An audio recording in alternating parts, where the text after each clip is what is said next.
We are live at Victory Hall. It is opening day. Happy opening day to everybody out there. Lots of excitement. We got a big show coming your way, and we're kicking it off right now, Dave. How about this? Right out of the gates. Joining us on the Emerald Queen Casino Sportsbook Hotline is Mariners second baseman Ryan Bliss. Ryan, how are you, man? I'm doing great, guys. Glad to be here. Well, good to talk to you. And how much as a player do you look forward, do you anticipate opening day? For me, as a longtime baseball fan, it's like Christmas morning. I just can't wait for this day. But as a player, are you marking the days off on the calendar? Oh, 100%. Yeah, I would count this as like first day of school. You know, I've had my outfit laid out for about a week now. So, no, I'm excited about it. This is something that you dream of as a big leaguer, especially open up on opening day. So this is something that I'm going to take in and I'm forever grateful for. Well, and Ryan, you know, when you got traded here, and I don't know how much of a shock that was for you, but are you the kind of guy, and I assume everybody in Major League Baseball is this way, NFL, everything, is that, hey, I'm going to be a starter. But did you kind of have a plan of when, you know, you would like to, you know, play a significant role for this team when you got here?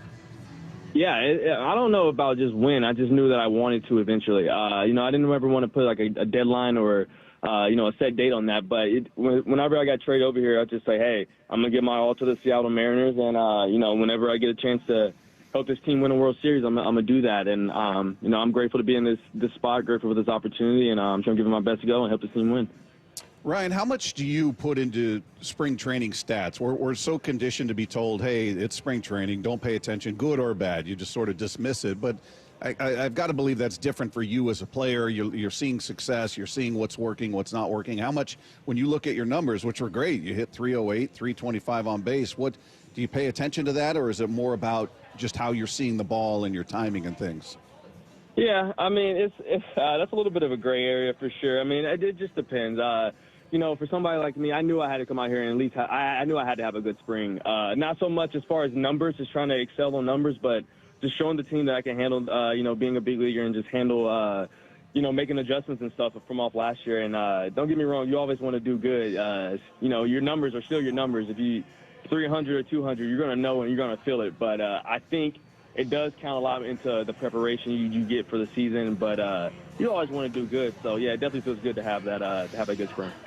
Well, Ryan, you mentioned the off season. What was there anything different that you did, or what kind of made it click for you this year? Yeah, a lot was different. You know, the time I had up in the season last year was actually a blessing for me. I was able to get a good sample size of, you know, what the big leagues was like. I got some at bats. I was able to play a little bit every day, and I also sat the bench and had that role for a little bit. So I was able to see a bunch of different sides of the game. And it allowed me this offseason to really go and fix what I needed to fix. I mean, it's no secret. I mean, everybody knew that I was getting exposed by the fastball. So my whole offseason was, hey, how can I what adjustments do I need to make to be able to handle the fastball? I'm not saying I got to hit it every time, but at least handle it to where I can spoil something or get my pitch and the next pitch or something. So I just went really hard this offseason on making adjustments to hit the fastball, hit the ball lower. You know, we play at a park that's, you know, as people say, not so much as a hitter's park. So my game is to get on base and run. So I've been working on that this offseason, and it paid off in spring, so hopefully keep it going. You know, we've talked to a number of players who will go to drive line. They'll work out with their individual hitting coaches or people they work with wherever they live. What'd you do? Did you work with anybody in particular in the off season? Yeah, I worked out with a good group of guys out in Chandler, Arizona. A bunch of guys from the D-backs, but when I got drafted, so I was still in touch with those guys. Alan Thomas, Chad Miller, Terrell Sledge. We all kind of worked together to, you know, come up with a plan to not only get my swing better, but get my body ready to perform these movements and perform the things that I want to do. So a lot went into it, and I'm thankful for everybody on in the journey this offseason in my career, in my life, and even now that's helping me get better each and every day. Well, Ryan, speaking of guys like that, tell us about your coach, Coach Bone. Tell us what he has meant to you as far as, you know, just all the work and all the time that Perry Hill puts in with you. Man, Perry Hill, Bone. I mean, he's a wizard. You know, if coaches could get Gold Gloves, I think Bone should get one every year. He's awesome. The way he teaches the fundamentals of infield, the way he teaches and explains it, and what he's looking for is so clear and it's so easy to understand, and the way he cares about you and the way that he aligns his thoughts to what your values are is really great. And I give everything to Bone. He's the man. I've gotten 100 times better with Bone. I'll say that each and every day. I still think I'm getting better each and every day. I learn something new. I figure something out new each and every day with Bone, and I'm excited to keep working with him. Have you, I'm sure they've talked to you about your role on the team. Is it you're going to be strictly second base? Or are you going to platoon a bit in other spots? What's the season look like for you?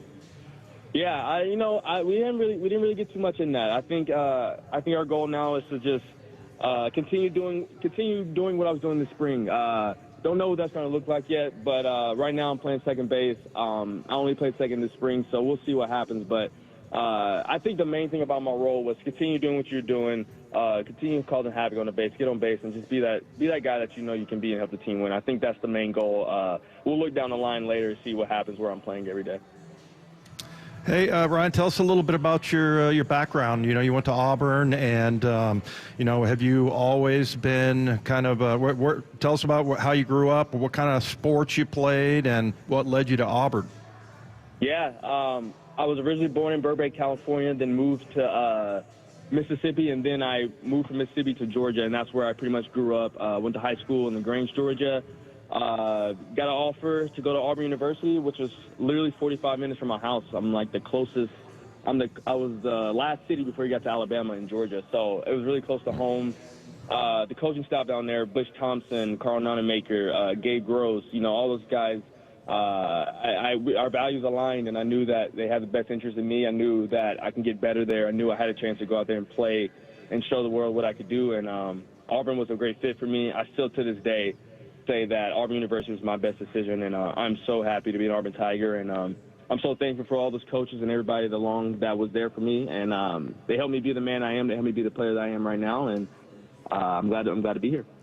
Hey, Ryan, I know we talked to you last season a couple of times and probably talked about this, but just for the listeners who hadn't heard it, as a young guy coming up and your dreams to play baseball, and there you are with your team in Arizona, and then you get traded. What was that? Were you excited? Were you nervous? Were you like, I can't believe I'm not going to be with this team my whole career? Or what was your reaction when you got that news?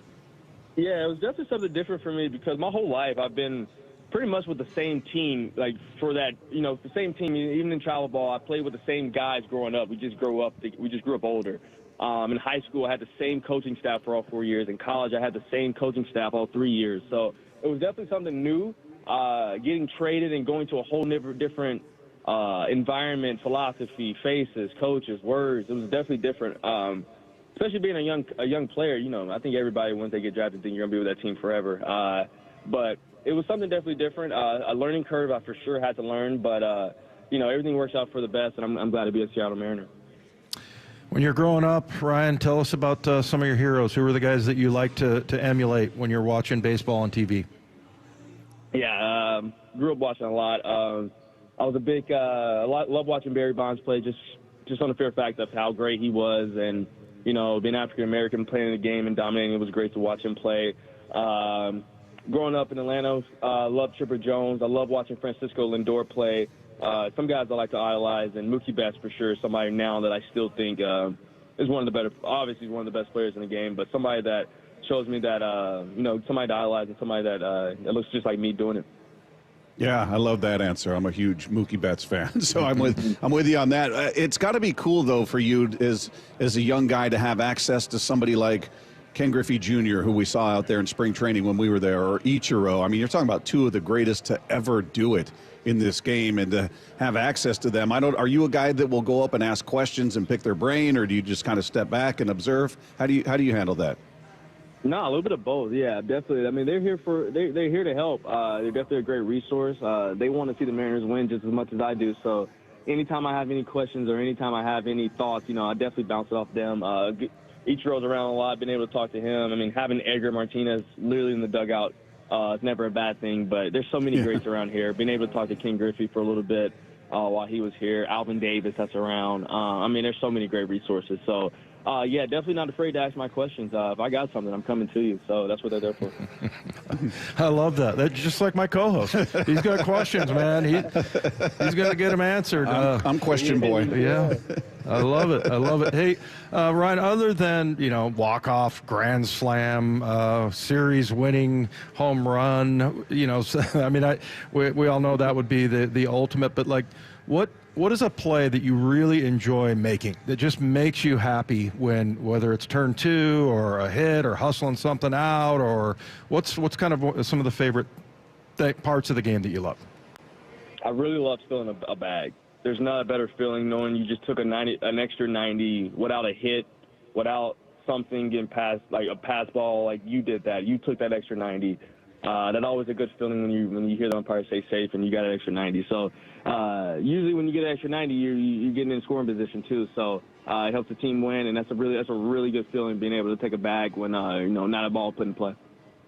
Hey, Ryan, what's your feeling about this team? The guys that are out there, obviously they're all your teammates. You love these guys, but just the level of optimism and confidence that you have towards this season. I don't know how much you follow fans, social media, all that, but there's some hand-wringing about what the Mariners didn't do in the offseason or what they didn't add. How are you feeling about this team heading into this season? Yeah, I think the message and what we're all striving for in this clubhouse is going to be good. I think we're running the back. This is the same group. This is the same core. This is the same guys that we had last year. You could tell in everybody's faces. Everybody came in here with a different look in their eyes. You could tell everybody was walking around a little bit different. The talks, the vibes, the conversations are just different. Everything is just different. I think we're going to see a really good season. I think everybody's going to do their best. Everybody's going to give their best effort. Everybody is confident. Everybody is believing. If we don't believe in ourselves, how can we expect anybody else to believe in us? So I think we're all on the same wavelength. We're all on the same mindset, and we're ready to rock. Ryan, you talked about how much Perry Hill has helped you, but who's a player in that clubhouse that has really helped you out, given you advice, talked to you, helped you become a veteran? Man, a lot of guys, and I'll throw up J.P. Crawford. I mean, just playing with him across the infield helps out a lot. But just he's been doing it for, I think it's his 8th season, his 8th opening day or something like that. I mean, being able to see a guy like that who, Gold Glover, everyday shortstop, doing it for so long, and the way he talks about it, the way he's calm and how he gives me advice on how to feel this on the field, off the field is really great. He's been somebody that's been really helpful to me. Even last season when I was in a different role, Dylan Moore, a super utility guy, Gold Glove utility guy, one of the best in the game that he does. He even took me under his wing and showed me, hey, this is how you get prepared. This is how this looks. I mean, I've had different people throughout, but everybody here has been so great. Everybody's been so comforting and so encouraging, and it's been really good coming in as such a young guy. Not that much time compared to all these other guys. They've taken me in really well, and I feel loved, and I love it. Hey, Ryan, before we let you go, we talked to Dan when we were out there, and the message has been about 162 and how every single game means as much as the next. And it seems like that's an easy message to get across when you miss the playoffs by just one game. You can look at any game during the season and go, oh, man, if we would have just done this here or done that there, it's a different conversation. What's that messaging been like from Dan, and how – I don't know, how easy is it for the team to buy into, all right, yeah, every one of these means as much, whether it's game 3 or game 73? Yeah, I mean, coming from a guy that's won here with the Mariners, he knows exactly what it looks like and how it feels. I mean, I think him saying that, I think we all understand literally every game is his own game. Game 1 right now is totally different from game 71 when we get there in a couple months. So I think just treating every game like it's his own, everything matters, every at-bat, not taking pitches away, not taking at-bats away. I think everybody's on the same wavelength. Dan has been preaching, hey, one game at a time. Every game is his own. And I think we're all on the same wavelength with that, and he's going to really drop in that message across. Ryan, we're excited to see you out there, man. Congrats on your spring. Congrats on being up with the big club, and looking forward to this team and what you bring to the table. And happy opening day to you. Hopefully it starts with a win. Thanks so much, man. 100%, guys. Thank you. Go in. There you go. There's Ryan Bliss. How about that? Go M's. Slip the Go M's in there. There's a little Russell Wilson flashback there, right? Yeah, I love it, man. Love what you hear from him. His mind works quickly, and yeah, he sounds like a big leaguer. He's got the talk. Yeah, he's got energy. There's an electricity to him as an individual. We talked to him last year a couple times. Really nice guy. Just turned 25 in December, so just young guy and getting his shot here, and we'll see how he looks. I'd love to see him get on base because I think he can be a big problem out there and be a distraction to the pitcher. So, we'll see what he does out there. But he's a guy that's like everybody we talked to when we were out there, just had this level of optimism that I thought was really pretty cool for a team that, again, didn't make massive changes where they could go, well, look, we got this guy, we're fired up. No, they were fired up about who they've got there, and there's a level of belief. I don't think it's lip service or towing the company line. I got the sense that everything they said to us out there was incredibly genuine and sincere. Well, I would say this. I mean, look, I think everybody thinks that, hey, look, we drafted this guy. We've seen him. We know, he's coming up through the leagues and, the minor leagues, and, he is passing every test, right? And that's being kind of skeptical. I think everybody, does that pretty much. But guess what? It happens all the time. All the time. I mean, not every one of these guys starts off their career like Julio Rodriguez. He was a superstar like right from the beginning. It takes a while for guys to develop. I mean, we see it, like when they brought in the guy he got traded for, Paul Sewald. He was 30 years old. So yeah, I mean, I'm very excited to see, just more than anything, the development of guys getting better, because you look at this roster. I mean, was there huge subtractions from last year from a team that that barely missed the playoffs?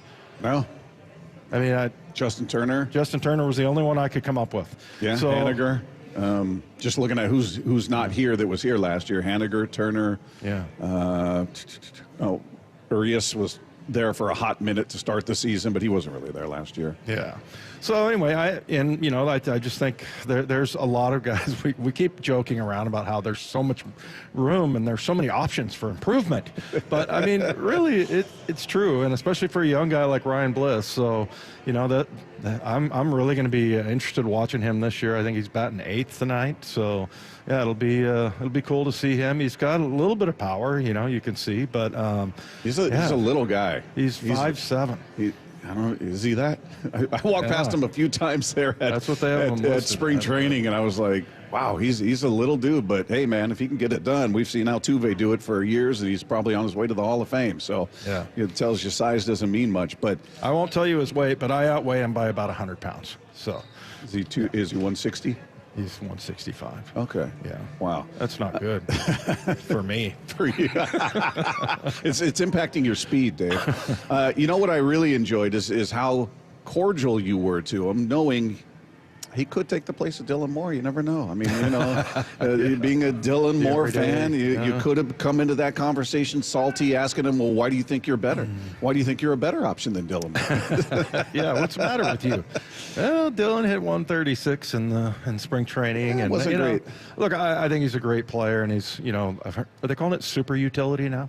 I guess. Or is so. that a different category? Maybe you can play two positions. Your utility. When you're super utility, you can just play pretty much everywhere. 2 or more. I don't know. Can he pitch? Can he catch?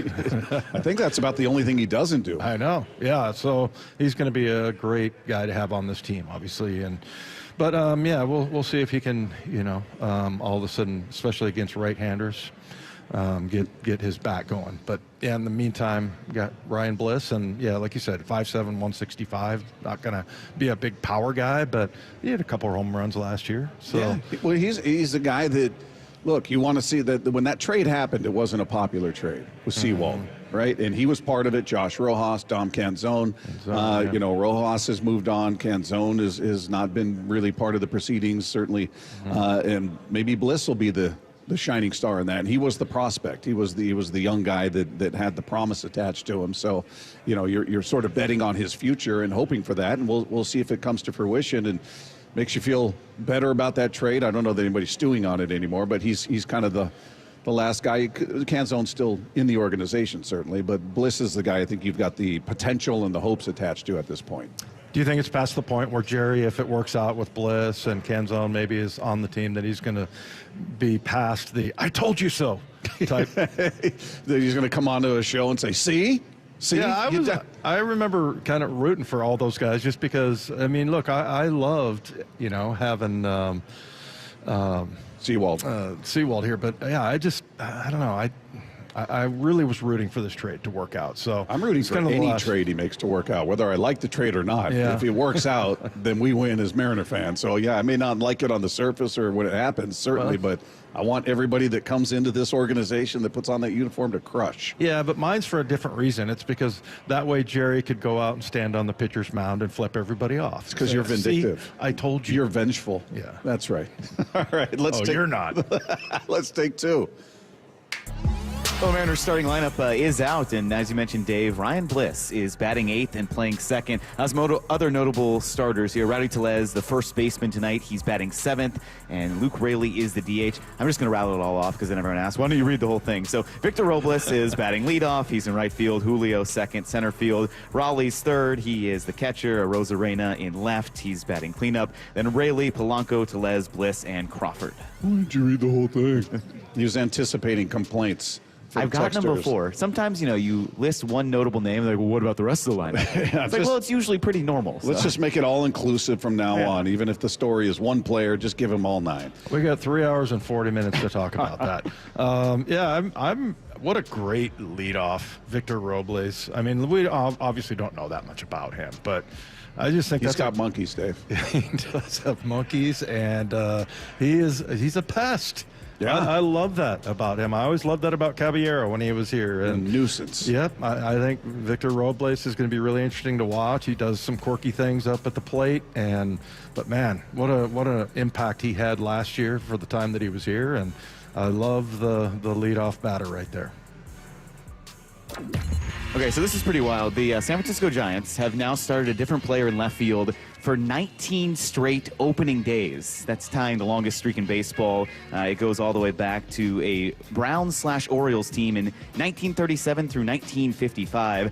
Got me thinking, though, because we always talk about the Mariners' left field situation. Theirs is pretty long as well. This will be the 11th different player to start an opening day in left field for the Mariners. The last one to repeat, Dustin Ackley in 2014 and 2015. I have the list here if you guys want to take a gander at all those ones in between. Well, why don't you read them all? All right, we had Canzone last year. Here's a who's who of names here. Kelnick, Winker, Fraley, Marmolejos, Santana, Suzuki, Dyson, Aoki, and Ackley. This is such a baseball stat here. It's I love an oddly specific I love stat. That. It is. It absolutely is. And, if you went back and looked, like they don't do that in the NFL. If you went back and look at the Seahawks left guard. Yeah. The starting left guard for, it's been 12 years in a row that's been a different play. I don't know. Left field it's amazing to see that that's the issue with the Giants, because that's been the thing we've talked about repeatedly with the Mariners. They've never had that guy in left field. They've had guys you've liked at times. Everybody loved Raul Ibanez. You love Mark McLemore. There are certain players that have played there at times. I mean, it's amazing that Ackley he was an infielder. He was brought up as an infielder, and he's the last one to repeat as your left fielder. So it just shows, I guess, the turnover at that spot where you've had legends in center field with Junior and now with Julio, and you had, Franklin Gutierrez and Mike Cameron in right field with Ichiro and Buhner. You've had these Mariner legends in those spots, and then you look at left field and go, yeah, I mean, Raul's a good guy. I liked him for a while, but they just never had that superstar there that you looked at as this all-time left fielder for the team. Pretty interesting. All right, Take Two is brought to you by Swedish Cyberknife. Treat prostate cancer with Swedish Cyberknife. Swedish.org/cyberknife prostate. Coming up, the national perception of the Mariners season is vastly different than the local one. We'll get into that next as we continue live from Victory Hall. It's Wyman and Bob. This is Seattle Sports on 710. It's opening day. The 2025 Seattle Mariners season is here. Catch all the action here on Seattle Sports. Your home for the Mariners and opening day. Did you know colon cancer can be detected early or prevented through regular screening? I have detected Around Earth is the greatest lie ever. Okay, Roger. My uncle just passed away and I inherited his cockatoo, Roger. He was a member of the Flat Earth Society, so Roger picked up on some of his rhetoric. Anyway, screening, such as a colonoscopy. Screen these! Screen these! Roger that, Roger. Moving on. Colonoscopies can detect early-stage colon or rectal cancer or even polyps, which are abnormal growths that can turn into cancer over time. I'm a flat earth walker. Come on, Roger. What did I do to my uncle to deserve you? You don't get to choose what you inherit, just like colon cancer. Unlike Roger here, I believe in science. And science says that if colon cancer runs in your family, you're more likely to develop it yourself. Talk to your doctor about when you should start screening. Find out more at coloncancercoalition.org. A message from the Colon Cancer Coalition. For over 113 years, Pacific Lamp and Supply Company has been your #1 lighting specialist in Washington, from the Space Needle in Seattle all the way to the Riverwalk in Spokane. With the largest lighting inventory in Washington, Pacific Lamp's knowledgeable and experienced staff can assist with any lighting issue, including intricate lighting and control designs. Plus, they work with all utilities in Washington to get you the best available lighting rebates. Pacific Lamp and Supply Company, Washington's lighting experts since 1912. Visit pacificlamp.com. By texting 64,000, you agree to receive recurring automated marketing messages from Real Success. Message and data rates may apply. No purchase required. Terms apply. Available at ourrealsuccess.com. Do you want to learn how to make money flipping houses and acquiring rental properties right here in Seattle? We're offering a handful of motivated individuals the opportunity to attend our workshop right here in Seattle for free. That's right, we'll give you 2 free tickets when you text FLIP to 64,000. Seattle is the perfect market to flip houses and build rental income. Discover the simple steps developed by Joe Arias, one of real estate's greatest rags to riches stories. You'll learn to flip properties and secure rental properties without using your own money and in your spare time. Don't miss this opportunity. Come to a complimentary live 2-hour workshop next week right here in Seattle and learn how to start making money flipping homes and building long-term wealth with rental properties. To get 2 free tickets, text FLIP to 64,000. Text in the next 10 minutes, and registrants will also receive a free copy of our Funding for Deals guide. Text FLIP to 64,000 for 2 complimentary tickets. Text FLIP to 64,000. Ladies and gentlemen, this is for you too. Stubborn fat is really hard to get rid of, and then there's all those gimmicky lasers, fat freezing methods, and prescriptions.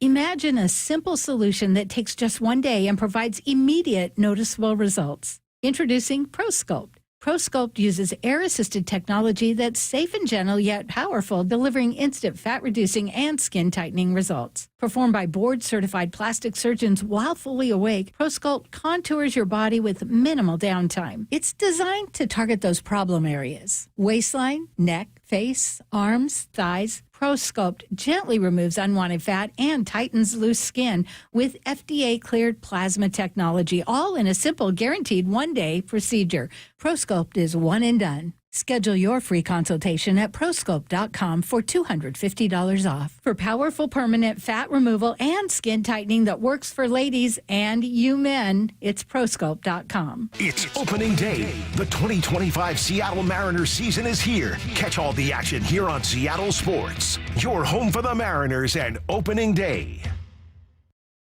Bob Stelton here for Asset Roofing, and they have got the perfect slogan. You're either hiring a liability or you're hiring an asset, and I witnessed this firsthand when I met Anthony, the owner, and again when I had him do work on my roof. Now this spring, replace your aging roof with Asset Roofing, because you're either hiring a liability or you're hiring an asset. Check them out at assetroofingco.com. That's assetroofingco.com. Certified work that's never in doubt.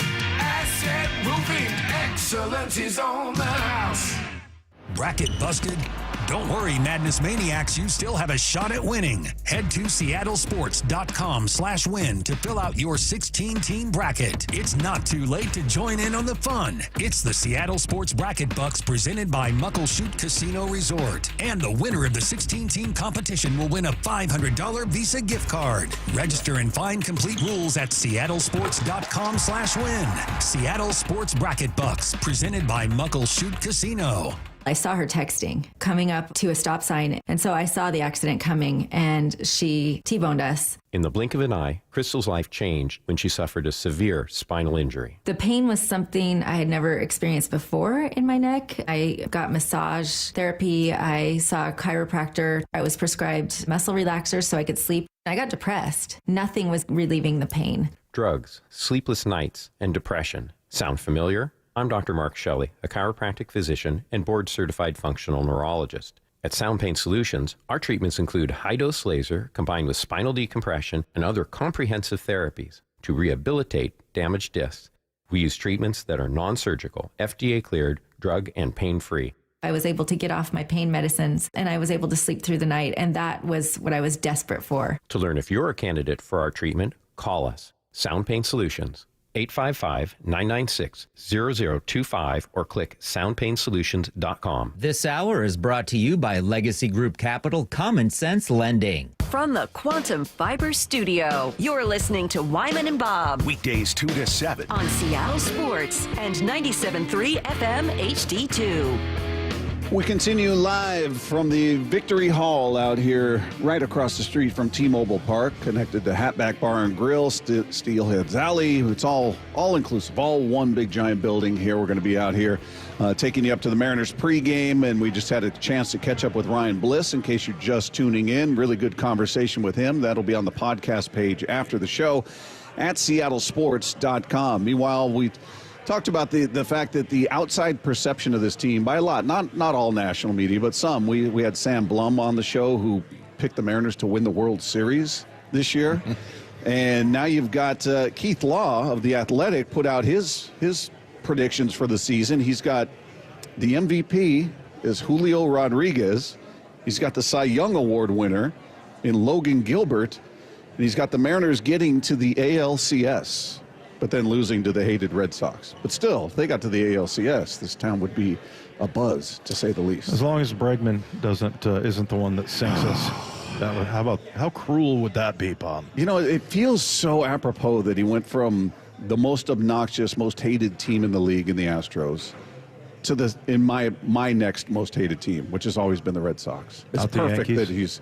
No, I never really hated the Yankees. Not the Blue Jays? Canadian people are too damn nice. They're nice. I don't love the Blue Jays when they take over the stadium, but I don't have that kind of angst directed towards them. It was always the Red Sox until the Astros turned into cheaters, and then they leapfrogged. The only problem, with the Toronto fans is that they come down here and they expect a stronger beer. And so they have to stand in line longer, and then, you can't get a beer. That's the big problem. Series. That's the big problem. They expect, so they got to buy 2 for 1. That's how they do it. But Sam Blum, who I just referenced in case you guys missed that conversation when we had him on, he writes for The Athletic. He covers the Angels as well. Explains why he picked the Mariners to win the World Series. I know a lot of Mariners fans are not happy with the way the offseason went, and I agree with them to a large extent. Obviously, they didn't really do anything. But I also look at their team. I think they have the best strength out of any team in the American League. When you have that type of starting rotation, I don't think their offense is maybe as bad as it performed last year. That's kind of what I went with. I just don't think there's any team that has a strength that lines up with the Mariners. And when you get to the playoffs, I think that strength, assuming they make it, will carry them. And then that's why I picked them. And, we'll see what happens. They could have the same year they had last year, but I tend to believe that assuming people, for the most part, stay healthy. I know George Kirby's obviously dealt with some stuff, but, if they get to that point, I think they have the best chance in the playoffs.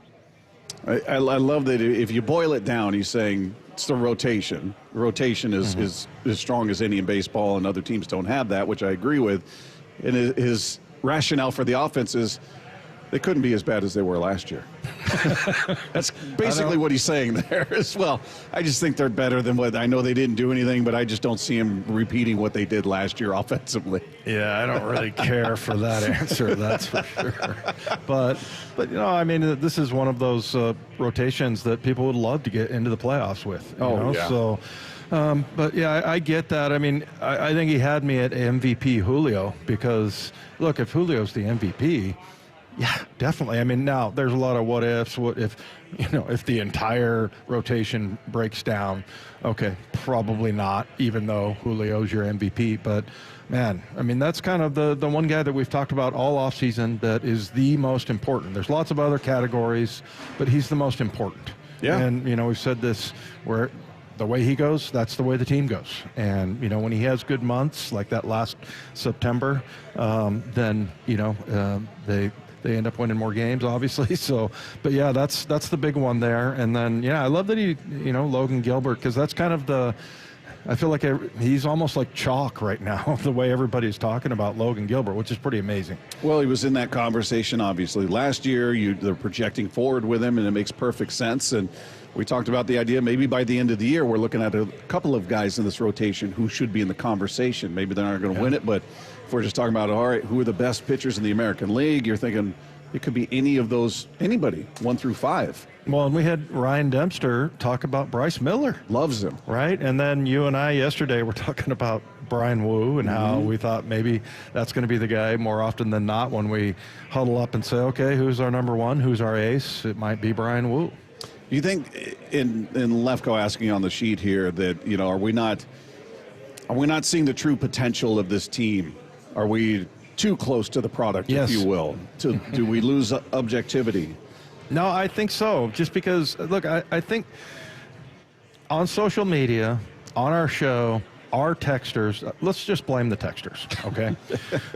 But I haven't even checked in with them today. Yeah. Are they? Well, I thought you being nice to them was kind of weird yesterday, so now it's good to see you back to normal. Are they optimistic today? What are they saying? Well, what happened was I had a math error yesterday that was off by about $30 million, okay?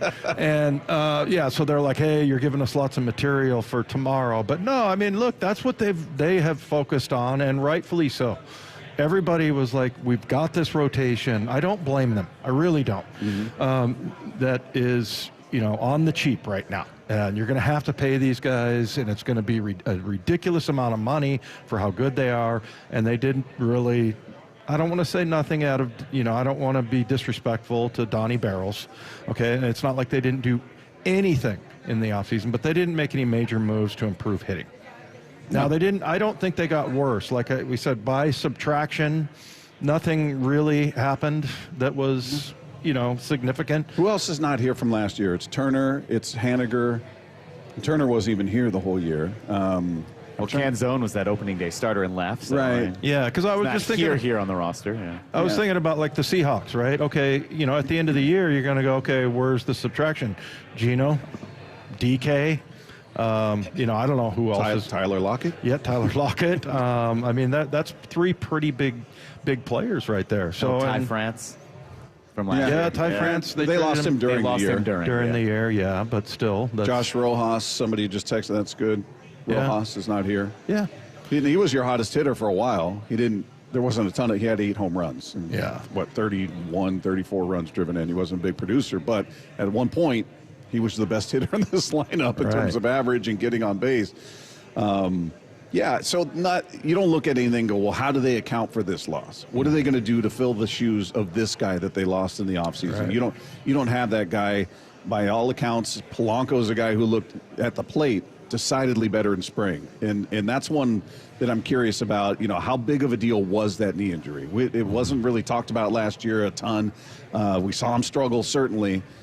He's looked different at the plate in spring, so maybe it was a huge difference, and maybe we're going to see the Polanco we thought we were getting, at least offensively. I still have my concerns about third base defense, but they're a guy, and Garver, same thing. Garver looked really good in spring. Now, will it translate? We're all going to find out together, and he doesn't have to be monumentally better. If he can just get hit over 200.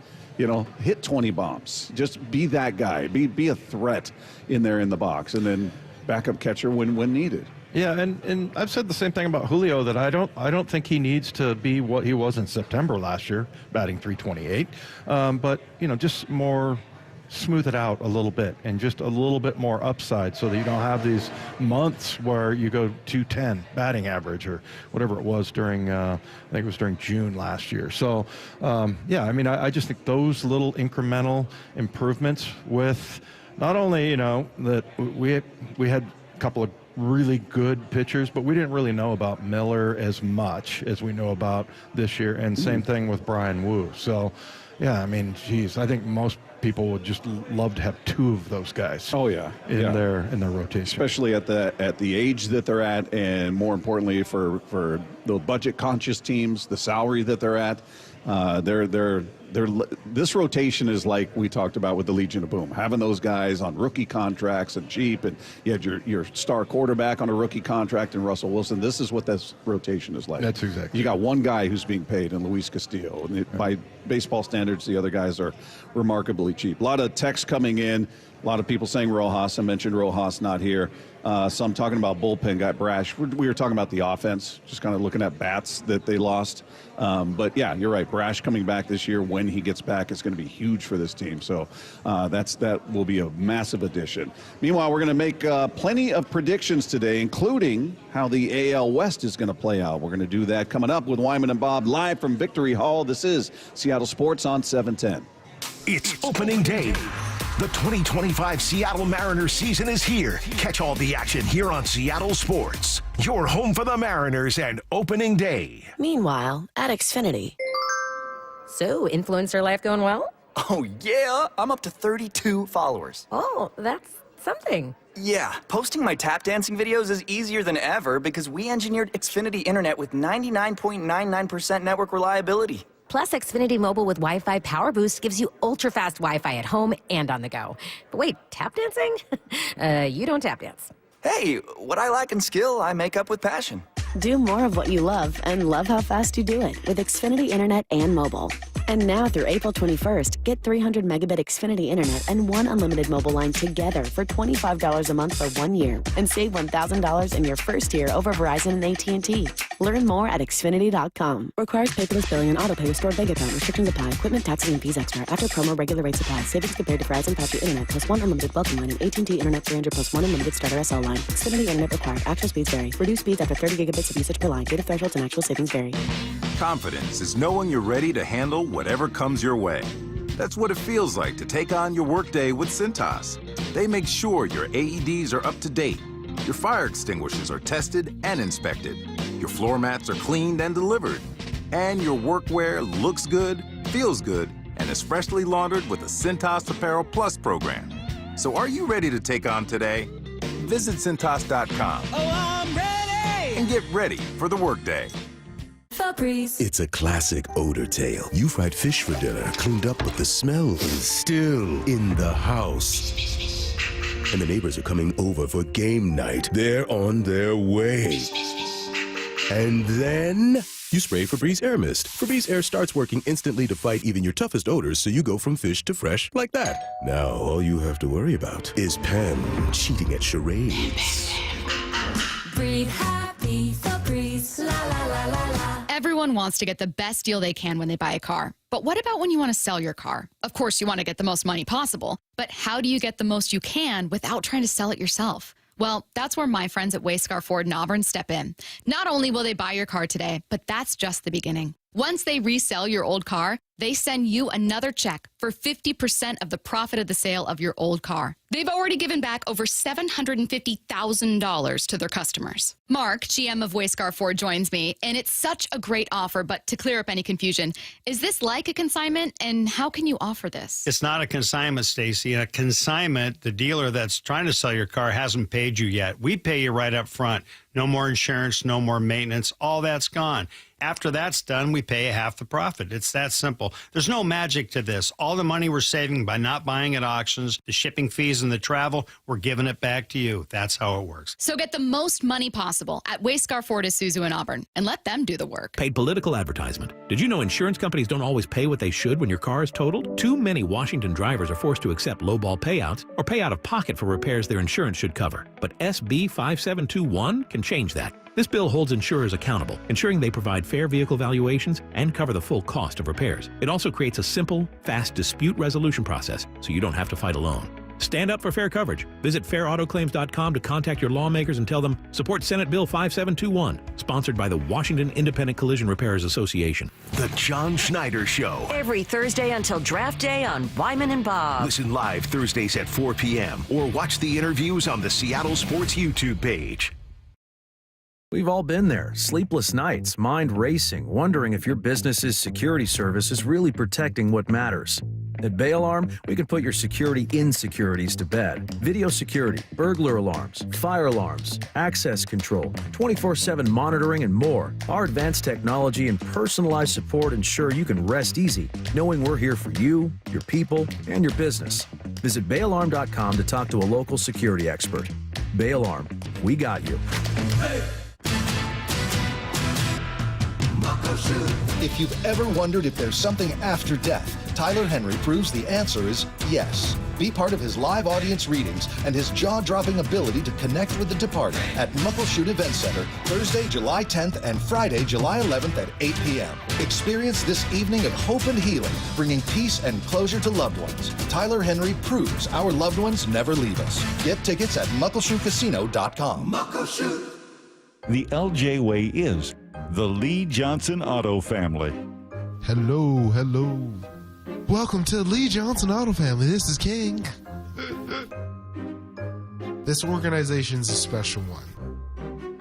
They call it the Lee Johnson Auto Family, and it's not just a name. It's not just some cliche. They foster an environment for us to become a family, to work together, to really become close, and they show us in a lot of different ways that they do value us. Is it perfect? No place is.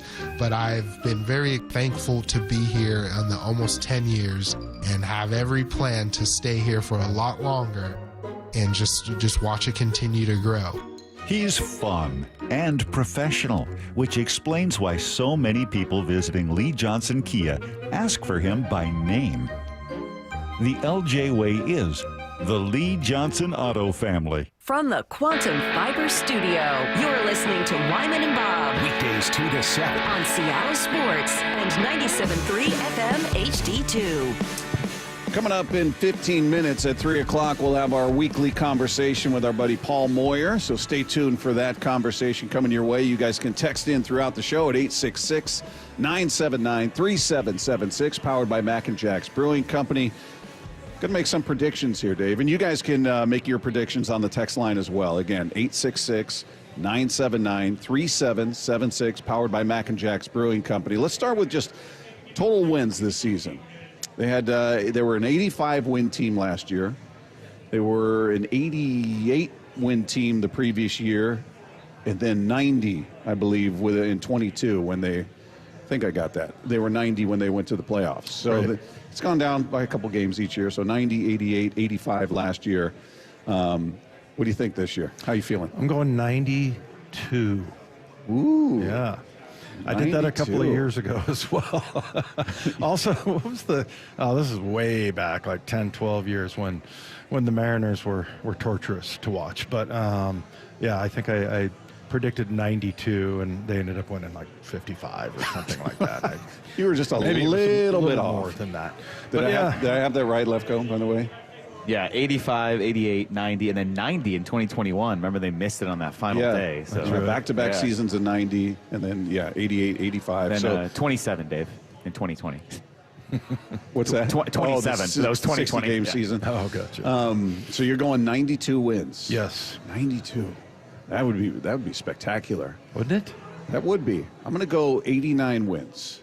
89 wins. And I think the division takes a step back this year. I know the Rangers are the one that everybody's looking at and saying, hey, keep your eye on that. I mean, you're always going to keep your eye on the Astros just because that's just who they've been. And until they're dead and gone, I can't count them out. But the team that I think is just heading into the season the biggest threat, I'd say the Rangers. Yeah. I'll go 89 wins. Next question, do the Mariners make the playoffs? Absolutely.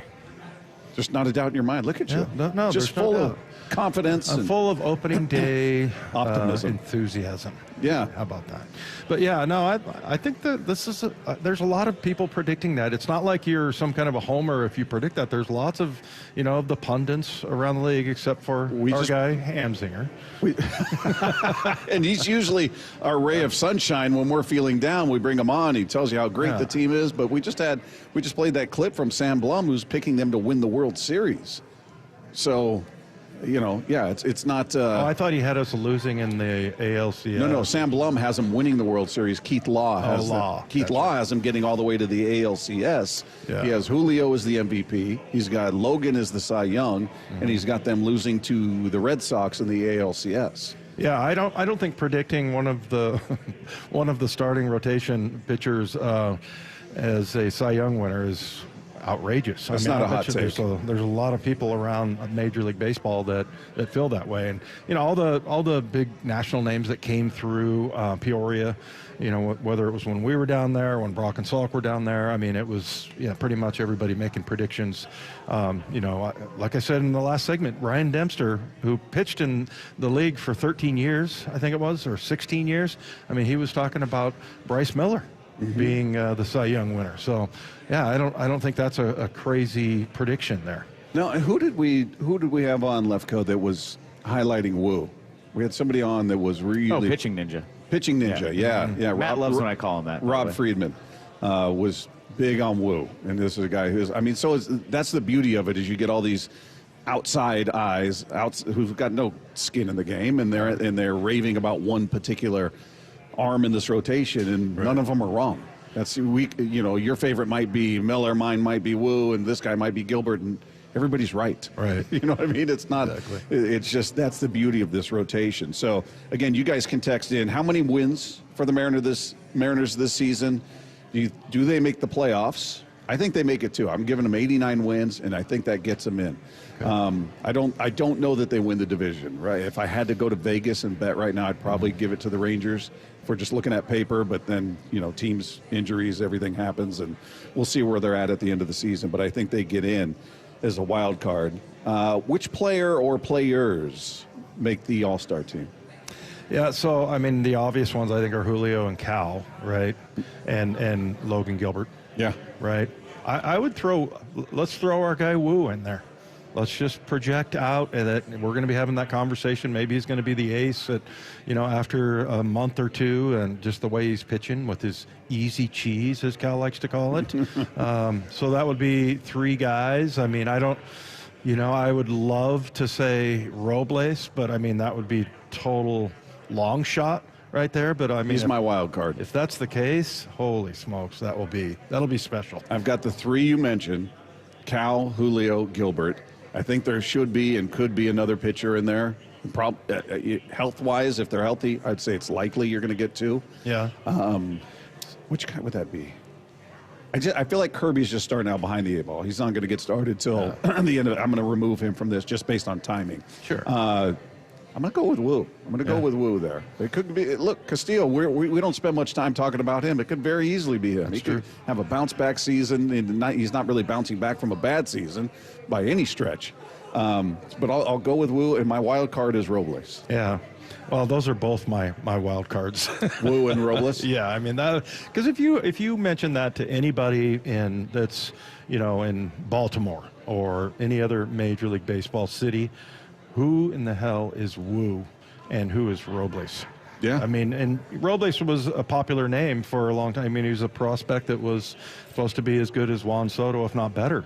But, he kind of disappeared for a couple of years. So I think that would be the longest shot. Mm-hmm. Just because, we've heard a lot what we saw from Woo last year, first of all. But then, and also, I think we talked about this yesterday, he had less walks than innings pitched. Yeah, fewer walks. Yep. And so a lot of people got like a flash of him, but now what you're hearing from Cal and what we saw, during spring training when we were down there, it's not like a long shot here, but I think in most Major League Baseball cities, that would be a huge long shot.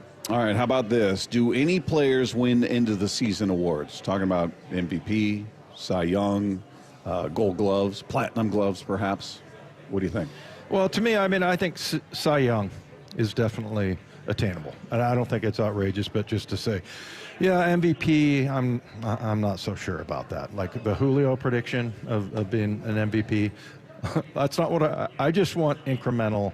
And for him to sort of even out his game over the season. I'm not asking for anything crazy like the MVP, so I don't want to put that on him. Yeah, I think there are going to be two starters in the mix for Cy Young. It'll be Logan and one other one, and I'll just stick with Woo since I picked him as an all-star. So, But again, easily could be any of the other guys in that rotation. So I got 2 guys in line for the Cy Young. I think Julio gets his first Gold Glove because he didn't win his first 2 years, right? He didn't come up with a Gold Glove his first 2 years. So I'm gonna say he gets his. I know that Keith Law picked him to win the MVP, which would be amazing, and he's certainly capable. I'm just not going to put that expectation, but I think he could easily be a Gold Glover. I think he's a very good defensive outfielder, and I think this will be the year that he comes away with a Gold Glove. How about that? You know who's a Gold Glover on this show? Who's that? Paul Moyer. Paul Moyer. How about that? He is. Don't tell him I said that. He's listening right now. He's going to come in, the ego inflated. He's going to come in just feeling all chock full of optimism as well. He always is. He's going to join us next, talking Mariners, talking Seahawks. Paul Moyer is going to join us as we continue live from Victory Hall. It is Wyman and Bob, Seattle Sports on 710. It's opening day. The 2025 Seattle Mariners season is here. Catch all the action here on Seattle Sports. Your home for the Mariners and opening day. Attention tax accountants. The following message is for you. Tax season is here, and if you're an accounting firm, the pressure is on. Long hours and tight deadlines make this time of year a challenge for even the most seasoned tax professionals. But this tax season, Blue Jay has your back. Powered by generative AI, Blue Jay is the preferred partner solution of CPA.com for tax research. Ask a complex tax question, and Blue Jay gives you better tax answers in seconds. Save time, maximize your clients' refunds with high-speed, accurate, and intuitive AI technology. Built with a library of only the most trusted tax resources, updated daily to keep up with changes in tax. For a limited time, save 40% off at bluejay.com/start now. That's BLUE, the letter J.com/start now. Or text BLUE to 511-511. Save 40% by texting BLUE to 511-511. Tax accountants don't leave money on the table. Stress less and text BLUE to 511-511 today. Tax fees may apply. You never get a second chance to make a first impression. Superior Linen Service. 98 years providing logoed apparel, uniforms, floor mats, linens, and more. Give us a call. We answer the phone. Superior Linen Service. Visit suplinen.com. It's a classic odor tale. You fried fish for dinner, cleaned up, but the smell is still in the house. And the neighbors are coming over for game night. They're on their way. And then you spray Febreze Air Mist. Febreze Air starts working instantly to fight even your toughest odors, so you go from fish to fresh like that. Now, all you have to worry about is Pam cheating at charades. Breathe happy, Febreze, la la la la la. These days, figuring out what, where, and how to watch TV is out of control. And so is the cost. That's why I'm psyched I found Philo. Live TV from A&E, Discovery, MTV, and all the channels I love. A huge library of movies and shows, and an unlimited DVR to save them. I also get AMC Plus and all their blockbuster hits. All this for just $28 a month when you sign up at philo.tv. Give it a try, risk-free at philo.tv. Bracket busted? Don't worry, Madness Maniacs, you still have a shot at winning. Head to seattlesports.com/win to fill out your 16-team bracket. It's not too late to join in on the fun. It's the Seattle Sports Bracket Bucks presented by Muckleshoot Casino Resort. And the winner of the 16-team competition will win a $500 Visa gift card. Register and find complete rules at seattlesports.com/win. Seattle Sports Bracket Bucks presented by Muckleshoot Casino. From whiplash to herniated discs, there are a few car accident injuries we've all heard of. J.P. Pendergast with Pendergast Law explains that even the most common injuries differ from one another. Pre-existing conditions, health history, beginning of treatment. There are hundreds of factors that make every person and every injury unique.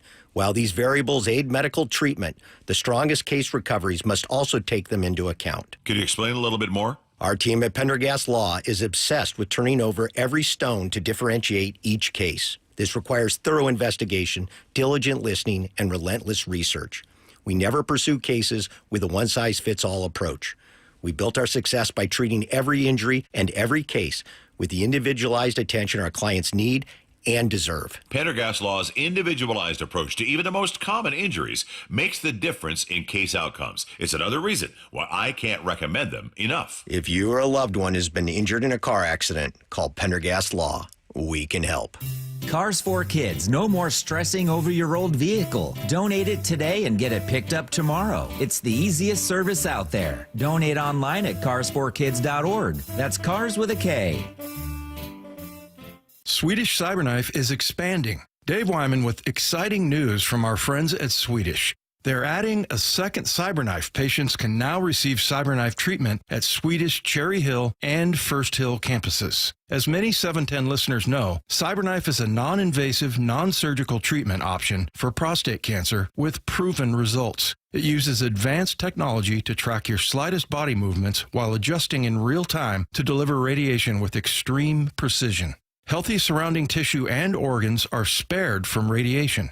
The end result? Excellent long-term cancer control and significantly reduced side effects. Compared with other radiation therapies, which last 6 to 9 weeks, the Cyberknife treatment period is typically only 5 days, with each session lasting less than an hour. When diagnosed with prostate cancer, consider treatment with Swedish Cyberknife. Swedish.org/Cyberknife prostate. Treat prostate cancer with Swedish Cyberknife. Let's go! This is Seattle Sports. Streaming through the Seattle Sports app. KIRO AM Seattle. KIRO FM HD2 Tacoma. Home of the Seahawks, Mariners, and everything Seattle sports. Seattle Sports Snapshot. Taking a look at your Major League Baseball scoreboard on opening day. Yankees out to a 4-1 lead over the Brewers. That one in the bottom of the 8th inning. The Orioles are just launching home runs in Toronto. They're up 9-2 on the Blue Jays in the top of the 8th. Cedric Mullins with 2 home runs. Adley Rutschman with a home run. Tyler O'Neill with a home run in that game. Meanwhile, top of the 8th, the Phillies with a 2-1 lead over the Nationals. Red Sox and Rangers and top of the 7th inning out there in Texas, locked up at 2 apiece. Pirates out in front of the Marlins 4-1. That one in the bottom of the 6th inning. The Reds in front of the Giants 3-2. That one in the top of the 8th. The Angels and White Sox get together in Chicago. White Sox up 3-0 in the top of the 8th in that one. It's the Guardians with a 4-3 lead over the Royals. That one headed to the 8th. In the bottom of the 6th in Houston, the Astros are up 3-0 on the Mets.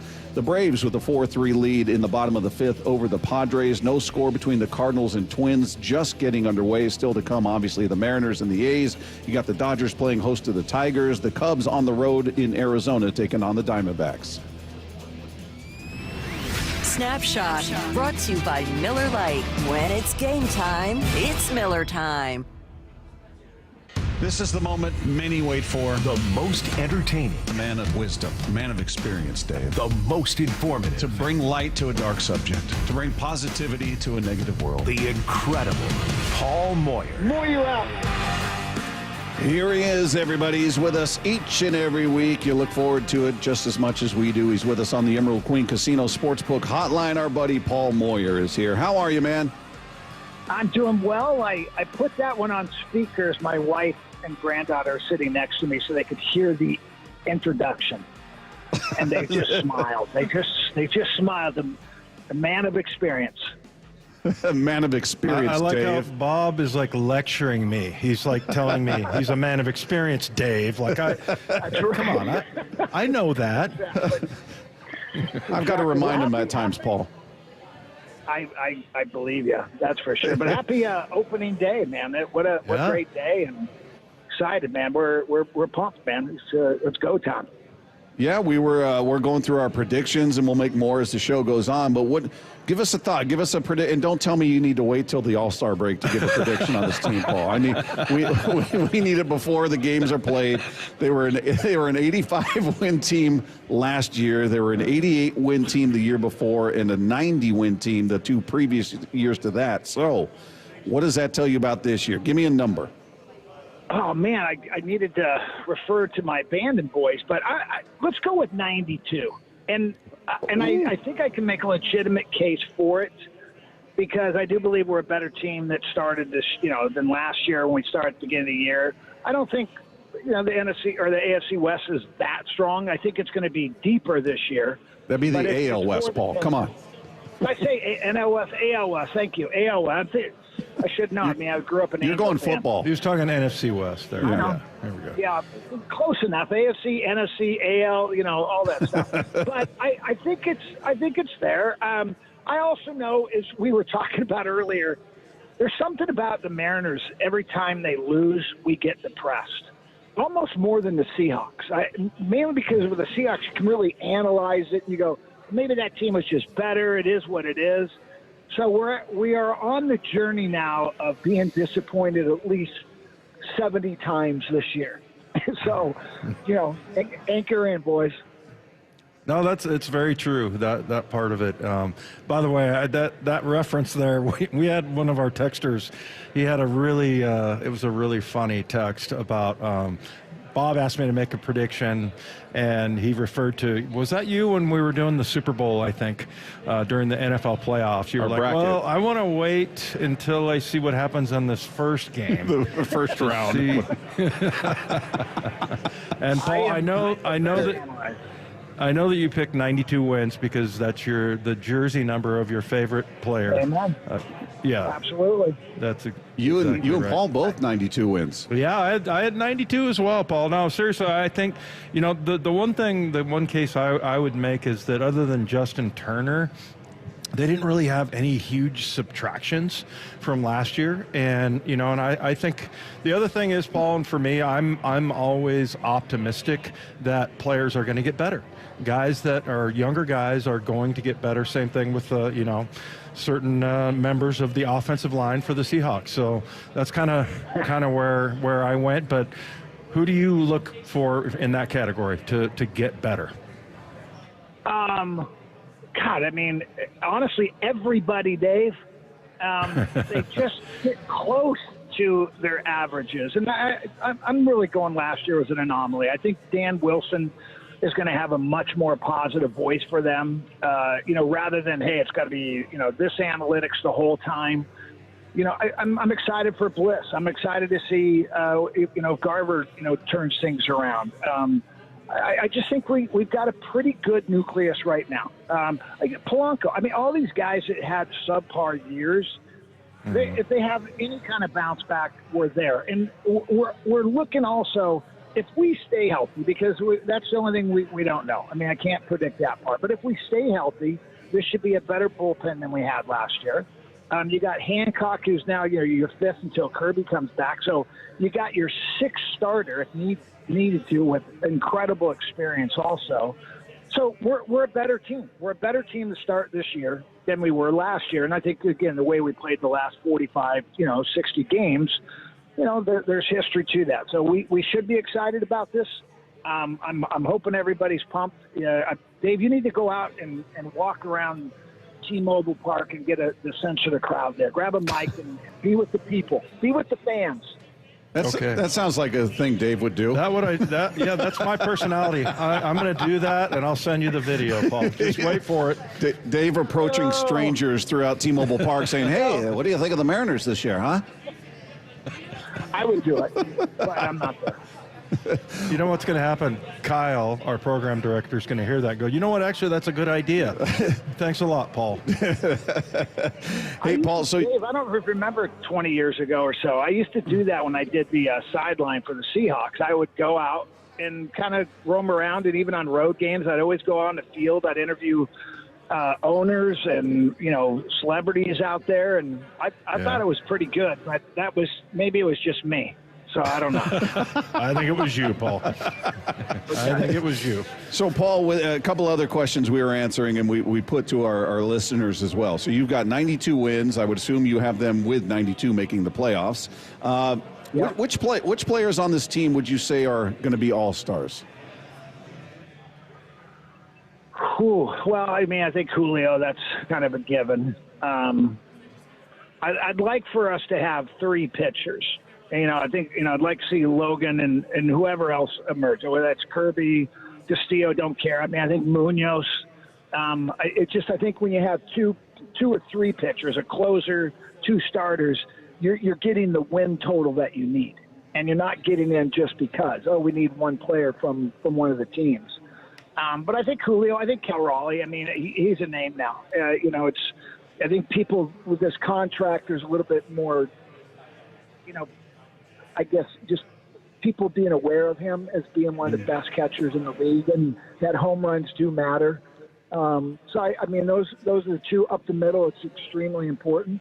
I think everybody else is at the battle. I mean, you're going to have a career year to probably make that because you need a name. This is a bit of a popularity contest for All-Stars. And as well, you got to have the stats behind it. So I'd like to see 5 guys. And if we get 5 guys in there, you know we're looking pretty good at the halfway point. Paul, how do you see the AL West shaping up right now? You see, it looks like, what is it? The Rangers are ahead, and then it looks like the Angels are getting whooped up on by the White Sox right now.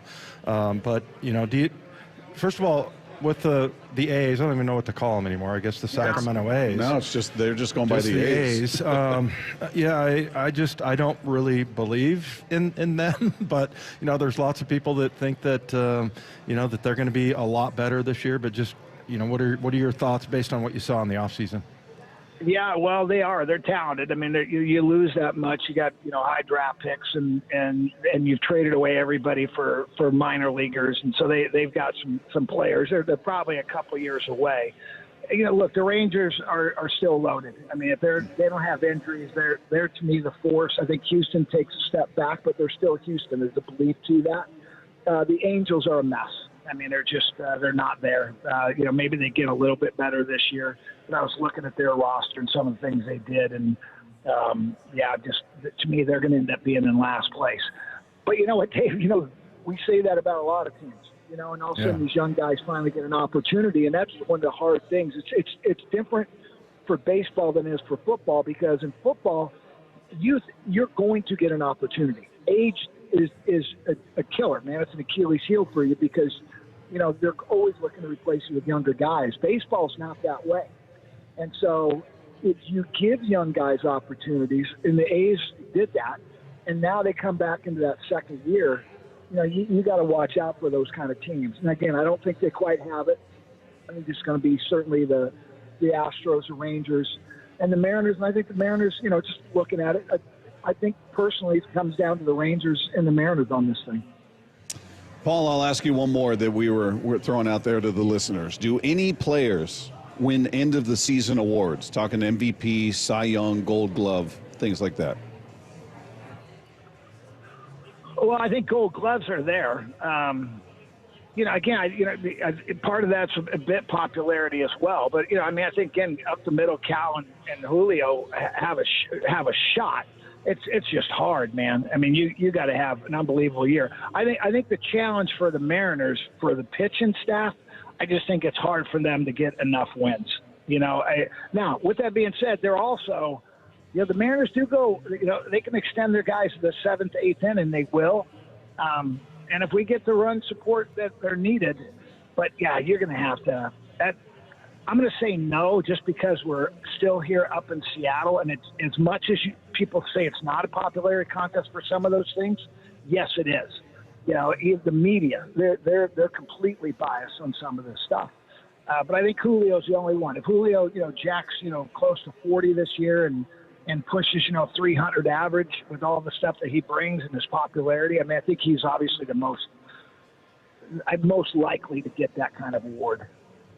Hey, we talked to Greg Amsinger, and he's our buddy and everything, but he predicted the Mariners were going to finish last in the AL West, so we had some... So he's not our buddy anymore. We had some problems with that, but one of the things he did say, Paul, and I know that you've met Dan Wilson a number of times, and I remember you used to hang out. You were doing broadcasts for the Mariners back when he was playing, and you know, one of the things that Amsinger said, you know, because I loved Scott Service and still do. I thought he was great the way he handled it. But, you know, the Amsinger said, you know, he's a Mariner. Dan Wilson is a Mariner. And I just, you know, haven't been through the history there as a player and everything. How much do you think that brings to the team? Well, look, I know Dan. Dan's a good human being, right? Yeah. He's consistent. He doesn't need this job. He's doing it, I believe, because he loves baseball and passionate about, you know, trying to bring a World Series. I mean, can you imagine we get a World Series with Dan Wilson and you know, Jay Buhner, a part of the broadcast now, and just bringing back a bit of that history. I mean, that's pretty cool. But I think Dan is absolutely one of those guys that is such a fantastic leader that Yeah, I think it matters, man. And I also think that he's going to definitely manage the analytics, but there's also a feel for the game. My family's beeping all over here with phones and car stuff going on. But I thought there were birds chirping. No, that was my granddaughter hit one of the phones and hit the wrong thing. So now we've probably got 911 coming here. And plus she's in meltdown mode. She just got out of school, about to go to swimming, and she's frustrated, but she's awesome in the backseat. She's in meltdown mode. But back to your question, Dave. Yeah, I think Dan is such a knowledgeable baseball player that is so vested into the history of the Mariners. He's such a natural leader that, yeah, I think I think the people he's brought in, I think having Edgar still a part of this. And, I think I don't know how many games it matters, but I'm hoping it matters enough to get us into the playoffs and make a deep run. Hey, Paul, we had our conversation with John Schneider yesterday, turning to football a day early, obviously, because we got opening day going on today. So we talked with John yesterday and talked about a bunch of different things. I'm curious, just before we get into some of what he said, what kind of grade would you give to this point with the Mariners, the Seahawks offseason? What grade would you give them? Oh, man. Really, Bob? That's a tough one. Well, partly it's because it's not complete, right? But I think up to this point, and the people are going to listen to this are going to say, well, they didn't address the offensive line, so it's an automatic F. And I'm like, well, I don't believe that. I mean, I think with what they were up against and what they had to get accomplished, and the reason why I say it's not complete till this draft's over, because what we did in the off season was to get more draft capital to address the offensive line. And so I don't know how to do a grade on this one. I think he's done phenomenal to create massive cap space so we can compete and fill these other voids, to keep getting younger and to keep getting our defense to be elite. And I get it, the offensive line, until that's addressed, I don't know where to give him that grade, but I'm going to bypass on that. I saw the guy on ESPN basically gave him an F. And, for the reasons, aging people, got worse at quarterback and everything. So I just don't believe that. I think he's done a phenomenal job. I think he and Mike McDonald have exactly the plan that they want moving forward, not just for this year, but the years after. So I'm not very good at getting grades, but it's pass, fail. I'm going to say pass. Yeah. I was like, okay, C+, because we don't really know, obviously. At this point last year, we and that might sound like it's a dig or something, but we just don't know. And, at this point, Geno, I think Tyler Lockett and DK were probably, more established, certainly, and then better option at that point, because we don't know how these guys are going to play. But, yeah, I just how much do you think, though, Paul, because I know you coached, and were there times, because I had lots of people texting me saying, hey, how much does a coach really matter to a player? And, so I've been trying to answer those questions. But for you, I mean, you both as a player and as a coach, how much can that help? Because that's a huge part of what they're banking on. Well, it's a really good question, too. I'm going to answer the first part. I don't think a coach can make a team a winner with bad players. I mean, you can only do so much. But I think when you have the players in place, the incremental great gains you can make with your scheme and to get guys to buy off it and to become the best they can be, I think it's really important. We've had bad coaches before. We've had coaches that, I don't know if bad's the right word, that just didn't make a difference. And you have the other ones that you just believed exactly what they said. And when the first time that you did what they told you to do and it worked, man, it changed everything for you. And, you said, okay, now I believe everything about this game. You stop thinking and you just start reacting. So, I think this year is really important because I think Mike McDonald's got the players and is about to get more of the players that he wants. And now we're going to see how that transitions to wins. And if we can move just a little bit the needle from 10 wins last year to 11 or 12 this year. And I'm going to go back to your one, Bob, as well. That if you sat there and said, Geno wants to be traded, and you end up getting Sam Darnold and a third-round pick and more money, and DK wanted it to be traded, and you were going to have to or not, and you got a second-round pick and ended up getting a couple of really good players to fill in and more money, that's a pretty good job, So, again, it's not complete until this draft's over, because I got to know what we get with that second-round pick and that third-round pick with those trades, and we'll see how that plays out. But that's to be determined. So you can play this one later, and we can do that in the middle of the season. Yeah. Yeah, I agree with you. I was the optimist. I gave him a B for the reasons you just laid out there. You had two players who said, I don't want to be here for whatever their reasons were. Trade me. So it wasn't, all right, what's the next best option now? This quarterback doesn't want to be here. Who's the best option realistically that was available? It was Sam Darnold, and I still have my reservation. I don't know what's real with him or not, but I think he was probably the most attractive option out there, and they got him. And they're getting him for less than what they offered Geno, and it's essentially a one-year deal. If he reverts back, you get out of the deal. I mean, I think they did, considering that I don't think they anticipated that response from Geno, or I should say lack of response. I thought they did a nice job, getting that done there. I think the defense got substantially better. You get Ernest Jones for the entire year. You locked him up. You bring in D-Law. You bring back Jay Reed. I just think, and I think the hardest part in all of this, Paul, and Dave and I talked about this a lot, is that we've had John on a couple of times now saying we like the guys we have in the building when it comes to the O-line. He said it, Mike McDonald said it, and I think that's hard for fans to hear when they felt like they watched the guys in the building last year and said they're not good. It was not a good year for the O-line. So they're saying, why do they believe in him? Well, I think we're all counting on the new scheme, the new offensive coordinator, the new O-line coach, and I think that's where there's a sense of being okay at this point with management, but the fans are like, you haven't done anything, and in management and everybody else is going, yeah, we don't feel like we need to. I mean, they're going to make moves, but I don't think they're going to be the major moves that people feel like they need, because they think they've got guys that are going to take that next step this year. Yeah, I think, look, we got to get a starter out of the draft, I believe. I believe that, and I think you can. But I don't know, Bob. I mean, how disappointed. Let's say at 18, the quarterback they really kind of want, and maybe not the first two guys, but that next guy is there at 18. Would it shock you? Would you go nuts if they drafted a quarterback there at that spot? I'd be surprised. It's the Seahawks. I guess you can't be surprised by anything. If they took a quarterback at 18, Paul, I would be fired up, because that told me they did a lot of research. They got a lot of belief that this is the guy for the future. I'd be excited about whoever that is and anticipating his arrival on the field. Yeah.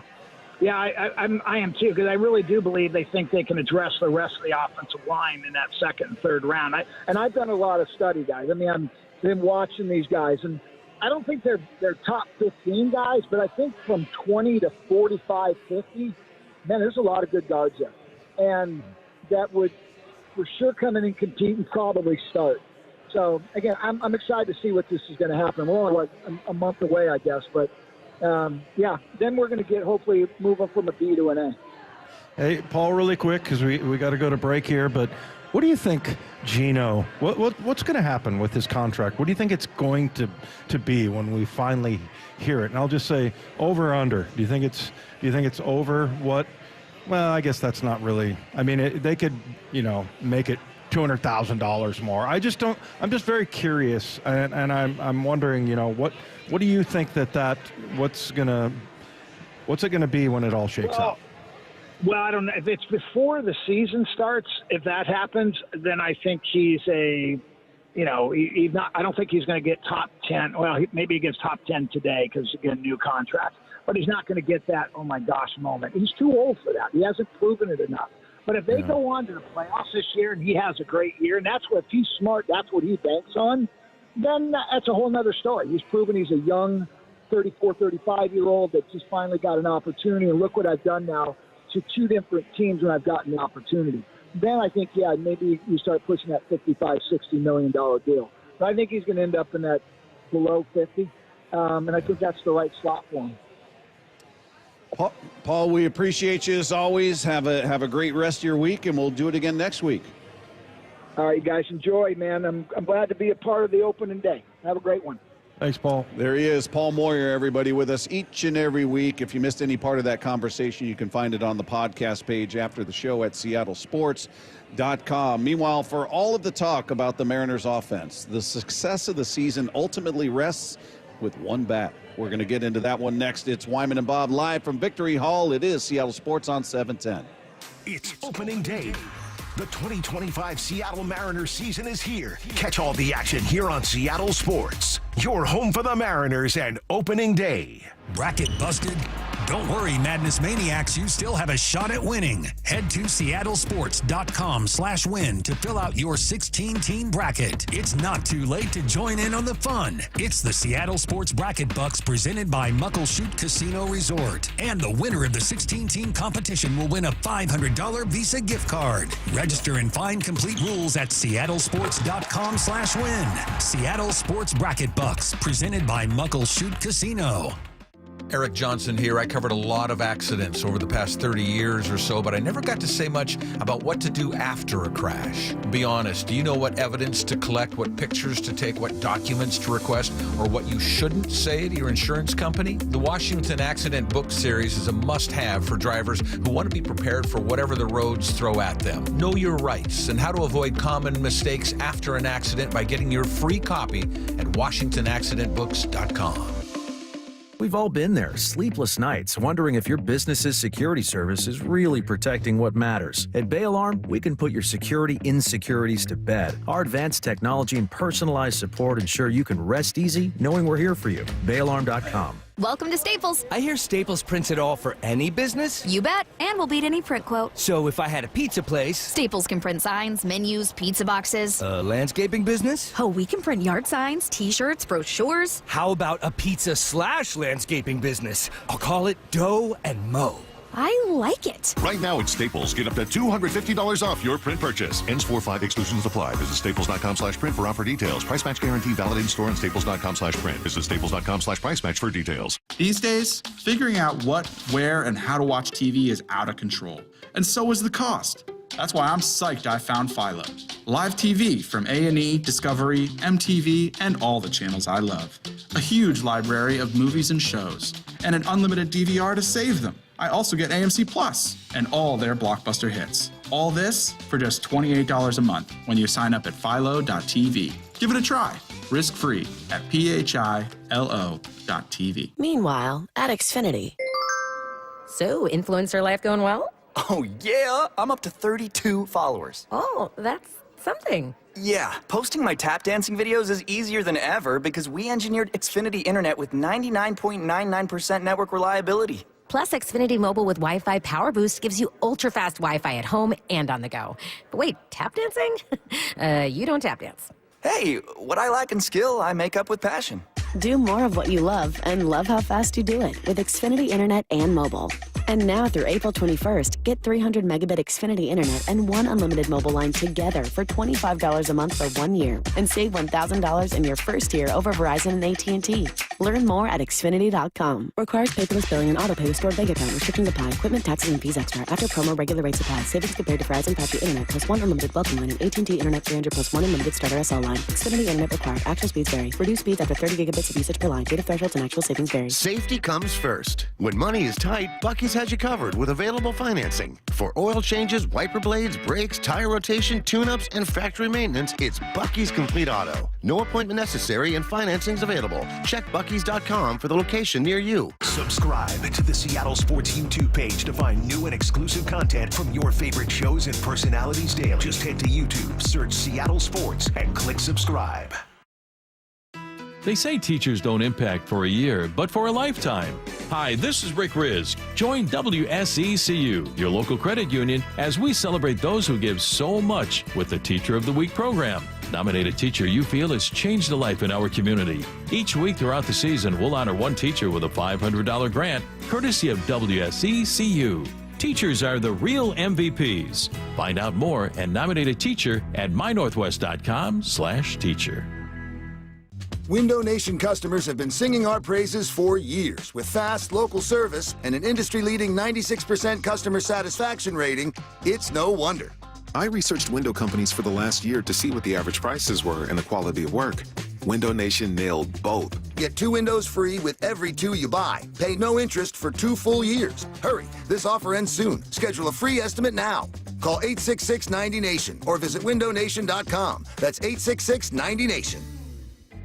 Hello, Seattle. It's your friendly neighbor, the T-Mobile Park roof. From up here, I can see it all. Folks pouring in from the street, the sun setting over the sound, the roar of the crowd as Luis Castillo pumps his fist, and the joy of the J-Rod squad as Julio snares a deep fly ball at the wall. He reaches up with a leap and he makes the catch! And all the faces smiling with every perfectly grilled hot dog and swirl of soft serve. When the final out's made, I'll be right up here, lighting the W and soaking it all in. Mariners baseball. Try it inside. It's officially Mariners opening day. Don't miss tonight's festivities at T-Mobile Park, starting with a special pregame ceremony at 6:30 and first pitch at 7:10. Plus, check out everything on deck during the first homestand, like Randy Arozarena Cross-Armed Hoodie Night tomorrow at 6:40. Get your tickets now at mariners.com. Wyman and Bob. From the Quantum Fiber Studio. Weekdays 2 to 7. On Seattle Sports and 97.3 FM HD2. We continue live from Victory Hall. It's Wyman and Bob. This is Seattle Sports on 710, seattlesports.com. Happy opening day to everybody out there. Text line is there for you at 866-979-3776, powered by Mac and Jack's Brewing Company. Talking a lot of Mariners. Had our guy Paul Moyer on in the previous segment in case you guys just tuned in. Talked a lot of Mariners with him. He's obviously very excited, along with the abandoned boys, as you like to call them, Dave, getting ready for the season and get that. Why does he have to bring them up every time? He's really been pushing the abandoned boys lately. He really has. They've been a big topic of conversation for him. I think he's telling you to steal. I think that's what he's telling nobody ever sent that to me. That's for sure. We got people walking into Victory Hall giving us the steal sign. If you missed our conversation with Paul Moyer, you can find that on the podcast page after the show at seattlesports.com.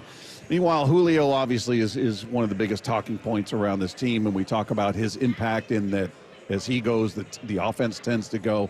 What kind of season do you think he's going to have? And we'll ask later about specific numbers. We'll get into that. But is he a guy you look at and say, all right, this is where he puts it together, just in terms of being the guy from beginning to end? Yeah, I think our guy, JP, John Paul Morosi, focused on the right numbers. And it's home runs and stolen bases. And he is definitely a 30-30 guy. Now, he hasn't done that. He hasn't had that kind of year. I mean, he had 32 home runs. I'm sorry. He did do it. He did do it. Yeah. He had a 37. I was looking at the wrong number there. So, yeah, that's what he needs to be. That's the all-star number right there for him. He bats 275, which wasn't, not a whole bunch more than what it was last year. But, those numbers of the stolen base and the home runs were down.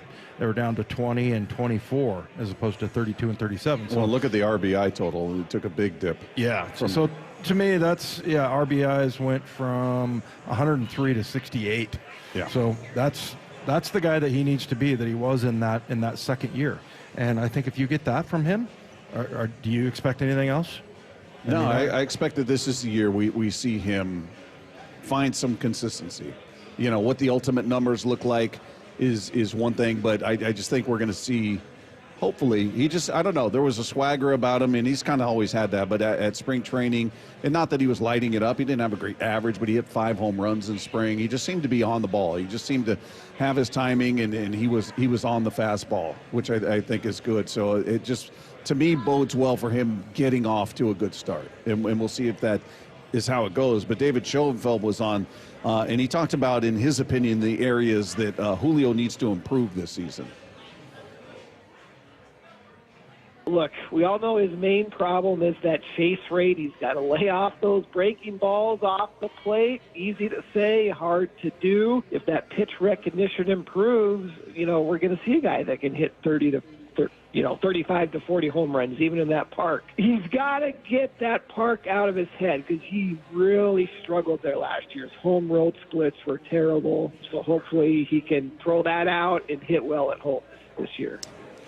Yeah, the one thing we didn't see in spring was him swinging out of his shoes and falling over the plate into the opposite side. You know, how many times we see that last year where always on away pitches. Yeah, he was chasing low and away. There was a lot of chase there, and he looked like he was trying to just flatten the ball. Right. I mean, just crush it, and he'd end up in the other batter's box. You know, and I didn't see any of that in spring. Even when he did swing and miss, he had some balance. He just looked mechanically, he just looked a bit more sturdy, and the balance was there. Where last year, forever, he was just chasing low and away. Off speed was just the killer pitch for him, and he would swing so hard. You see him off balance, falling over there. I didn't see that in spring. Well, hopefully that carries over to the regular season. Yeah, and I don't think you have to be an expert on hitting to. If everybody who watched every game last year, close your eyes, you see Julio getting jammed inside, and then pitchers would start with the low and away. Mm-hmm. And then, like you said, his balance was bad because he was stumbling forward almost. It seemed like that was every at-bat for him. And look, I don't know how to fix it, and I think most people don't, but that just wasn't Julio. That's not what you're used to seeing him. So, you know, when you saw that swing last year, you know, it wasn't a surprise that those numbers that we talked about were down. Yeah, and I also like seeing a couple of the home runs he hit in spring went the opposite way, that he's letting the ball travel on him a bit. He just looked, the approach just seemed a bit different, a bit more composed. Again, it's spring, so we'll qualify that a bit. But I like that we didn't see some of that, you know, being overly aggressive in the chase. And that was the book on him last year, is they'd bust him up and in with heat, and then they'd go off speed low and away. And it seemed like it got him out more often than not. And, you know, hopefully I don't mean simplistic in a negative way, but the more of a simple approach that Edgar was preaching when he got in here and has done obviously through spring is going to resonate, I think. Greg Amsinger, who we had on, talked about Julio just kind of learning to deal with the pressure that comes with being, you know, identified as a superstar. Julio Rodriguez has to go back to being a superstar. And that's a tall order, man. Still a young player. He's still trying to get comfortable with having tons of money. That is a real thing players have to adjust to, because everyone's calling you now. A lot of people called you when you broke into the big leagues, not people you've never met are somehow getting your phone number when you're wealthy like he is. So he's dealing with all the human aspects of being a superstar, but he's got to play like one again. Yeah, I mean, that's the bottom line to it. It's stating the obvious, but it's true. He's, you know, we talked about this before where I said I'm kind of done calling him young in terms of using it as an excuse. He's still young. But to me, you got 3 seasons under your belt, full seasons. You know what this league is. You know how they attack you. You know what it takes to get through the grind of a season. You're not that kid, you know, the wide-eyed kid and, wow, this is my first exposure, and how does the league adjust to me? How do I adjust to them? You got 3 full seasons under your belt. This is where you step up and you take that next step to becoming a superstar. It doesn't mean you don't have, you know, you go through slumps. Every hitter's going to slump. It's going to happen. He's going to have a 2 for 20 run or whatever you want to throw out there. But he's just got to find a way just to impact the game more often than he did, rather than bunching it all together. And then ultimately, the end of the season, we look at the numbers and go, hey, it wasn't so bad. Well, you know, there were a lot of missed opportunities. And when you miss the playoffs by 1 game, those missed opportunities are massive. Well, and the other thing about, you know, saying he's not young anymore, I mean, he's old enough to not do what he did last year at the plate. I mean, there was just something very wrong and very undisciplined about it. So, yeah, if we're looking at what he did in 2023, he's the one guy I put a lot of pressure on. I think the rest, I would say Luis Castillo also kind of falls into that category. You just expect him to be good. Mm-hmm. We don't really, our expectations as far as, you know, pretty much the entire infield. You know, you're kind of like, yeah, there's some up and down, but Julio is expected to be great, and he was paid that way. And so I mean, I don't mind saying he's not young anymore, and I don't mind saying there's a ton of pressure on him. He has to get back to what he was in 2023. Yeah, and look, saying all that, that doesn't you know, take pressure off anybody else in this lineup. He can't do it alone. So even if he's having a great year, you still need Cal to be Cal. You need JP to step up and be better than he was last season. You need Rosarena to be better than he was last season. You certainly need Polanco and Gar. All of these guys need to kick in here. Even if Julio has an MVP year and they all play like they did last year, you might be in the same position where the rotation is the one for me. I'm like, man, is it fair to expect them to be as healthy as they were the entire season and as productive? I mean, there's no reason not to. The health is always the wild card. Yeah. But I don't know. There could be regression there. You never know. We're all just sort of writing it in pen. They're going to easily be as good as they were last year, if not better. Yeah, I would say I've done that. And maybe that's not fair. I mean, because like you said, you're writing it in pen. I just expect, and I'm not going to be terribly disappointed if Wu isn't this, Cy Young candidate or anything. Same thing with Bryce Miller. I just expect them to be as good as they were last year. Both those guys, sub-3 ERA last year. Yeah.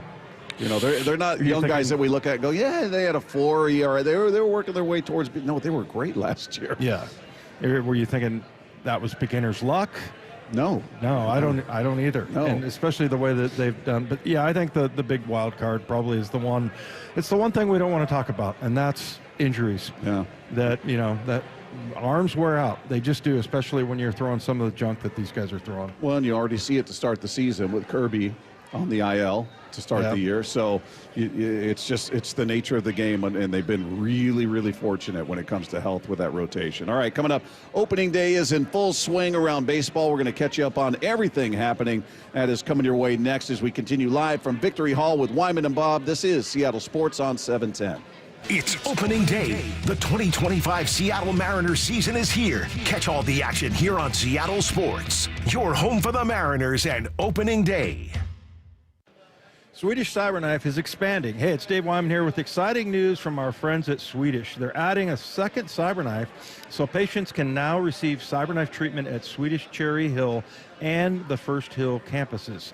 As many of the 710 listeners know, Cyberknife is a non-invasive, non-surgical treatment option for prostate cancer with proven results. It uses advanced technology to track your slightest body movements while adjusting in real time to deliver radiation with extreme precision. Healthy surrounding tissue and organs are spared from radiation. And the end result, excellent long-term cancer control and significantly reduced side effects. Compared with other radiation treatment therapies, which last 6 to 9 weeks, the Cyberknife treatment period is typically only 5 days, with each session lasting less than an hour. When diagnosed with prostate cancer, consider treatment with Swedish Cyberknife. Swedish.org/Cyberknife prostate. Treat prostate cancer with Swedish Cyberknife. This Friday, a 19-year-old girl was kidnapped. I'm gonna bring her home. Jason Statham is a working man. Where's the girl? You a cop? You wish I was a cop. From the director of The Beekeeper. This is human trafficking. You do this, you better go full on. Is that a grenade? Yep. You ain't a cop. You're a working man. That's right. Time to get to work. A working man. Rated R. Under 17. Not admitted without parent. Only in theaters Friday. Say, partner, what happens when you combine Truck Month with the March sales event at the West Hills Autoplex? Oh boy, gift card with test drive, complimentary basketballs, free throw for savings, deals on trucks, Ford trucks, Chevy trucks, Ram, GMC, new trucks, used trucks, trucks and trucks and trucks and trucks. Celebrate Truck Month and the March sales event at the West Hills Autoplex this weekend, part of the Hazelwood Auto Group. Hazelwood has it! Trucks and trucks and trucks. Hey, it's Jason Rance. Our local tax expert Greg Nunn wants taxpayers to know the IRS is now going after older cases very aggressively. If you received Form CP-504 from the IRS, do not ignore it. Be proactive and resolve your situation with Greg Nunn, N-U-N-N, None Better Tax Resolution. The smart way to improve home comfort is a new heat pump. New heat pumps from Home Comfort Alliance provide efficient heating and cooling in one unit. Upgrade today and enjoy 18 months, same as cash financing, and up to 15% off through March. Visit HomeComfortAlliance.com. Making fresh produce and food affordable and accessible to all is a mission Safeway is deeply committed to.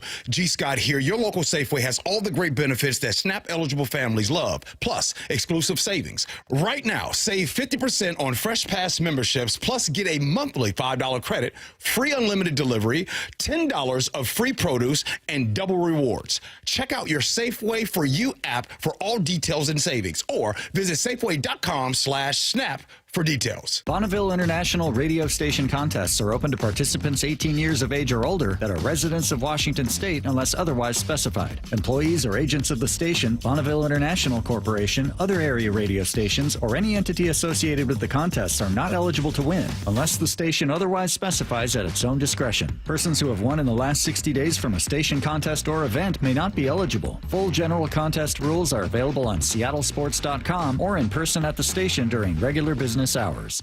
It's opening day. The 2025 Seattle Mariners season is here. Catch all the action here on Seattle Sports, your home for the Mariners and opening day. The Mariners are back in action at T-Mobile Park, and you can be there for big moments all summer long with a Flex membership. Flex plans are perfect for fans who want the freedom to choose their games and seats as they go, while still enjoying all the perks of being a member, like saving 10% or more on tickets with no fees, unlocking access to exclusive pre-sales and year-round discounts, and so much more. Join the squad today at mariners.com/flex. Now Raleigh wins it in the 10th inning for the Mariners. Bracket busted?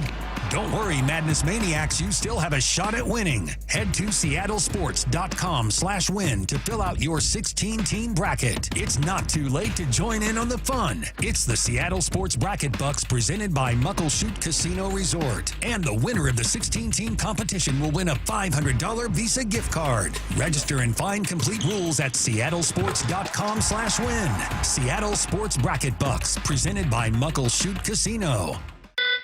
Attention tax accountants. The following message is for you. Tax season is here, and if you're an accounting firm, the pressure is on. Long hours and tight deadlines make this time of year a challenge for even the most seasoned tax professionals.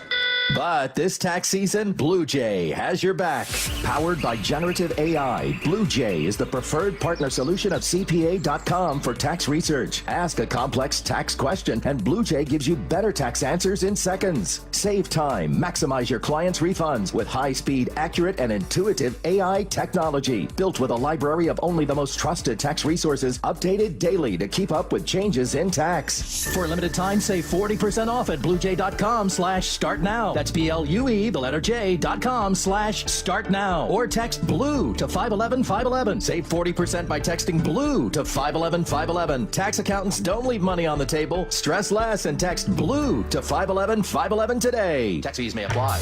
Wyman and Bob. From the Quantum Fiber Studio. Weekdays 2 to 7. On Seattle Sports and 97.3 FM HD2. We continue live from Victory Hall. It's Wyman and Bob. This is Seattle Sports on 710 and seattlesports.com. It is opening day, and people are starting to file in here to Victory Hall, the Hatback Bar and Grille, Steelheads Alley, the whole thing going on out here. Got some listeners. People actually listen to the radio show, Bob. I was thrilled to hear that. Yeah, we got people, there was five people making the trip down from Vancouver. Yeah. They listen on the app every day. Yes. I also just talked to a couple of guys. A guy said he just moved to Spokane. And I said, do you mind it when people call it a small town? He goes, no, I don't like that. But he also said that they on the national thing, they called it Spokane. I'm like, okay, that's annoying. I thought you were going to say something like, do you like the Cooper Cups from there? But anyway, yeah, so we got some good listeners. There's Timothy down. I was down at spring training, and he was like, hey, how many, because we still had a bunch of interviews in the box that, we hadn't played yet because the whole Geno thing blew up. So, yeah, we ended up talking about that down there. But, yeah, it's cool. There's lots of people coming out, and it's only 3:45. Yeah, people are fired up. It should be an electric night, and hopefully the Mariners can reward everybody's enthusiasm with a nice, resounding victory over the cityless A's.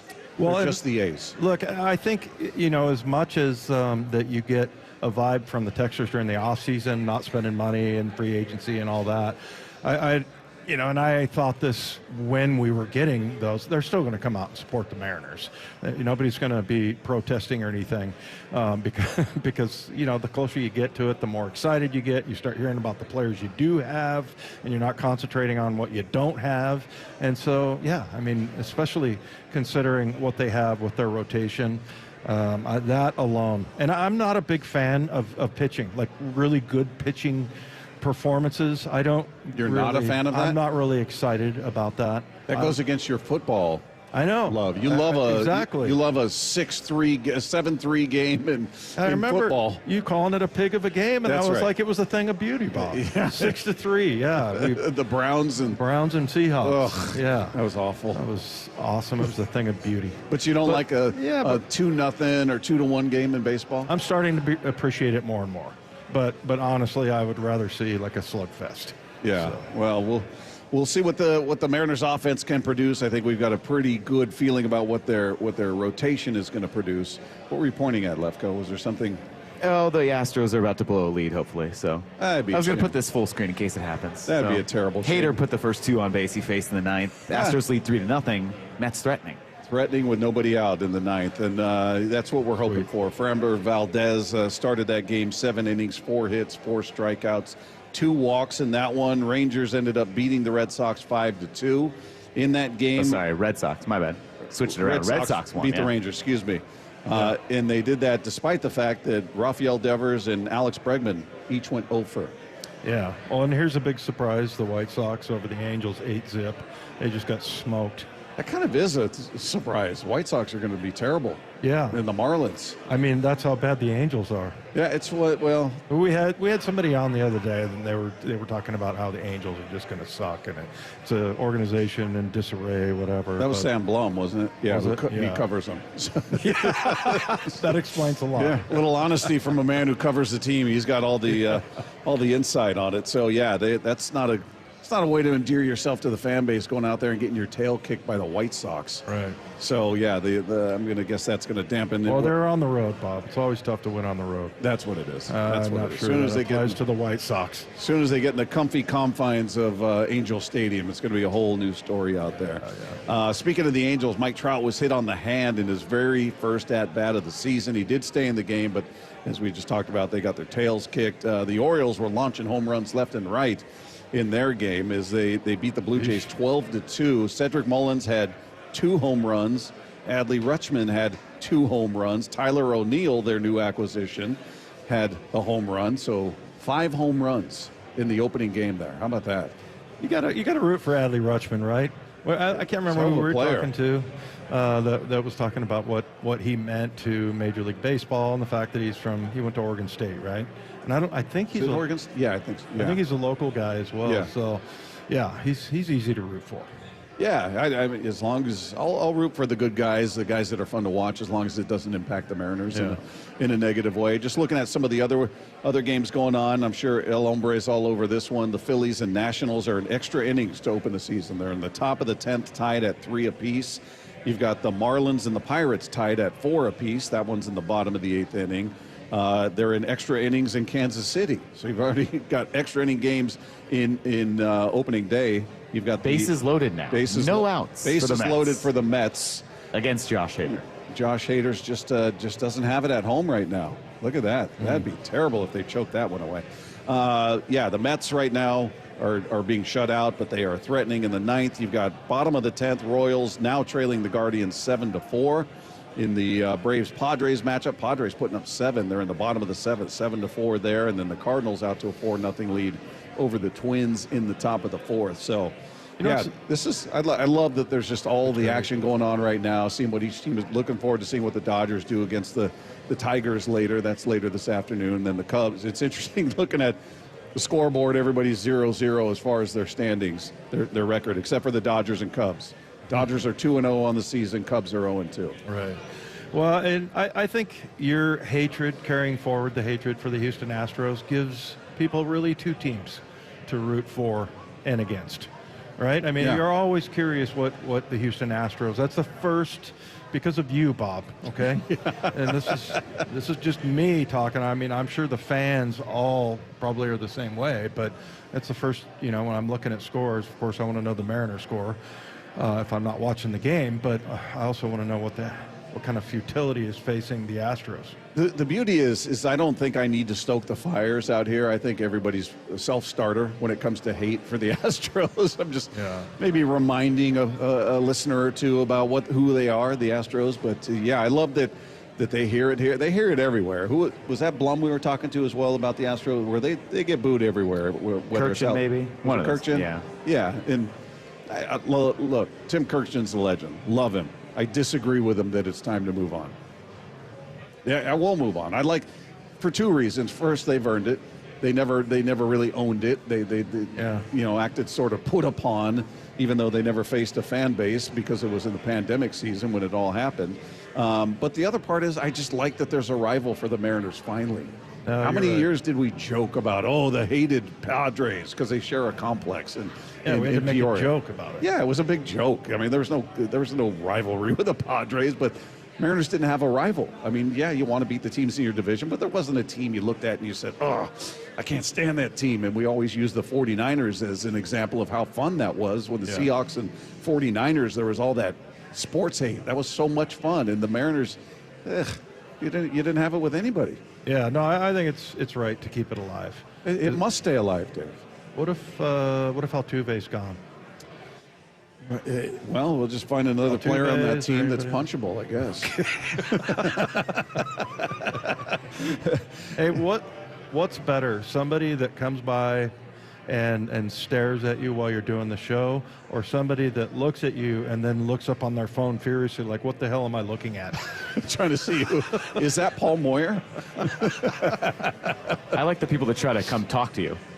Right, while we're talking. Yeah. They'll come right up here. They don't know. What do they know about radio? They know we're talking into things. They think you're just having a conversation. We're talking into things.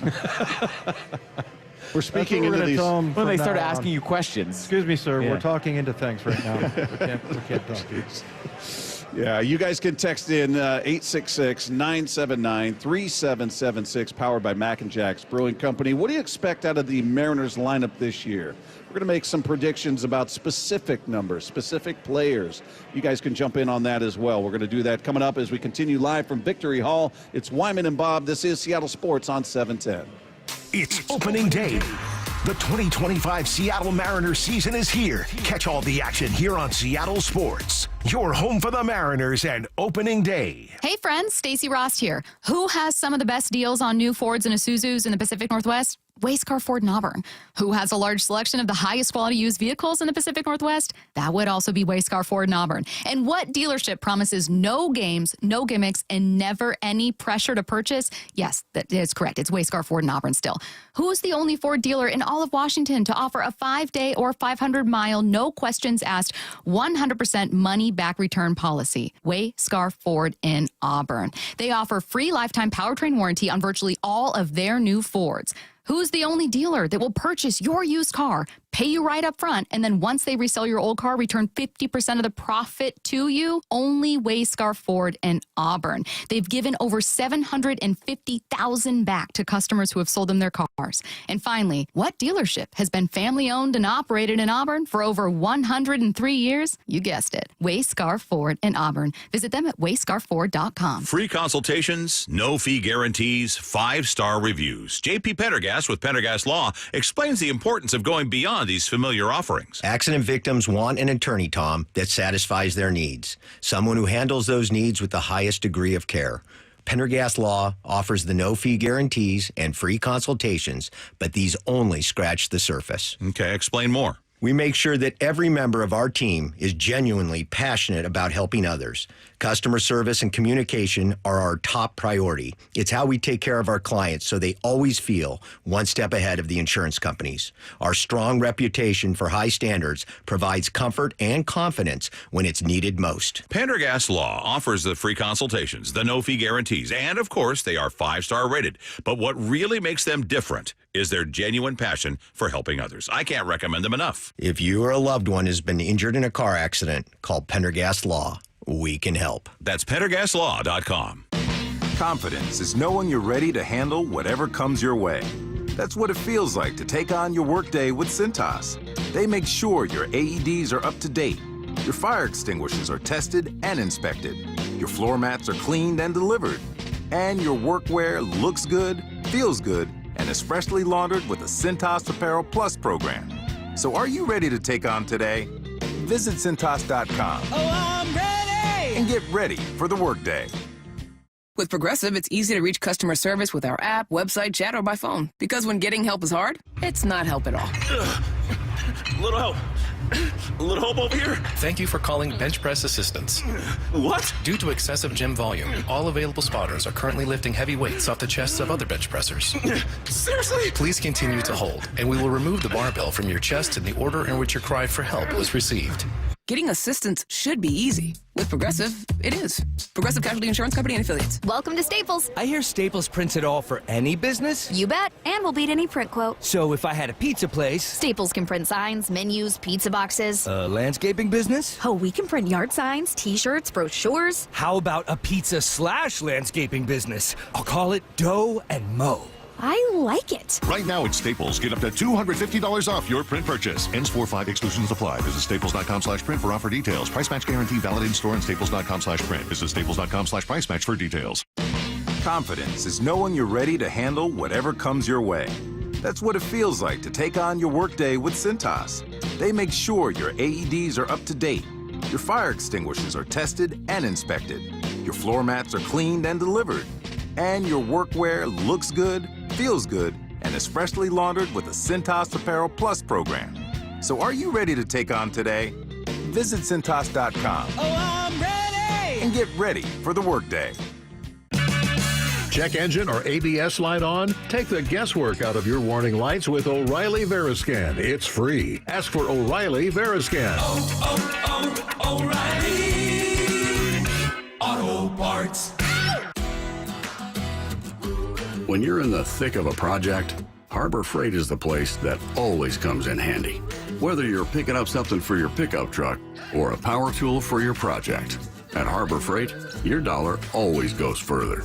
And these days, when everything seems to cost more, you can take pride in knowing that you get hard-working tools at hard-working prices.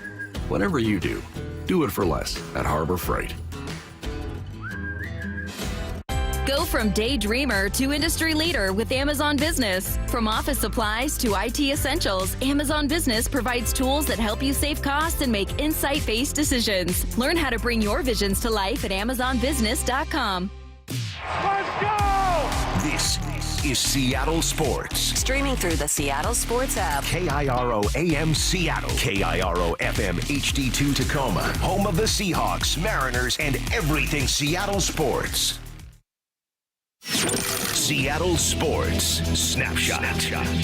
Taking a look at your baseball scoreboard on opening day. They're in the top of the 10th in Washington, where the Phillies are now out in front of the Nationals 5-3 in that game. Bryce Harper and Kyle Schwarber both with home runs. They're in the top of the 9th in Miami. Pirates and Marlins knotted up at 4 apiece. Headed to the bottom of the 8th in San Diego, with the Padres up 7-4 on the Braves. They're in the bottom of the 4th in St. Louis. Cardinals shutting out the Twins 4-0. Taking a look at some of the finals earlier today. The Yankees double up the Brewers 4-2. It was the Orioles with a home run fest. Cedric Mullins with 2 home runs. Adley Rutschman with 2 home runs.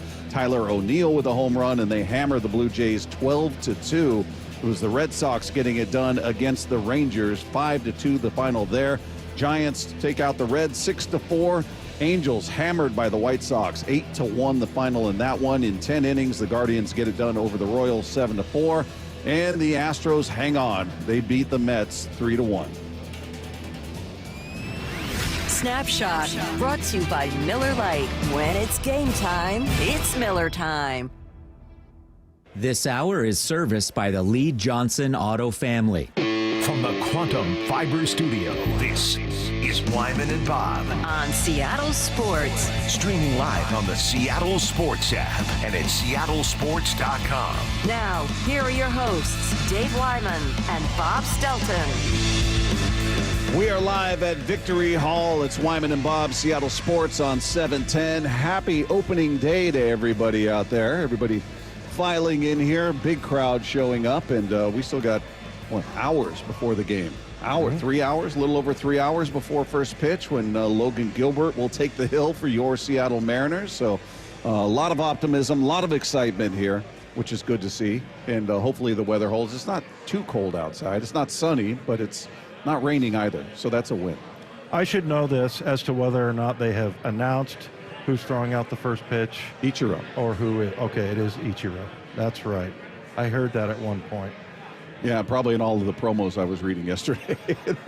No, that wasn't it. That wasn't it. You ignored all of those. Something you said on the radio, Bob? No, that's not. Keep going. Never heard you say that. You mentioned that? I heard it somewhere. Yeah, well, and they tend to have more than one first pitch. They've got like a ceremonial first pitch. Maybe that's an what Dave's official. thinking of. Yeah. Those are a surprise. So it might be Ichiro and somebody else Okay. doing it. You know how you'll see multiple out there. Adam Ray will try to sneak out there, probably. I guaranteed he'll be out there at some point this season. Let me ask you this, because I remember I asked Blowers this one time, and I'm like, is it really that hard? And Blowers, being the guy that he is, you know, he's very straightforward. He's like, I'm guessing you would struggle. I was like, oh, that's interesting. Well, maybe I would. Maybe I would just get out there and choke. But for a guy like Ichiro, is he going to go up on the mound? You think? Because a lot of the players, they don't throw it from the mound because they're just like a guy that played. They don't want to show off, maybe, or something. Well, some guys, depending on their age, don't have it anymore, whereas we know Ichiro still has a gun. Oh my God. He was out there pitching when we were watching him out in spring training, and he had some heat. It'd be funny if whoever's catching him comes out in full cup and chest protector and everything, because he still throws the heat. It's unbelievable. He still throws very hard. Yeah, he was pitching against a women's team. There was video in Japan, and he plunked some girl. Oh no. Yeah, you saw him as soon as he hit her. You saw him just bend over at the knees, just like, oh man, I'm sorry. He felt bad, but yeah, he was. I think he was in the upper 80s is what he was throwing there. So he gets a little fired up about pretty much everything. So that's awesome. I love that about Ichiro. But it's cool. I'm just wondering, sometimes I'll see the guys that actually have played, and I thought it was because they don't want to show off. They're not going to go up on the rubber, because you can go down just in front of the mound and throw it in that way. I think it's probably they don't want to screw it up because the expectation is, well, you're a former ball player. You're going to be throwing a BB there, and maybe they're like, I don't know where this thing's going to go, so let me just lob it from the front of the mound here. We'll have to get to the bottom of this. Yeah. See who's got you get a guy like Adam Ray up there. He's going full tilt. He's a competitor. Oh, he's up there. He's shaking the catcher off. I remember when he first did that. This is before he made friends with every single person in that clubhouse. Dylan Moore was catching it, and he threw it, and it was a pretty good accuracy-wise. It was pretty good. He runs over and he hugs Dylan Moore, and he wouldn't let him go. Yeah. And he was just hanging on to him. And he said, uncomfortably long hug. What he said, Dylan at one point said, okay, you did it. Yeah. You did it. Let go. That's enough. But yeah, it's. I think it'd probably be a little harder than some think.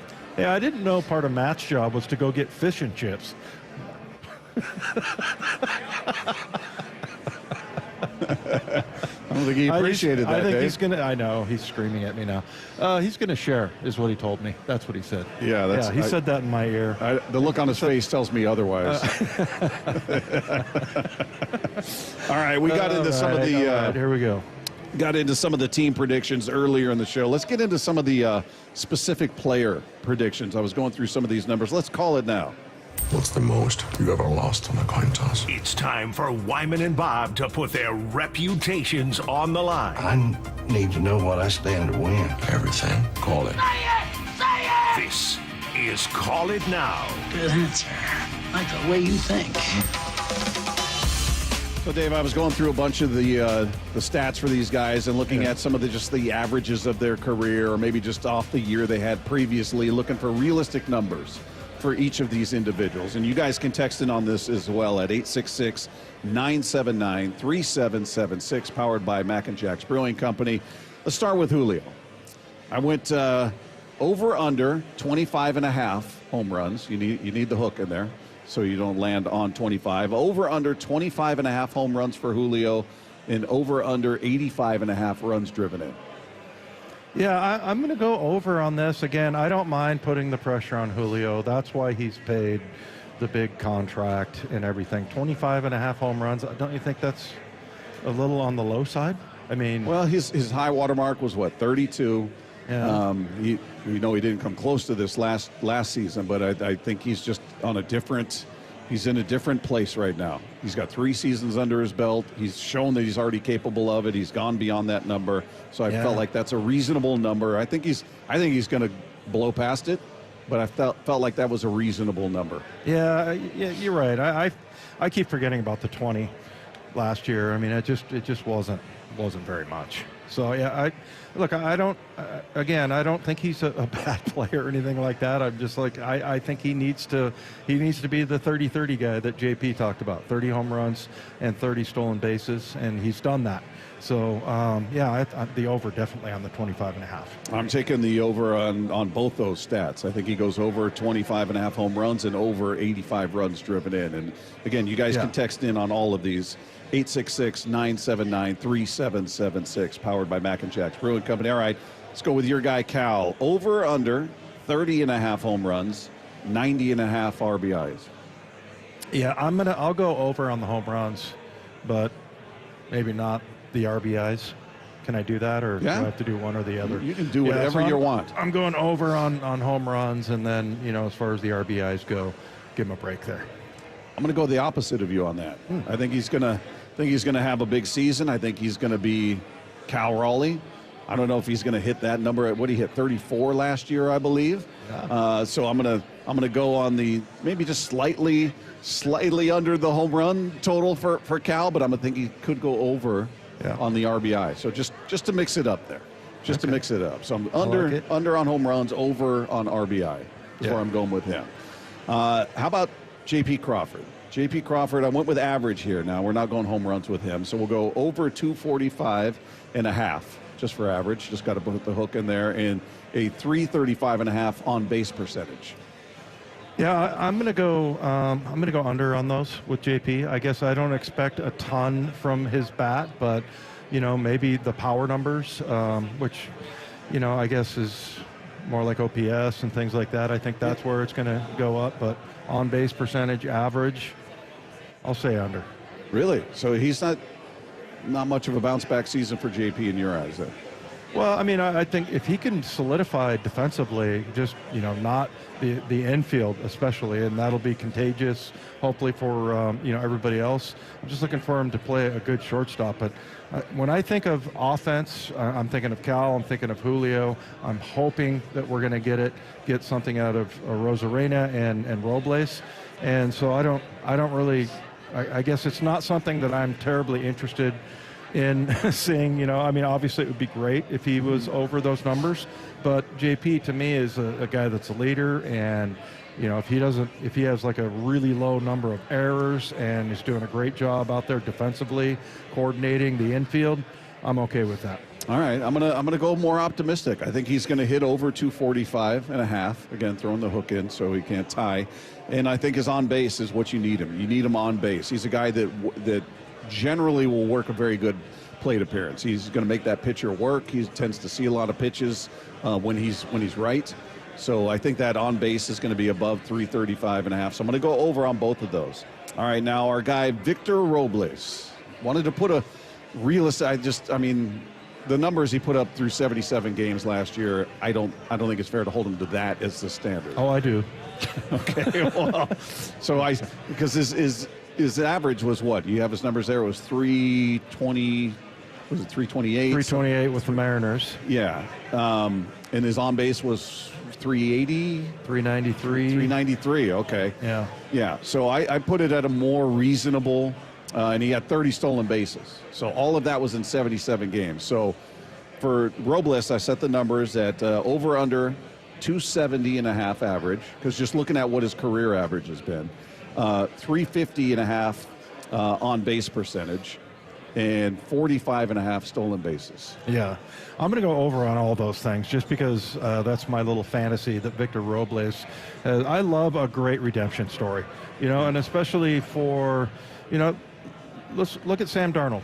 Sam Darnold, third pick of the draft, and he goes out and pretty much stinks. I mean, that's probably an over-characterization, but pretty much stinks for his first 6 years in the league. And then comes back. Now he's playing for, which is not a lot of money for the Seahawks, but I just love seeing a guy that, maybe he lost his way when he first came, kind of like the Natural, right? Remember the Natural when he was on the train, then he ends up getting caught up with a bunch of other stuff, and then, he's gone, he disappears for a while, and then all of a sudden comes back, and he got shot. He had some bad things happen to him. You don't want to get shot. That's right. Yeah. That's right. So, I love that story. So I'm going to say that this is going to be his redemption year. Okay. Yeah, I'm going to go, I think I might go just slightly under on the average. I could see him hitting in the low 260s somewhere. I think could be a reasonable spot for Robles. So I've got him a little under on average. I've got him over on the on base. I think he's going to be able to find his way on base, whether we're talking he's out there mashing the ball, coming up with base hits, or he's working walks. But he's such a problem on the base paths. We saw that 30 stolen bases in 77 games last year. So I got him over on the on base, under on the average, and over on the stolen bases. Well, like I said, I love him as, the leadoff hitter. Yeah. Love that. That's going to be the first thing the pitcher sees. And, and I don't expect him to, go with the antics every time that he's up there, but I do like it when he kind of messes with the pitcher a little bit. His antics. Yeah. All right, now we get into some of the bounce back guys, and JP was certainly in that category as well, but Jorge Polanco. I didn't put any stats about his defense here because I don't honestly know how much he'll be playing at third, if it's going to be every day, or how much that's going to take place. But over under 20 and a half home runs, over under 70 and a half runs driven in.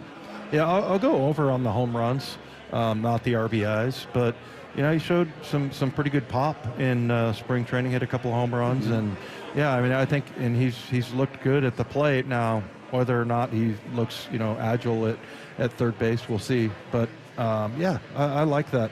He's actually got some pop in his bat, like we saw it in spring. Yeah, I think he has a bounce-back year, offensively speaking. Defense, I've still got some concerns. But I think he goes in under on both these numbers, just slightly. I don't think he quite gets to those numbers, but I think it'll still represent a bounce-back year where you look at him as a positive for the offense. So that's where I'm putting Polanco. Garver is an interesting one because, it was just a dreadful year all the way around for him last year. He has looked really good in spring. We'll see if that carries over. So over at the same numbers for him, 20 and a half home runs. And again, coming to these numbers by just looking at what they've done through their career. 20 and a half home runs, 60 and a half runs driven in. And I threw average in there because he was under 200 last year. He was in the, 178, I think is what he hit. 225 average for Garver. So where do you go with those numbers? Yeah, I'm not very optimistic about Garver. He would be the one guy. We haven't had a DH here in a long time, and if he could fulfill that role, that would be awesome. But we're asking a lot of things to work out here. Polanco at third base, J.P. Crawford to get better, Julio to be the superstar. I just think that's one thing that doesn't happen. Okay, I think he bounces back from last year, but I've got him coming in. I'm going to give him over on the home runs, over the 20 and a half. I'm going to go under on the RBIs. I put it at 60 and a half. I'm going to go just slightly under the average, 225. He's never been a big average guy anyway throughout his career. I don't expect him all of a sudden to hit 260, 270. So I'm going to say he comes in under that, but he'll still represent, much like Polanco, he'll still represent a step forward from last season, which for Mitch, we're not setting the bar super high for him, if we're being honest. All right, how about this? Randy Arozarena got the same home run total for him. Over under 20 and a half. RBI over under 75 and a half, and then is on base over under 346 and a half. Well, I just alluded to it. I'm pretty bullish on all of these, and I'm going to say over on everything for Randy Arozarena, just because he was a big trade last year, and I think now the fact that he didn't, he's not coming off that year where he was so torn, like emotionally, as far as the, leaving Tampa. We're getting stared at here by the big wigs. Can't hear anything that's being said, just see staring. No, but I think his departure from Tampa Bay, it was kind of heartbreaking for him. And, I think it took him a while to get settled, and now it seems like he's back and ready to go. And, I think I'm bullish on Randy Arozarena. Yeah, so you're going over on all those numbers? All those numbers. Okay. I'm going to go just under on, I'll go over on the home runs. I'm going to go just under on the RBIs. Might be, high 60s, maybe even a low 70, but 75.5 is where I put the number. And then I'm going to give him maybe just a smidge under on the on base. 346.5 is where I set the number. I'm going just a little under that, but still, again, even coming in slightly under some of these numbers is a market improvement from where these guys were last year, and goes a long way into ultimately where they're going to end up. So I think I just delved out like 357 home runs. Is what I think that happened. Were we keeping track? Not of the actual total, number-wise. I'll go back and listen. Radio math, I can't do that. Whatever. You know that. We can't add things together. Yeah.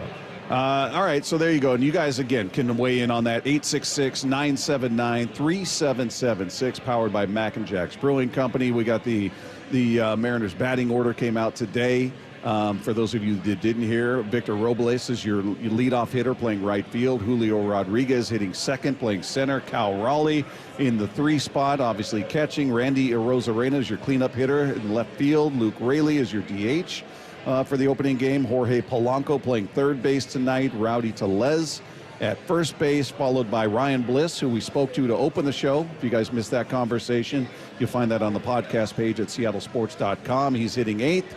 And rounding out your order is J.P. Crawford hitting 9th at shortstop. Any surprises there? I know there's a little disappointment that Dylan Moore is not there. Yeah. I understand. I understand. Well, I mean, actually, that's what you want from Dylan Moore, right? I mean, he's a great super utility guy. And he is a super utility guy, because utility guy is the guy that plays, 2 positions or whatever. So I just threw that out there. Yeah, it's utility to me is you play 2 or he's super 5. Utility. Yeah. There's utility than super utility, Bob. I think you can put him at every position other than pitching and catching. Yeah, absolutely. So, I'm pretty excited about this. No question about it, especially Logan Gilbert, watching him pitch. Like I said, it did not used to thrill me sitting there watching a 1-0 game and a pitcher having just this great outing. Don't care, never cared about that. Now all of a sudden I do, and that's the best asset the Mariners have. Yeah, I'm curious. I mean, we've been talking about Robles and what to expect from him through 162 versus 77 last year. But I'm also, Rowdy Tellez is a guy that I didn't really see play for it. Didn't see while we were in spring. Didn't see Polanco at third, and I don't think we saw Tellez at first. We only had a chance to see 2 games when we were there, because some were happening when we were on the air. So I'm just curious defensively, because that's one of my big concerns. I know we're all concerned about the offense and are they going to be able to do enough. The infield defense, I'm a little shaky on it. I didn't get a chance to see any of it in spring just to see how they look. I can look at numbers for Rowdy Tellez, and I know they're not awesome defensively speaking, but I think we'll see what kind of magic Perry Hill can work. I'm just curious to see what he looks like at first. Is he a guy who goes out there and he picks it like Ty France did? Ty France didn't have a ton of range, but man, he was fantastic. When you're talking about a guy who's firing that ball off balance, one hop, short hop, he was very good. However you feel about Ty France, that's just something you can't deny about his defense. He was incredible, and it's such a. The one thing I guess I never had talked about before was the range that he has. Like if you're an infielder and you're catching like something on a second hop and you're backhand glove, and you've got a huge circle, a huge area that you can throw it in and know that your first baseman is going to come up with that. So yeah, we'll see. I think Raley, again, we looked at as much as he played first base, which I don't know the number was. I think he had 1 error at first base, but the thing about him, I think he looks kind of clunky to people, and he's not like super smooth. He said as much. Yeah, he said it when he was running. But yeah, who was the guy over there that couldn't hit? Our first baseman, Evan White. Evan White. Yeah, I mean, I just loved watching that guy play first base. Defensively, it was incredible, phenomenal, amazing. But yeah, he just had no bat. Yeah. So we know Raley does. Yeah, we know he can hit. He was one of the new acquisitions that actually did live up to who they had been in the past and exceeded it. So curious to see defensively just what Tellez looks like, what the improvement looks like with Raley. Now he's had more time to work there. And then Polanco at third is a huge curiosity for me. That's maybe my biggest curiosity in terms of defenses. All right, how does he look? How much of an improvement is there with him? from second last year to what he looks like at third. He's not going to be asked to be as agile left to right as he needed to be at second. Curious about the arm from third base. Again, having not seen him play defensively in spring, not sure what that looks like. So we're all going to find out, and we'll find out tonight because he's starting at third base. So those are the two big curiosities for me, defensively speaking. And we'll see how Bliss looks, and that rotation there, how much of a platoon is it going to be? Is he going to be kind of the everyday guy starting out, and then they'll drop in Dylan Moore here and there, or is it going to be a pretty frequent platoon with those two? I don't know. There's a lot of interesting aspects to this lineup and how they're going to play defensively. Well, I know you asked me about Dylan Moore, and I'm rooting for Bliss just because that means that you can use Dylan Moore in the best possible way that he gets used. Yeah. And that says not just a utility player, Bob, a super utility. All right, coming up, Cal Raleigh is here to stay, and we're going to hear why this city is so special to him when we sweep the dial. That is coming up next with Wyman and Bob, live from Victory Hall. It is Seattle Sports on 710. It's opening day. The 2025 Seattle Mariners season is here. Catch all the action here on Seattle Sports, your home for the Mariners and opening day. Cheesy Bites Pizza is back at Pizza Hut, and for just $15.99, you get a large pizza with 28 pullable, poppable, cheese-filled bites. Plus, it comes with the Ranch Lovers Flight featuring 3 bold new dips: Ultimate Ranch, Chipotle Ranch, and Pepperoni Ranch. 1 large pizza, 3 dips, endless flavor. Ready to dip into deliciousness? Order now at pizzahut.com. No one out-pizzas the Hut. This Friday, A 19-year-old girl was kidnapped. I'm gonna bring her home. Jason Statham is a working man. Where's the girl? You a cop? You wish I was a cop. From the director of The Beekeeper. This is human trafficking. You do this, you better go full on. Is that a grenade? Yep. You ain't a cop. You're a working man. That's right. Time to get to work. A working man. Rated R. Under 17. Not admitted without parent. Only in theaters Friday. Meanwhile, at Xfinity. So, influencer life going well? Oh, yeah. I'm up to 32 followers. Oh, that's something. Yeah, posting my tap dancing videos is easier than ever because we engineered Xfinity Internet with 99.99% network reliability. Plus, Xfinity Mobile with Wi-Fi Power Boost gives you ultra-fast Wi-Fi at home and on the go. But wait, tap dancing? You don't tap dance. Hey, what I lack in skill, I make up with passion. Do more of what you love and love how fast you do it with Xfinity Internet and mobile. And now through April 21st, get 300 megabit Xfinity Internet and 1 unlimited mobile line together for $25 a month for 1 year. And save $1,000 in your first year over Verizon and AT&T. Learn more at Xfinity.com. Requires paperless billing and autopay with stored bank account. Restrictions apply. Equipment, taxes, and fees extra. After promo, regular rates apply. Savings compared to Verizon 5G Internet plus 1 unlimited welcome line and AT&T Internet 300 plus 1 unlimited starter SL line. Xfinity Internet required. Actual speeds vary. Reduced speeds after 30 gigabits of usage per line. Data thresholds and actual savings vary. Say, partner, what happens when you combine Truck Month with the March sales event at the West Hills Autoplex? Oh boy, gift card with test drive, complimentary basketballs, free throw for savings, deals on trucks, Ford trucks, Chevy trucks, Ram, GMC, new trucks, used trucks, trucks and trucks and trucks and trucks. Celebrate Truck Month and the March sales event at the West Hills Autoplex this weekend, part of the Hazelwood Auto Group. Hazelwood has it!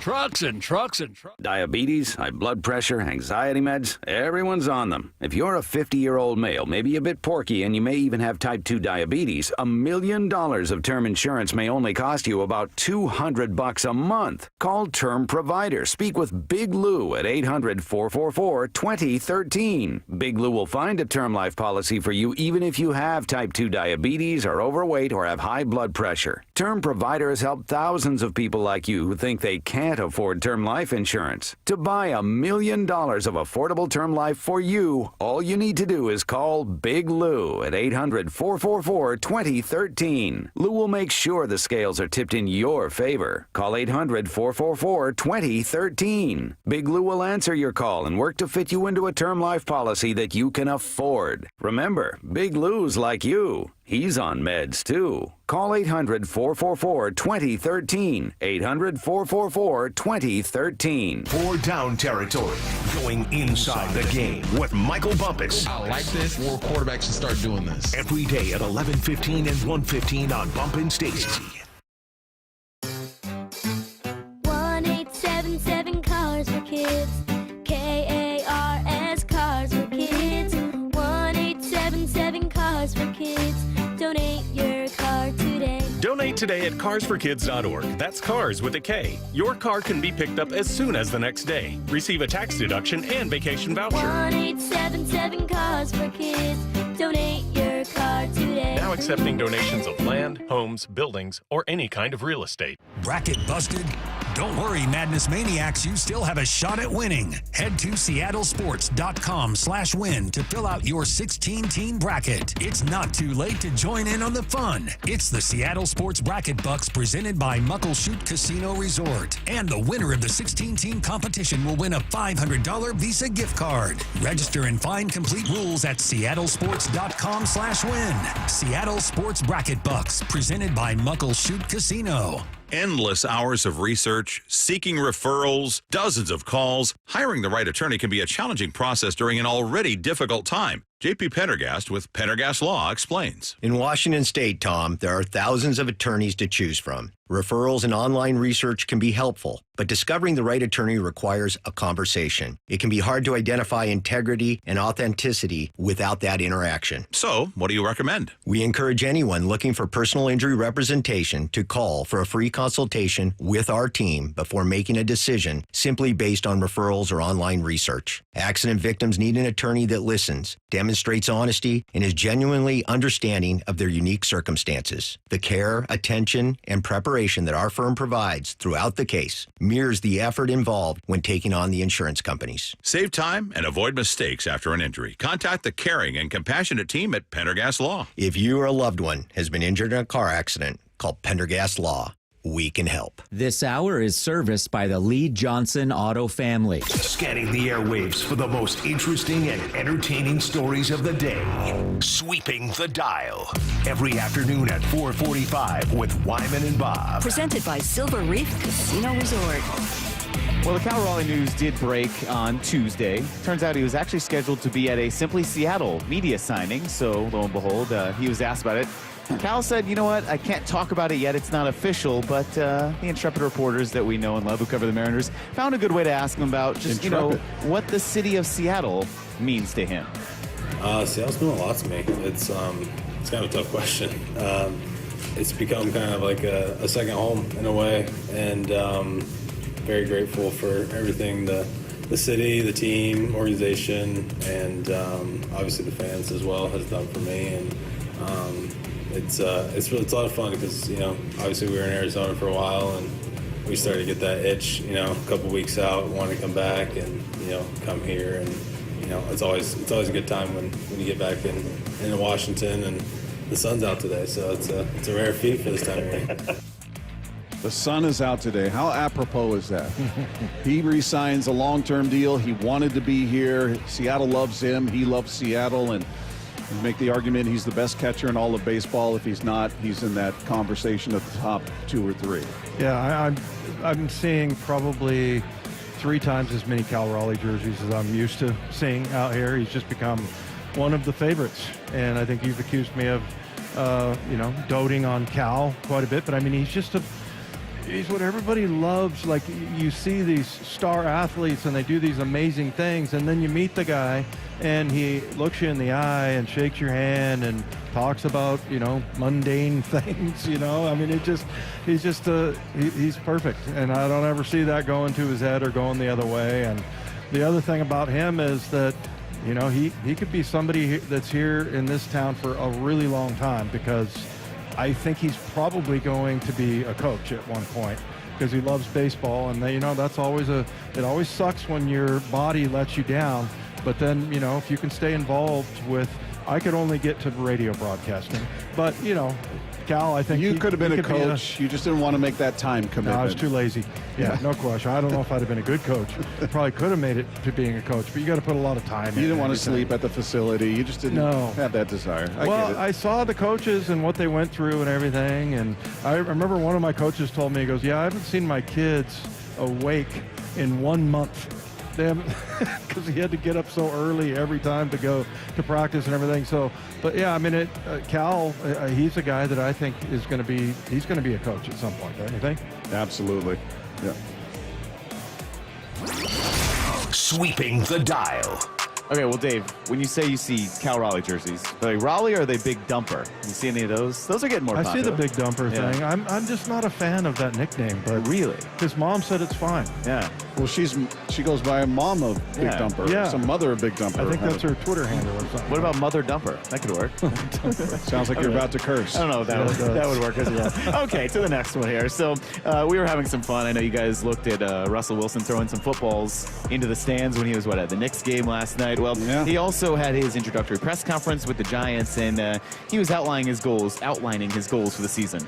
First of all, obviously I'm expecting to come in there and be a starter and earning that every day because your mentality and your approach. I just believe that, when you play this position, my goal every day, step on the field, is help our football team win and ultimately to be the best in the world and be one of the best that can do it. And I think that's my mentality, understanding that. And so I'm excited about the opportunity to lead everybody. It's not just.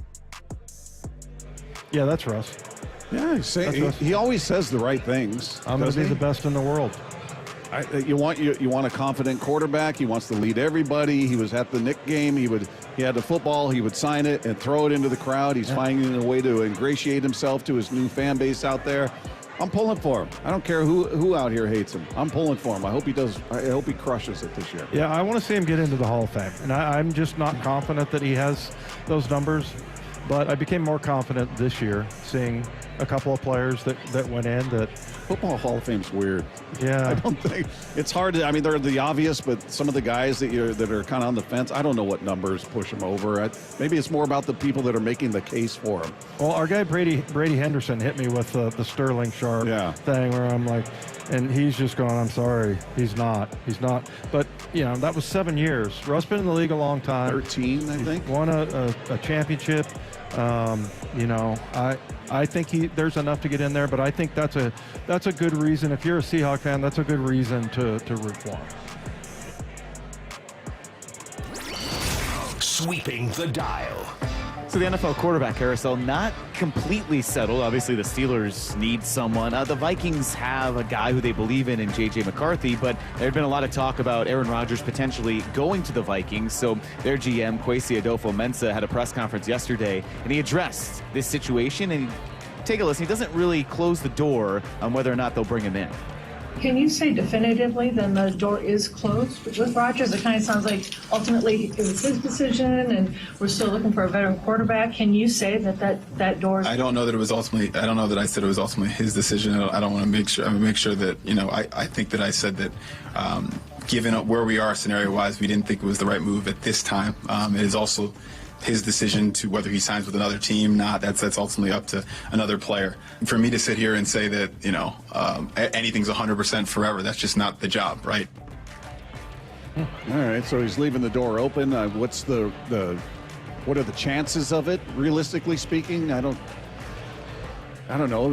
Is J.J. McCarthy the guy? I would think if you wanted that veteran presence, you would have kept Sam Darnold there for another year or signed him to something similar to what the Seahawks did, where it's kind of a one-year deal. I know it's 3, but you can get out after 1 if you were wanting to develop J.J. McCarthy for another year.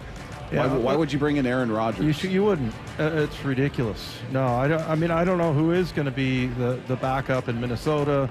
Who else do they have there? I'm trying to remember. There was somebody I thought of note, but yeah, J.J. McCarthy. When you talk to people around the league, they really covet him. That's a really good quarterback. And I felt like everybody was higher on JJ than you and I were. Yeah, because we didn't watch Michigan football and we didn't watch every game. We obviously saw. But, also just the word from all the coaches and scouts and everything was that this guy is unbelievable. He's an unbelievable leader. So, yeah, I think there's no way Aaron Rodgers would be good in that situation.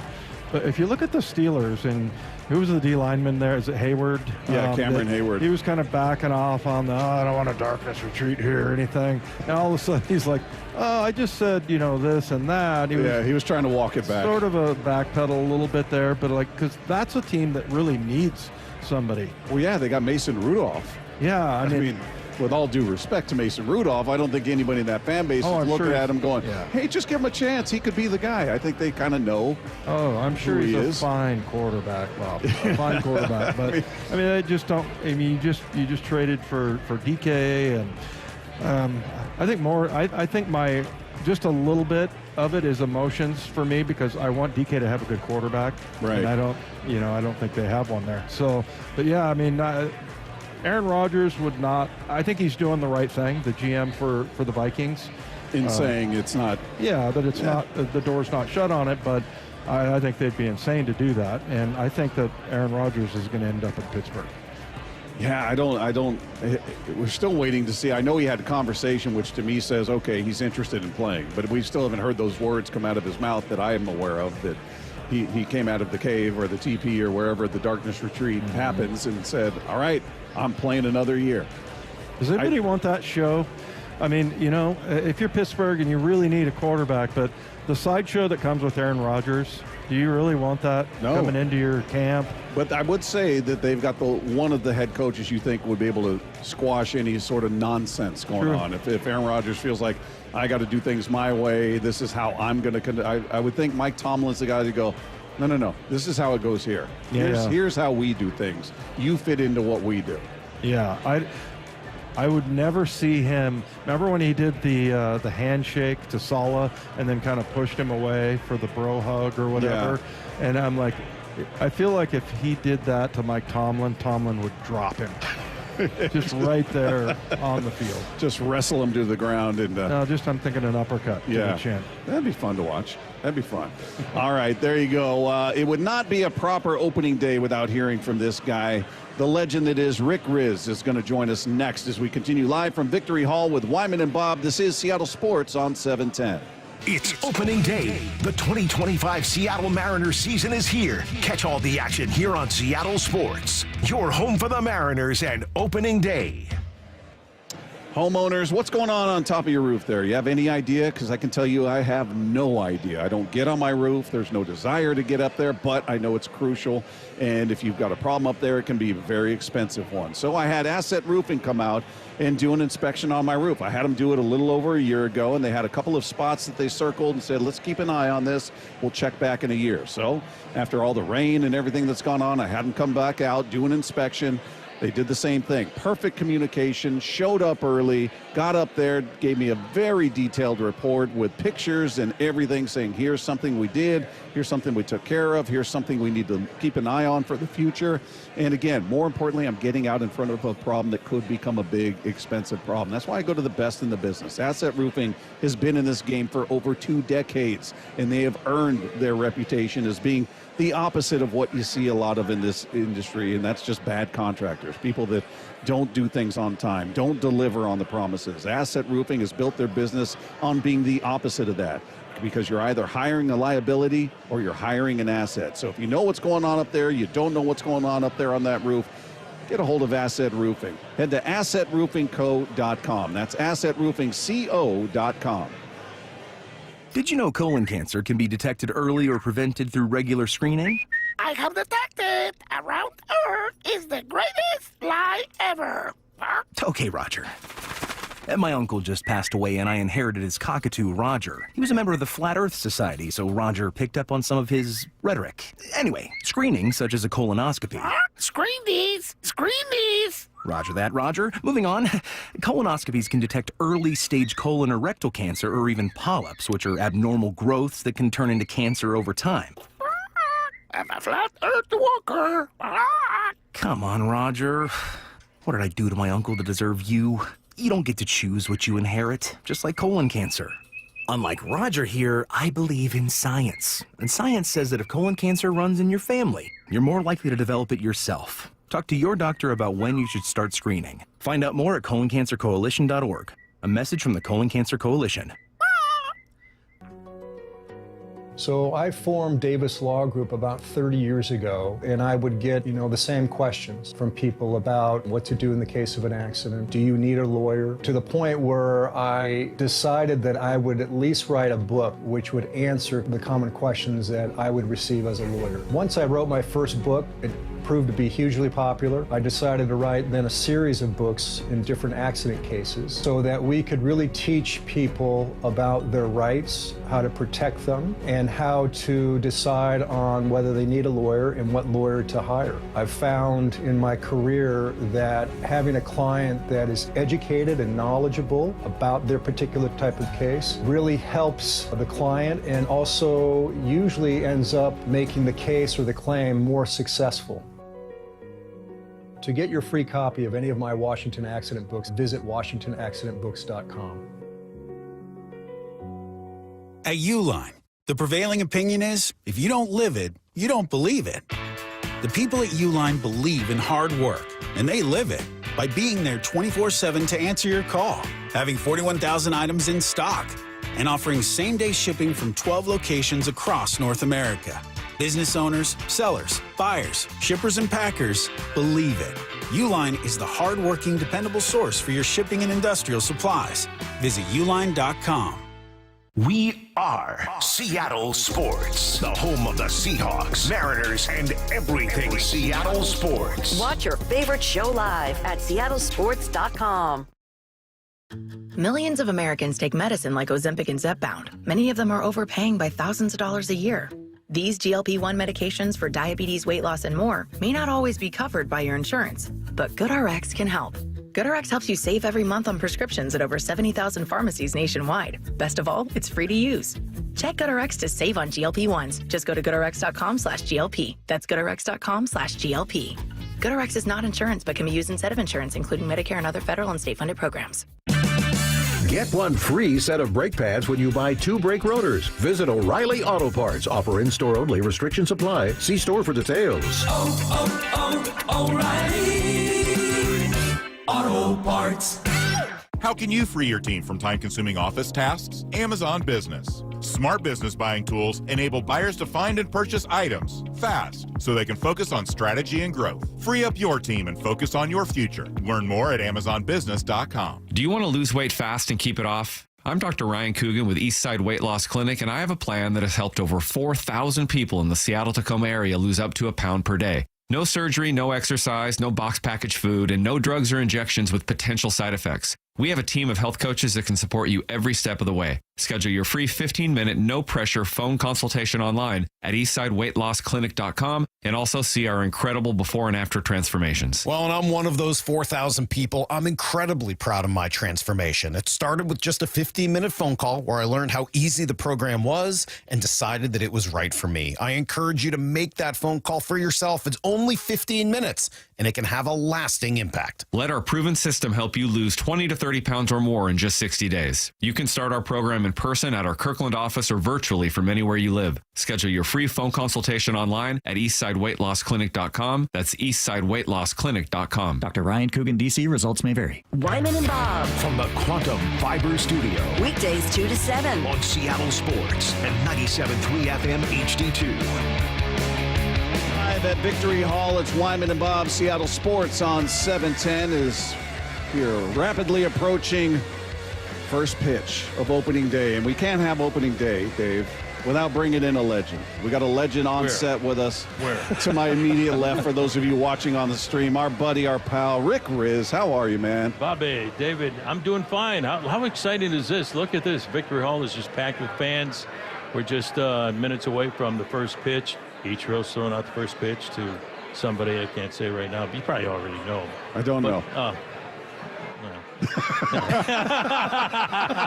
That wasn't much of a hint, though, Rick. Dan Wilson. Anyway, it's going to be a lot of fun. You know, there's so much hope and excitement about opening day. I equate it to, Christmas morning when you're a kid. I said the same thing when we opened the show today. Exactly. Christmas Eve, I couldn't go to sleep, waiting for that gift that you were hoping Santa Claus was going to bring you. Couldn't sleep last night. I was excited. I know you guys didn't get any sleep last night either, so it's a lot of fun, and we're going to have a great time tonight. Logan Gilbert's going to make his first ever opening day start. So it's going to be a nice night. Yeah, that's awesome. Rick, we were just talking about how, I'm going to say this is better since we've been doing live remotes on opening day. This is as active as I've seen a crowd here. It really is. You can really feel the expectations and look, there were some, just to get the negative part out of the way, there were some complaining about the off-season free agents but now I feel like I didn't complain that much. Yeah, I did. Yes, I did. Well, Bob was like, there was that sentiment. There's no question. You can't get around that. Yeah. But, man, as far as the excitement of what you see out here, I think the signing of Cal Raleigh was a huge deal. Yeah. Yeah. So, it just feel a little bit different to you? A lot different because of what we saw at the end of last season. Dan takes over August 22nd as the new manager. Edgar Martinez, the new hitting coach. And what a turnaround by the ball club. The offense hit from hitting 214 as a team, striking out at a record pace. Strikeouts were way down, averaging they hit 264 in the last month of the season. They were averaging 3.9 runs a game for this year, and then with Edgar and Danny, they averaged over 5 runs a game. So with the same guys that are back this year, so now you're going to have Randy Rosarena all year long in left field, Victor Robles all year long in right field. But the guy that really missed was J.P. Crawford. He was hurt last year with the strained oblique and with the fractured finger. He was out for about 50, 60 games. And the year before, he had a 380 on-base percentage. So, I look for this ball club to get back to the playoffs like we did, a few years ago. And the pitching is so doggone good. It's amazing. Yeah, that's the one. I don't know if it's a wild card, but they've been so remarkably healthy. They've been so durable. And we start out with George Kirby on the IL, and you're just fingers crossed. I almost feel like we're being unfair to the rotation to expect them to match and exceed what they did last year in terms of obviously production, but availability. Because I think we had 7 total starting pitchers. 7. And the 7th guy started 1 game. Yeah. Jonathan Diaz. Emerson Hancock, who's in the rotation now, started 12 games last year when Brian Wu started the year on the IL, and now George's going to be on the IL. I talked to him a few days ago in Arizona. He said, I'm going to be fine. He just needs to get a few outings under his belt in Arizona and a rehab assignment, so he's going to be back early in the season. So is Matt Brash. Yeah. Matt Brash got in the game a few days ago, guys. It was absolutely electric. He struck out the first guy he saw in 3 pitches, throwing 97, 98, struck out the next guy on 4 or 5 pitches, walked the next guy. Danny got him out of the game. So, he's knocking on the door to get him back too. But, with a healthy Jorge Polanco, it's going to be a huge difference. He had the knee surgery last year. He'll be at third base. Luke Raley is going to do a great job at first base. Rowdy Tellez. Ryan Bliss had a heck of a spring to win the job at second base. Dylan Moore does everything well. Can play everywhere. Won a Gold Glove last year. So I'm excited. It's opening day, and I'm excited. Yeah, just optimistic about everything, right? Yeah, what I really am. What are you the most, I think you just mentioned it, and Bob and I have talked quite a bit about, just the outfield in general. Yeah. But who in the outfield excites you the most? I think I know the answer. Julio Rodriguez. Okay. You went chalk. Went chalk. Because, I think this kid has so much more in him. One of the most exciting players is the guy in right field, Victor Robles, what he meant to the ball club. In the second half of the season, he hit 368 in September. He had 328. From the time that the Nationals said, we don't want you. Okay, the Mariners said we do on June the 4th. But Julio Rodriguez is going to have a huge year. He's going to win an MVP award. He's going to hit 40 bombs. He's going to drive in 100 or more with Robles in front of him, with J.P. Crawford batting ninth. He had that 380 on base, as I said, a couple of years ago. And so I just think Julio is going to have a monster season. But those 3 guys in the outfield, Rosarena, Robles, and Julio in the middle, they're going to be fun to watch all year long. Rizzs, as a guy that's been through this as much as you have, and you've been to spring training every year, year after year after year, how much do you put into what you see in spring training, good or bad? Because we're looking at a number of players who had down years last year, but they look good in spring. So you're going, all right, how much does that get? Mitch Garver look good in spring at 333. Polanco hit well. Defense, we can talk another time. But offensively look good. How much do you think that, especially for somebody like Mitch, who had probably just a mentally tough year last year, struggling, how much do you think that impacts what we see in the regular season? At spring training, Bobby, I don't look at the numbers, although I'll mention the home runs. Julio had 5 home runs, and Cal hit 5 home runs, 2 in one game the other day.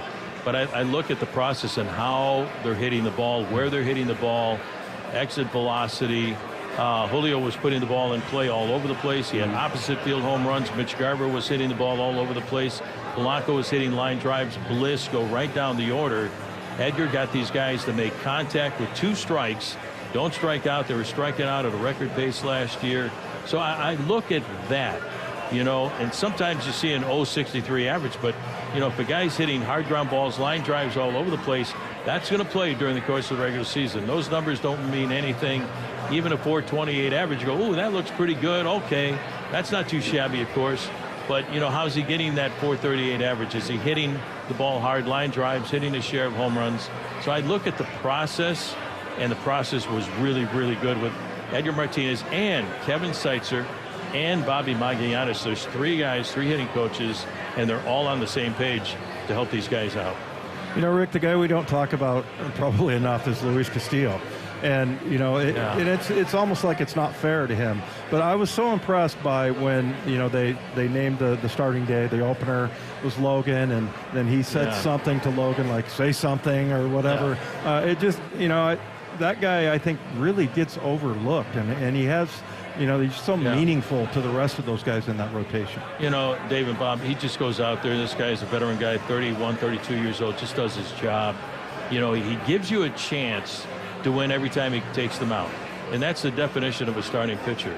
And to show you what kind of guy he is, he started opening day the last couple of years, and Danny could have easily given the ball to him, and everybody, Logan would have been fine. Everybody would have been fine with that. But Logan deserved it, you know, with the kind of year that he had. Led the league in starts, innings pitched, strikeouts. And the story I was told, and even talked to Danny about it, when Danny told Logan that he was going to be the opening day starting pitcher, Luis Castillo wanted to be in the room to congratulate him, saying, hey, you deserve the honor. So that tells you a lot about Luis Castillo. To be there for that young pitcher, Logan Gilbert is still a young pitcher, and say, hey, this is your moment. It's an honor to start on opening day. After opening day, you know, you can take any one of these 5 guys, and they're the ace, you know, of the staff. Emerson Hancock, you know, he's going to do a great job in the number 5 spot of the rotation like he did early last season. But that tells you a lot about Luis Castillo, a veteran guy, telling the young guy, hey, you know, this is your moment. I got my date tomorrow. I'm going to do my job tomorrow night. It's not opening day without a conversation with this guy, Riz. We love you, man. Love you too, Bobby, love you, David. Rick. Can't wait to hear you out there. We're going to see you out there, and you represent just baseball and good weather and spring and summer, and hearing your voice just brings a sense of relief to people. Yeah, it's Mariner baseball. It's comfort. I wish I could have brought the 91 degrees with me we had 3 days ago when we had last Monday. But you know what?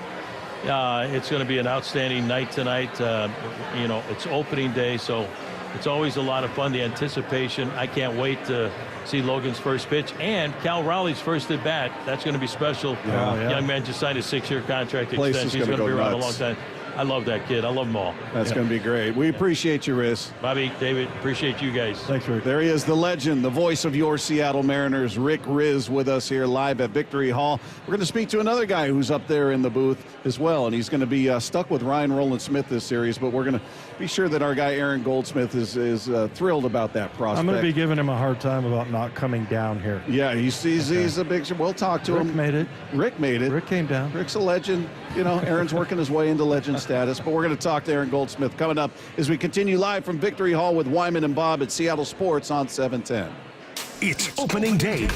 The 2025 Seattle Mariners season is here. Catch all the action here on Seattle Sports. Your home for the Mariners and opening day. Protein, protein, protein. Everyone is trying to get protein in their diet, but we need fats too. Healthy fat, that is, like the rich, natural peanut and almond butters found at G2G protein bars. Most bars don't have it because, well, most bars aren't real food or refrigerated. Fortunately for you, we aren't most bars. At G2G, you'll find a balanced helping of protein and healthy fat. The fact that they're delicious is just the bonus. They're fast, easy, and perfect for on-the-go families. G2G protein bars. Find them in the refrigerated section at Costco. Bracket busted? Don't worry, Madness Maniacs, you still have a shot at winning. Head to seattlesports.com/win to fill out your 16-team bracket. It's not too late to join in on the fun. It's the Seattle Sports Bracket Bucks presented by Muckleshoot Casino Resort. And the winner of the 16-team competition will win a $500 Visa gift card. Register and find complete rules at seattlesports.com/win. Seattle Sports Bracket Bucks presented by Muckleshoot Casino. Progressive knows there are some surprisingly expensive things in life, like frames. Because you found a classic 70s concert poster. But when you went to get it framed, you realized the frame will cost about 4 times the amount of the poster. Which is actually absurd because no one will be looking at the frame, and if they are, then you severely overestimated how cool this poster is. But then you remember by switching your home and auto to Progressive, you could save hundreds and put it towards a classic 70s concert poster in an absurdly overpriced frame. Progressive Casualty Insurance Company, affiliates, and other insurers. Not available in all states.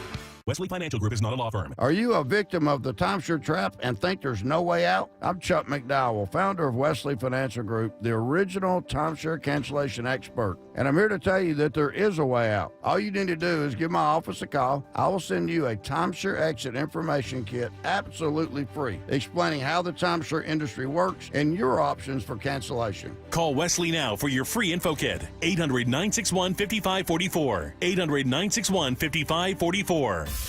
Cheesy Bites Pizza is back at Pizza Hut, and for just $15.99, you get a large pizza with 28 pullable, poppable, cheese-filled bites. Plus, it comes with the Ranch Lovers Flight featuring 3 bold new dips: Ultimate Ranch, Chipotle Ranch, and Pepperoni Ranch. 1 large pizza, 3 dips, endless flavor. Ready to dip into deliciousness? Order now at pizzahut.com. No one out-pizzas the Hut. It's a classic odor tale. You fried fish for dinner, cleaned up, but the smell is still in the house. And the neighbors are coming over for game night. They're on their way. And then you spray Febreze Air Mist. Febreze Air starts working instantly to fight even your toughest odors, so you go from fish to fresh like that. Now all you have to worry about is Pam cheating at charades. Breathe happy, Febreze, la la la la la. Every success you've had began with a great opportunity. Now there's another one. At University of Maryland Global Campus, we provide no-cost digital resources in place of textbooks and most courses. And that's not all. You'll receive your accredited online education at an affordable tuition with a choice from more than 135 degree and certificate programs. With online and hybrid courses, get everything you need to succeed again. Learn more at umgc.edu, certified to operate in Virginia by Chev. Meanwhile, at Xfinity. So, influencer life going well? Oh, yeah. I'm up to 32 followers. Oh, that's something. Yeah, posting my tap dancing videos is easier than ever because we engineered Xfinity Internet with 99.99% network reliability. Plus, Xfinity Mobile with Wi-Fi Power Boost gives you ultra-fast Wi-Fi at home and on the go. But wait, tap dancing? You don't tap dance. Hey, what I lack in skill, I make up with passion. Do more of what you love and love how fast you do it with Xfinity Internet and mobile. And now through April 21st, get 300 megabit Xfinity Internet and 1 unlimited mobile line together for $25 a month for 1 year and save $1,000 in your first year over Verizon and AT&T.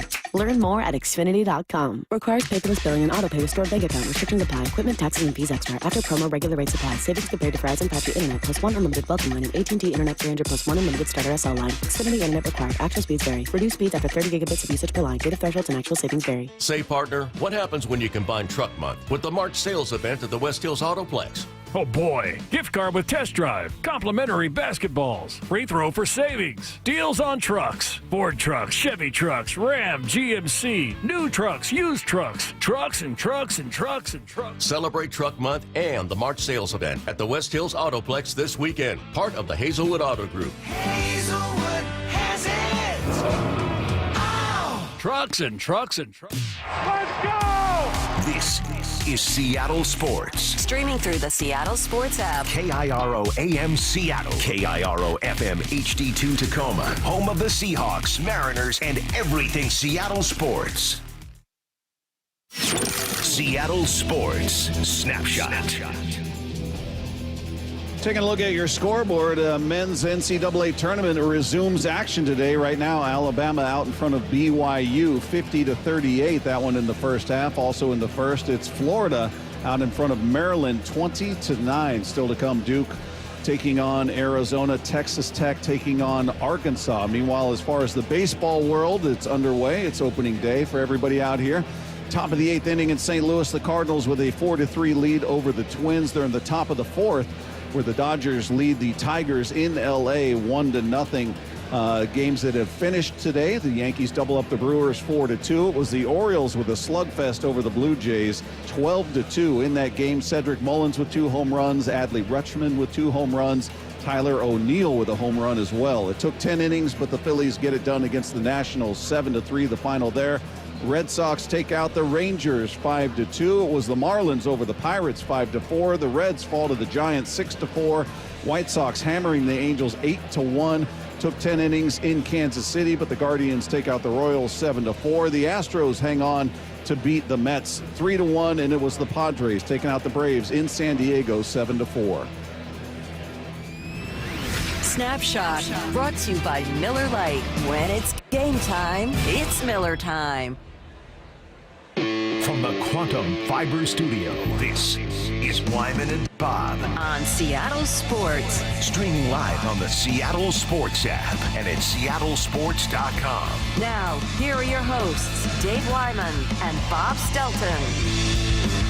We are live at Victory Hall. It is opening day, and you can feel the anticipation, feel the optimism. Everybody's excited. It's packed in here, and in just a matter of a couple of hours, we're going to be watching Logan Gilbert get down to business against the A's, who are in town for a 4-game series. And a man who will be on the call is with us now on the Emerald Queen Casino Sportsbook hotline.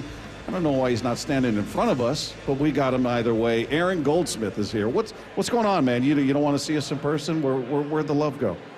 Well, first of all, happy opening day to both of you. It's wonderful to chat. You too, Aaron. Here's the thing, and I don't expect people to understand this, but it's opening. It's the first ever opening day on television for our good friend Ryan Roll-Smith. And there's a lot of knee bouncing going on right now. You know what I mean? So you got to hold his hand through this whole thing. As soon as we wrap, I'm gonna go back over to the TV booth, and we're going to rehearse our 60-second open. As many times as it take, guys, to feel comfortable. So I'm here for my partner, and that's why I'm burying him here on live radio. Yeah, a lot of knee bouncing. Yeah. Aaron, you should have been with me earlier. I took a video and I sent it to RRS, and there's a U-Haul truck with a video screen on the side of it, and who is a video that's playing on a loop? It's Ryan Roll-Smith, and I don't even know what he's pedaling, but the guy in the U-Haul truck was just sitting there with the engine running, and I'm like, wow, that's when you know you've arrived. I mean, look, he hasn't even done his first opening day, and he's already on the side of a truck. I mean, that's... Yeah. I should be taking notes from him. The side of a U-Haul truck. In a parking lot. Yeah. Running a video. It was about 5 hours before the game. I was wondering why the parking lot was so empty, and now we know why. So, Aaron, where does opening day rank for you? We opened the show, and we were talking about it, and I was telling Dave that, for me as a longtime baseball fan, this is like a kid on Christmas morning. You just anticipate this day. You're so excited, despite whatever complaints you may have had in the offseason about what the team did or didn't do. You reach this day and you're just excited and full of optimism. Where does this day rank for you? Every team is guaranteed to play at least one big game every year, and that is opening day. And to have the kind of the vibes and the tingles and the just excitement and the adrenaline that comes along with a day like today is pretty special. There was a quote from the great Johnny Gomes that I've never forgotten. He said, "You always want to play when there's paint on the grass." And that's opening day, the All-Star game, and the postseason.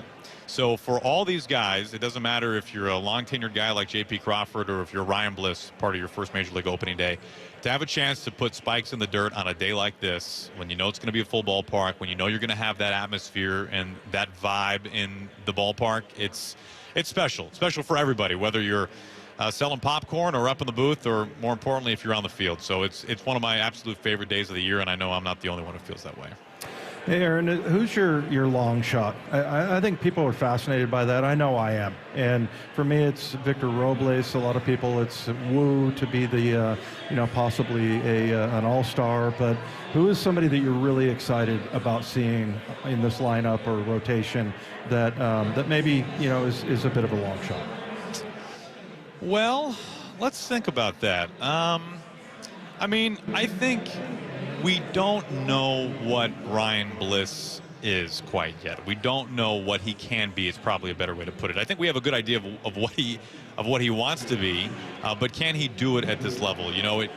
It feels like we maybe saw him last year more than we actually did in the major leagues, and maybe I'm alone on that. But he barely had 60 at bats. And he made a pretty clear focus during the offseason to be able to get on the fastball, hit the heater. And I think he's worked diligently on his defense as well. At second base, he's obviously earned the opening day nod there. And he's somebody that you want on the base path. This is somebody who's got great speed, who can score from first base, who can steal second. He can wreck a game pretty quickly if he gets aboard. So I don't know what this season is going to hold for Ryan Bliss. Neither does he. But I'm very excited for him to have had as good of a spring as he did to earn this spot tonight. And if he becomes somebody, that'll go a long way for the Mariners. Yeah. Is there somebody you feel like is more likely as a bounce back candidate from last season? We spent a lot of time talking about what did not go right with the offense, and it's not just one guy, certainly. It could be Polanco, JP, Garver. Unfortunately, it's a fairly long list, but is there a guy from last year that you point to as having a very down year that you look at as the most likely to bounce back this year? Boy, that's tough. The most likely, I think you can make a case for any of them to bounce back. Certainly we don't know who will. Maybe they all will. But I think we've seen JP do it at such a high level here in this uniform, in this ballpark. I guess my first inclination would be JP Crawford. But if you want to buy into the every other year theory with Mitch Garver, where he's not good one year and then great the next, and that's just kind of been the story of his career. If you want to go on that as precedent, I could buy that. And for Polanco, he's 31 years old, guys. He's not 38. I have a hard time buying into the notion that his days as a productive hitter are just now suddenly gone in his very early 30s.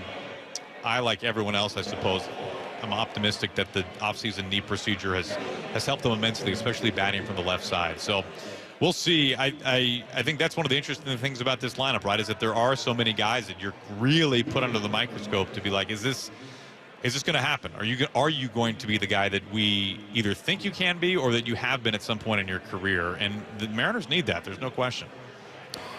Was there one thing, Aaron, that you came out of spring training that you thought was something that was very interesting? Did you see something that you wanted to see, in other words? The funny thing is, one of the things I really wanted to see was Polanco at third base, and unfortunately that didn't really happen. Yeah. He barely played 7 or 8 games at third base, and in fact he had 7 tries, 7 chances defensively the entire Cactus League. He had games at a time when he'd played third base with nothing hit to him. And he's getting the start tonight at third base, which is obviously what the plan was. But I don't know how difficult that transition is. We know how much of a veteran he is, and with that in mind, he has played on the other side of the infield his whole professional career, essentially, at second base. I feel like making the move to third is possibly harder than the three of us might think it is. And so, one, how does the knee feel for him to be at that position? I think they hope that it will be maybe somewhat less taxing moving laterally than over at second base. But how's everything else? We did not get a chance to see that in spring training. And so, hey, maybe tonight the first ball in play is going to be a 110-mile-an-hour screamer on one hop to him, or maybe he goes the whole night with nothing, right? That's just kind of the way the ball bounces. But that's something that I still am very curious about. I did not think that I would have this many questions about it coming into opening day. Yeah, and you hit on the one area. Look, we all talk about the offense or the concerns or what's the offense going to look like? Is it going to be better? But the one area that's sort of stood out for me is a concern or certainly a curiosity, Aaron, is the defense. as a whole, and specifically in the infield, because of what you just talked about with Polanco. I really wanted to see him at third when we were out there in spring training, and we didn't get a chance to see him there. I don't know what Rowdy Tellez looks like at first. He didn't play first when we were out there either. I don't know. What's your level of confidence or concern about the defense in the infield? What did you see from Tellez at first? Anything that could put a worrying mind at ease if somebody is worrying about that? Well, it is kind of funny when you think about the Mariners defensively going into this season. If you think about the catcher, the infield, and the outfield, look, you feel obviously incredible about Cal behind home plate.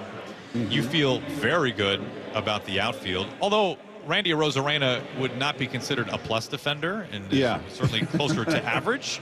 And maybe that kind of fluctuates, to be honest, a little bit day to day.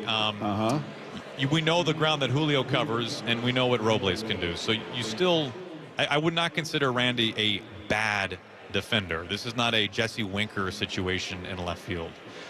So outfield you feel good about. Behind home plate you feel very good about. And then the infield, yeah, I'm very nervous about it. I mean, I'm not alone. If you just go around the diamond, you have three guys who you can fit in at first base, right? In Tellez and Raley and Solano. Raley is the best athlete of the bunch, but hasn't played there a ton, and probably isn't. I think it's safe to say he's not a refined first baseman, but he's the best athlete. Okay, Tellez, I think you can make a good case. Maybe has better hands than Raley, but his range is non-existent. I mean, he's a big man. He does not move laterally well. I'm not breaking news here. At second base, Dylan Moore is your best second baseman. He's not on the lineup tonight, which I'm not saying that is a bad thing, but he's your best second baseman. And Ryan Bliss, I think, still has ways to go defensively, and he's still growing. And I think that's okay to acknowledge that, because let's face it, when J.P. Crawford broke into the big leagues, he still had a ways to go defensively, and now he's got a gold patch on his glove. J.P. Crawford is not the defender that he was when he won a gold glove, but I'll tell you what you feel great about is when that ball hits J.P. Crawford and it's in the range where he should make the play, when it's in the box, like Perry Hill likes to say, 99 times out of 100, J.P. Crawford's going to make that play. You want the ball hit to J.P. Crawford in a one-run game of the ninth inning, do you not? And at third base, it's a huge question mark, right? I don't know. We've already covered Polanco. If Polanco doesn't work out at third, you're looking at Dylan Moore and Miles Mastrobuoni. I do not think Bliss is a candidate to play at third base. I do not think that would be a good fit. So I don't think it profiles as a great defensive infield, to put it mildly, going into the season. That being said, the Mariners have maybe the best infield coach in baseball. I think this will be we also thought, let's be fair about this, when Eugenio Suarez came to the Mariners, we thought that was going to be a rocky road, and he turned out to be a dynamite third baseman. So I do believe growth can happen, but it will have to happen over the course of a regular Major League Baseball season, and that's a difficult thing, but it can happen. Aaron, I know you got to get going. We could ask you a million questions, but tell us about Emerson Hancock. We haven't really gotten a chance to know who he is, what he's all about, and you know, it seems like the Mariners just have a never-ending number of pitchers that they could put in that rotation. What did you learn from him? I think Emerson's best skill set is his ability to stand on the mound and dare a major league hitter to put the ball in play, because that's what Emerson wants. I mean, he is at his best when his sinking fastball is getting ground ball outs. You know, it's funny. I think there is maybe a misconception about the Mariners rotation where it's this like never-ending factory line, and I think the reality is, like, the end of it is Emerson Hancock. I mean, they have six guys, and fortunately they really haven't needed to go beyond that. After Emerson, I don't know, you're probably looking at Logan Evans, you know, a guy who's not pitched above Double-A yet. What the Mariners do have is the deepest rotation, right? I think 1 through 5, there is not a rotation out there that can rival the Mariners. And if, like, take tonight and this series, more importantly, a 4-gamer, if you're in that other dugout and you get the Mariners for a 4-game series, there is no relief, right? If you don't look at it and try to time it right where, oh, thank goodness, Castillo and Gilbert and Kirby just pitched, so now the big three, we missed them.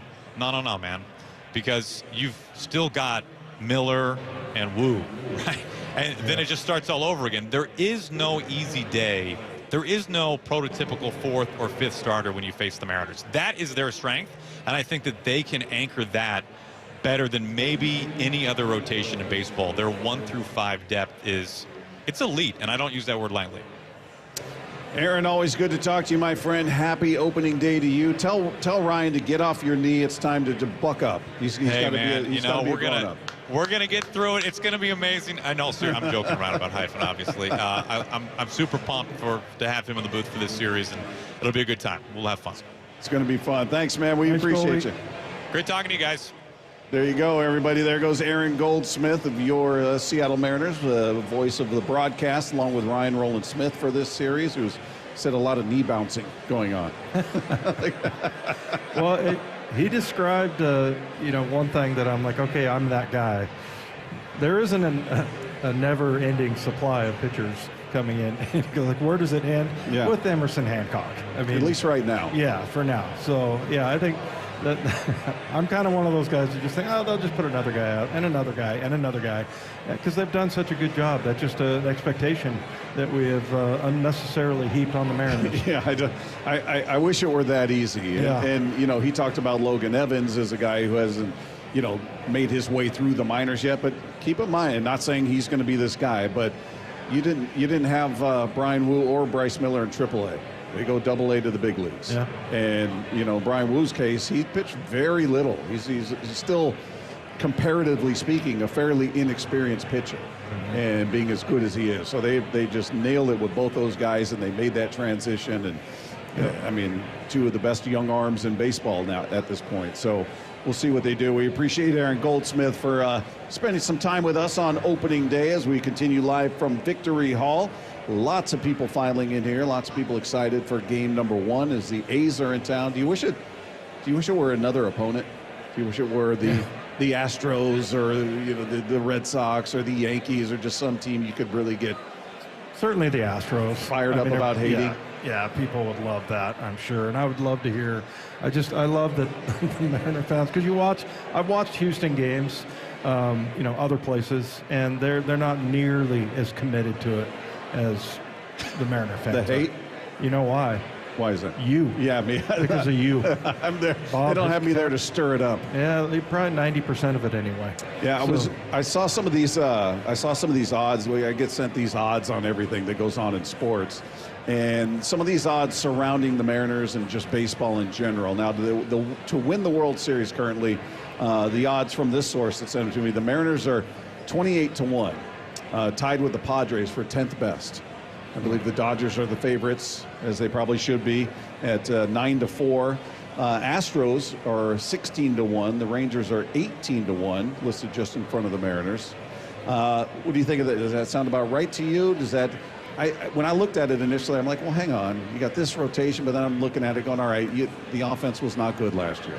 And they did make a major addition to the offense. So I get skepticism from bettors or those that are setting the lines. Yeah, it's always interesting to hear people from other places and what their take is. And, it was like the guy that was on with Bump and Stacy, Renner, is that right? From the podcast where he was like, you're not going to want to hear what I have to say about the Seahawks offseason. And, and he just was like very negative. Well, there are people like that about the Mariners, just because not only they look at, and I'm not saying these people don't know what baseball is all about here in Seattle and everything, but they look at the park and they go, what's their biggest problem? It's offense. So I can understand why there are people that, are very skeptical. Did they do anything about it in the offseason? Not really. So, yeah, I totally get that. I would say it's about right. Based on, you're going to have people that are really familiar with the rotation and go, this is a team, if they get in the playoffs, they're going to just tear through it because of that. But then, you've got the other side that's like, they didn't fix what's the biggest problem. We talked about it all year, Bob. The offensive numbers, the main offensive numbers, except for strikeouts, I think they were number one by a long shot. But you looked at, 25 through 30 was the ranking for on-base percentage, average, everything. Basically every offensive category that matters. Yeah, it wasn't good. And it makes sense that Vegas has the Astros and the Rangers in front of them. The Astros, I think, are taking a step back this year. We'll see. But until that giant has fallen, you got to keep worrying about what they're going to bring. And look, the A's could be sneaky good. The A's spent some money in this offseason, unlike any other offseason. They never spend money. They spent money. They've got a lot of good young talent on that team.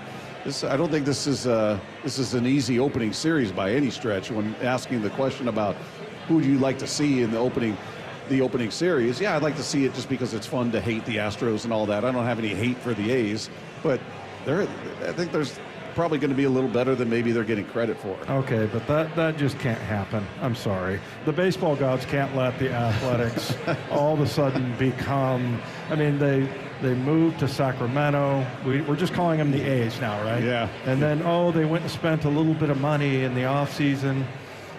Come on. That can't happen. That can't happen. No way. We're going to smoke them tonight. We'll hopefully take 3 of 4, win the series. Just take 3 of these 4, and we'll move on from there. But take one thing that did make me feel better is that Aaron shares my concern about the defense in the infield. I'm not on an island with that one.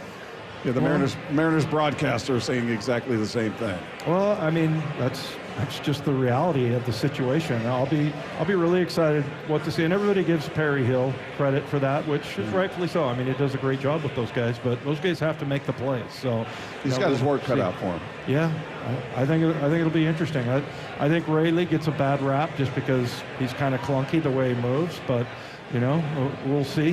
He doesn't look smooth. He's not easy on the eye. How about that?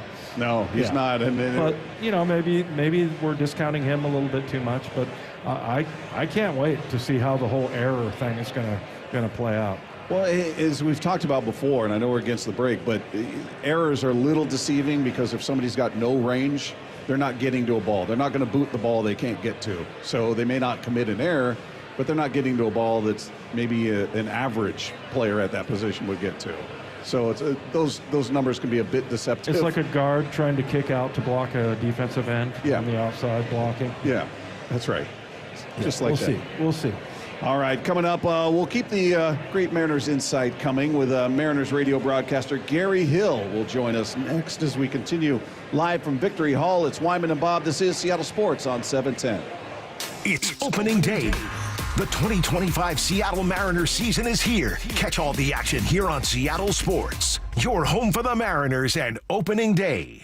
Over the past decade, Washington state politicians have doubled state spending with no improvements to the issues we care about. Instead, we now have the 3rd highest cost of living in the nation and a $12 billion deficit. It's time to tell legislators we need better results, not bigger taxes. Act now at affordablewashington.org. Paid for by people for an affordable Washington and Olympia, Washington. Top 5 donors are Washington Alliance for Competitive Economy, Microsoft, Madrona, T-Mobile, and Alaska Air. Need a new roof, a deck, siding, windows? Get up to $3,000 off any new installation. Hi, it's Justin Shirley, CEO of State Roofing and Exteriors. Home projects can add up fast, but we're here to help you save big. Book now and lock in up to $3,000 off in savings. That's $3,000 off any new installation. Call 866-ROOF-ROOF or visit stateroofing.com to schedule your free estimate today. State Roofing and Exteriors, held to a higher standard since 1968. Ladies and gentlemen, this is for you too. Stubborn fat is really hard to get rid of, and then there's all those gimmicky lasers, fat freezing methods, and prescriptions. Imagine a simple solution that takes just one day and provides immediate noticeable results. Introducing ProSculpt. ProSculpt uses air-assisted technology that's safe and gentle yet powerful, delivering instant fat-reducing and skin-tightening results. Performed by board-certified plastic surgeons while fully awake, ProSculpt contours your body with minimal downtime. It's designed to target those problem areas: waistline, neck, face, arms, thighs. ProSculpt gently removes unwanted fat and tightens loose skin with FDA-cleared plasma technology, all in a simple, guaranteed one-day procedure. ProSculpt is one and done. Schedule your free consultation at proscope.com for $250 off. For powerful permanent fat removal and skin tightening that works for ladies and you men, it's proscope.com. Need a break from everything? Escape to a place where anything is possible and the fun never stops. At Silver Reef Casino Resort, you'll discover world-class dining, championship caliber golf, and so much more. Come join the fun and see why we've been consistently rated one of the region's top destinations. Visit silverreefcasino.com to book your stay and discover all the exciting events and promotions we have in store for you. Silver Reef Casino Resort, located off I-5, exit 260. Find out more at silverreefcasino.com. Did you know colon cancer can be detected early or prevented through regular screening? I have detected Around Earth is the greatest lie ever. Okay, Roger. My uncle just passed away and I inherited his cockatoo, Roger. He was a member of the Flat Earth Society, so Roger picked up on some of his rhetoric. Anyway, screening, such as a colonoscopy. Screen these! Screen these! Roger that, Roger. Moving on. Colonoscopies can detect early-stage colon or rectal cancer or even polyps, which are abnormal growths that can turn into cancer over time. I'm a Flat Earth walker. Come on, Roger. What did I do to my uncle to deserve you? You don't get to choose what you inherit, just like colon cancer. Unlike Roger here, I believe in science. And science says that if colon cancer runs in your family, you're more likely to develop it yourself. Talk to your doctor about when you should start screening. Find out more at coloncancercoalition.org. A message from the Colon Cancer Coalition. It's opening day. The 2025 Seattle Mariners season is here. Catch all the action here on Seattle Sports. Your home for the Mariners and opening day. This might be the most surprising statistic I've shared in decades of doing local news. More than 75% of commuters will be involved in a car accident at some point. JP Pendergast of Pendergast Law with more. What makes it more surprising? The average person will be involved in 3 to 4 collisions in their lifetime. With accidents unbelievably prevalent, what are some safety tips if it happens to you? Safety first. Secondary collisions are not uncommon while awaiting help. Turn on those hazards and remain in a safe place. If a bystander witnessed the accident, capture their information and encourage them to remain at the scene. Seek medical attention immediately if needed, as delaying can be a costly mistake.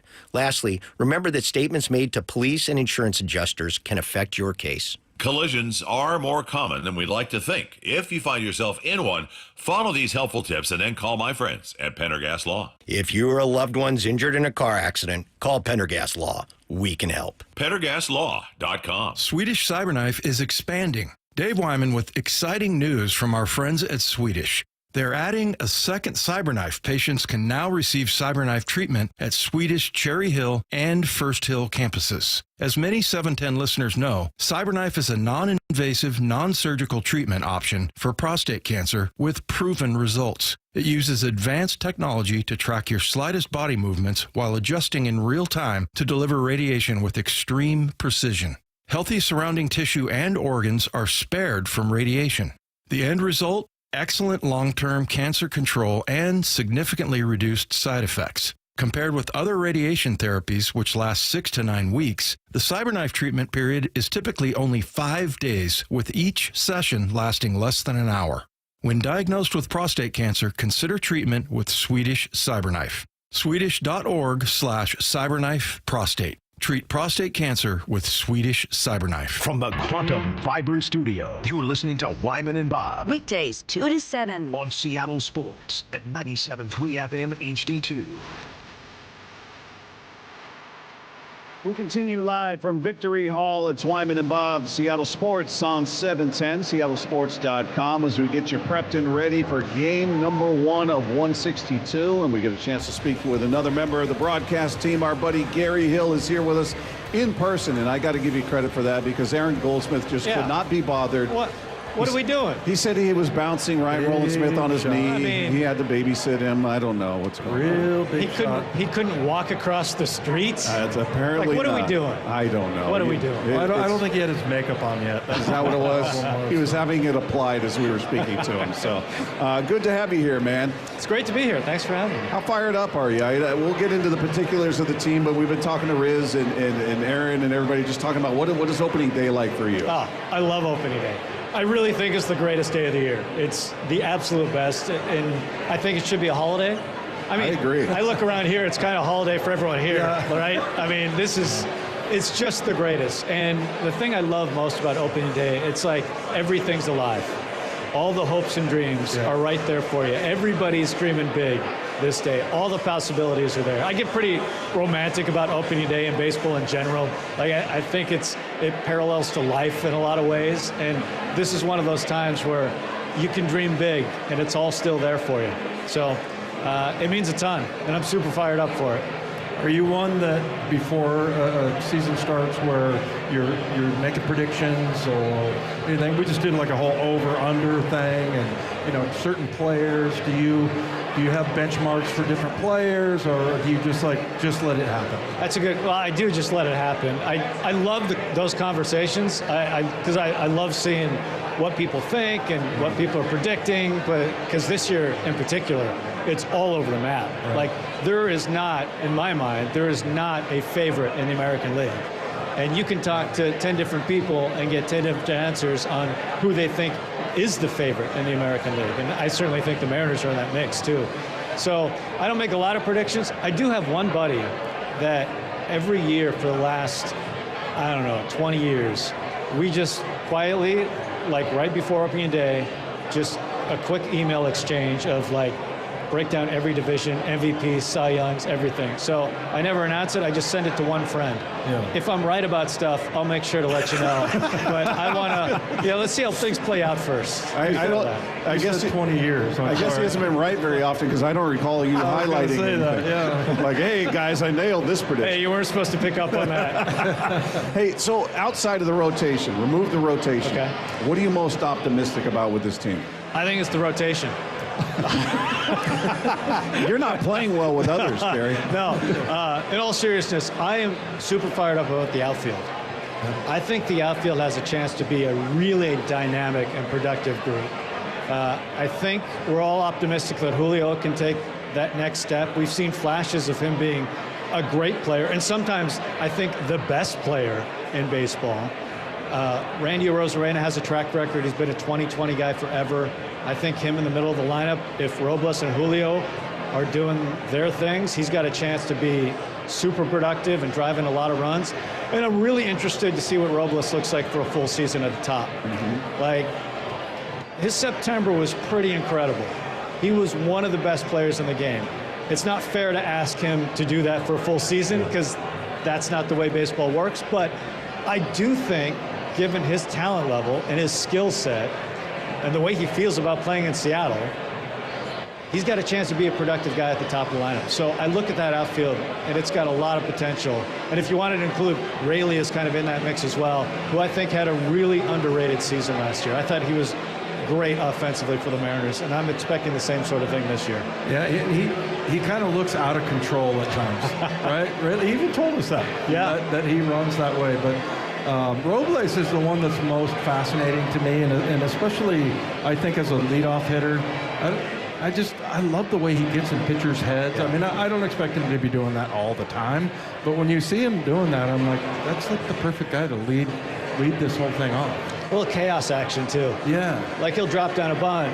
He'll try and take a bag when you do not expect him to take a bag. Like he's super aggressive, and sometimes he's going to get burned by it through the course of the year. Just one time last year. Just one time last year. It was a big one. It was. Yes, it was. Yes, it was. Hey, but he stole 30 bases, got caught one time in 77 games. That's incredible, and it does make me wonder. Okay, for a full season, what are we talking about here? Like, what's the over/under on his stolen bases this year? Well, like you not holding him to the standards of those 77 games, we did the over/under. I put it at 45.5. Okay, that's a good over/under. Where would you go, over or under that? Oh, so I think he's going to have the perma-green light. I'm going to go over. Over Is that 45. wild? Is that? Yeah. I'm going to go over. I like it. I'm going to go over. I think we both went over on that one. But that's really high. Well, it's just so unfortunate. The one that he got caught last year was so monumental because everybody was just kind of scratching their head. Right. But I think it kind of adds to his lore that, like, oh my gosh, this guy has some stones. He's trying to steal home. What's he doing? Yeah. Hey, where's your We talked to Goldsmith, and the one area outside of offense. I wouldn't believe anything he said, but go ahead. We dismissed most of it. Yeah, good. But no, the one opinion he shared with me, and it's not a positive one, it's just a concern about the defense with the infield. I've been saying that for a while. Like, I don't know how good I feel about the defense, and he echoed it one by one, the limitations of each guy. Where are you at in terms of, maybe you saw a lot of, certainly much more than we did in spring, but how are you feeling about the defense? Yeah, I feel the same way, and mostly because a lot of it's unknown. Right. Like, we haven't seen Polanco at third base, so as we sit here today before opening day, it's hard to know exactly what that's going to look like for a full season. And like Luke Raley hasn't played a ton at first base. And we haven't seen Bliss a lot at second base. You know, when I look at the infield, it's hard to predict one way or another, I think, just because of the amount of unknown there. I feel good about a healthy JP at shortstop. He's one, if the ball's near him, he'll make the play. Yeah. So I think you feel good about that as long as he's healthy, but there's just so much we don't know going into this season. How about Wu? Talk a little bit about him. He's kind of fascinating, kind of like Robles. I like talking about those kind of players just because they're kind of a surprise. Yeah. You know, Wu is a guy that, you know, not many people are talking about. Everybody is now, I guess, but, you know, sort of it's like the cat's out of the bag. But, man, he just, what I heard from Cal about the easy cheese, or I didn't hear it but heard it secondhand, that's to me, he is one of those guys that is going to be fascinating to watch. I agree. I find him endlessly fascinating. And part of it is I feel like there are times where he can say to the hitter, hey, I'm going to throw my fastball down the middle to you right now, and they'll still swing through it. And that's the way it looks sometimes. It's, you know, it's 95, which is got a good, lot of life on it. But yeah, it's got a ton of life. And hitters clearly have such a tough time picking it up with some of the swings we see. Yeah. I think it's incredible. And he's working on, you know, his secondaries. I think he's got another couple steps that he can make. And I feel the same way about Bryce Miller, which is pretty exciting when you think about the rotation as a whole, because when those five are healthy, there's still room for, I think there's room for Gilbert to get better. I think there's room for Kirby to get better. I think there's room for Miller and Wu to get better as well. And if you have a couple of them pop and take another step this year, I mean, that really bodes well. And we could talk about a rotation that's better this year than last year. Like, I think the rotation can be better on the road, for example, this year than they were last year. The splits were really heavy between home and road last year. And I think when it's all said and done, I think the rotation will actually be better on the road this year. So overall, I don't know, could their numbers be better than last year? That's a big ask. But it's possible given the guys we're talking about. Yeah, I just looked up and saw Teoscar Hernandez hit a 3-run home run to give the Dodgers a 4-2 lead over the Tigers in the bottom of the 5th inning there. Hey, I'll take a Tigers loss any day. Sure, yeah. It's not too early to think about the wild card chase, I don't think. Or is it on day one? Is it too early? No, we were already making those predictions. Is this, before we let you get out of here, are they a playoff team? Are we watching a playoff team of the Mariners? I think so. I think it's wide open, honestly. I think the division is wide open. I think the American League is wide open. I don't think there is a heavyweight in the American League right now that really scares you. I think there's a lot of good teams, and the Mariners are one of them. I think you can make a case for the Mariners, Rangers, Astros all winning the division. And until somebody takes it from the Astros, it's their division. They've had the stranglehold on it. But I think you can make the case for the Mariners winning the division. I think you can make a case for, I don't know, 7 teams winning the American League and going to the World Series, 8 teams. I mean, that's how wide open I think it is. And I think the Mariners are in that mix.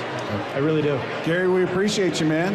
Have fun up there tonight. Just always remember, I came to you guys to be here in person. That's right. We will remember that. Yeah. And never let you know who forget about it. That's exactly right.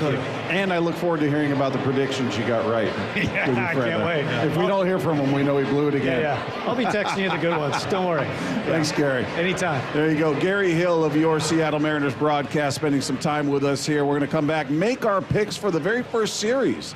This first series against the A's, get you ready for game 1 of the season. All of that is coming your way next as we continue live from Victory Hall. It's Wyman and Bob. This is Seattle Sports on 710.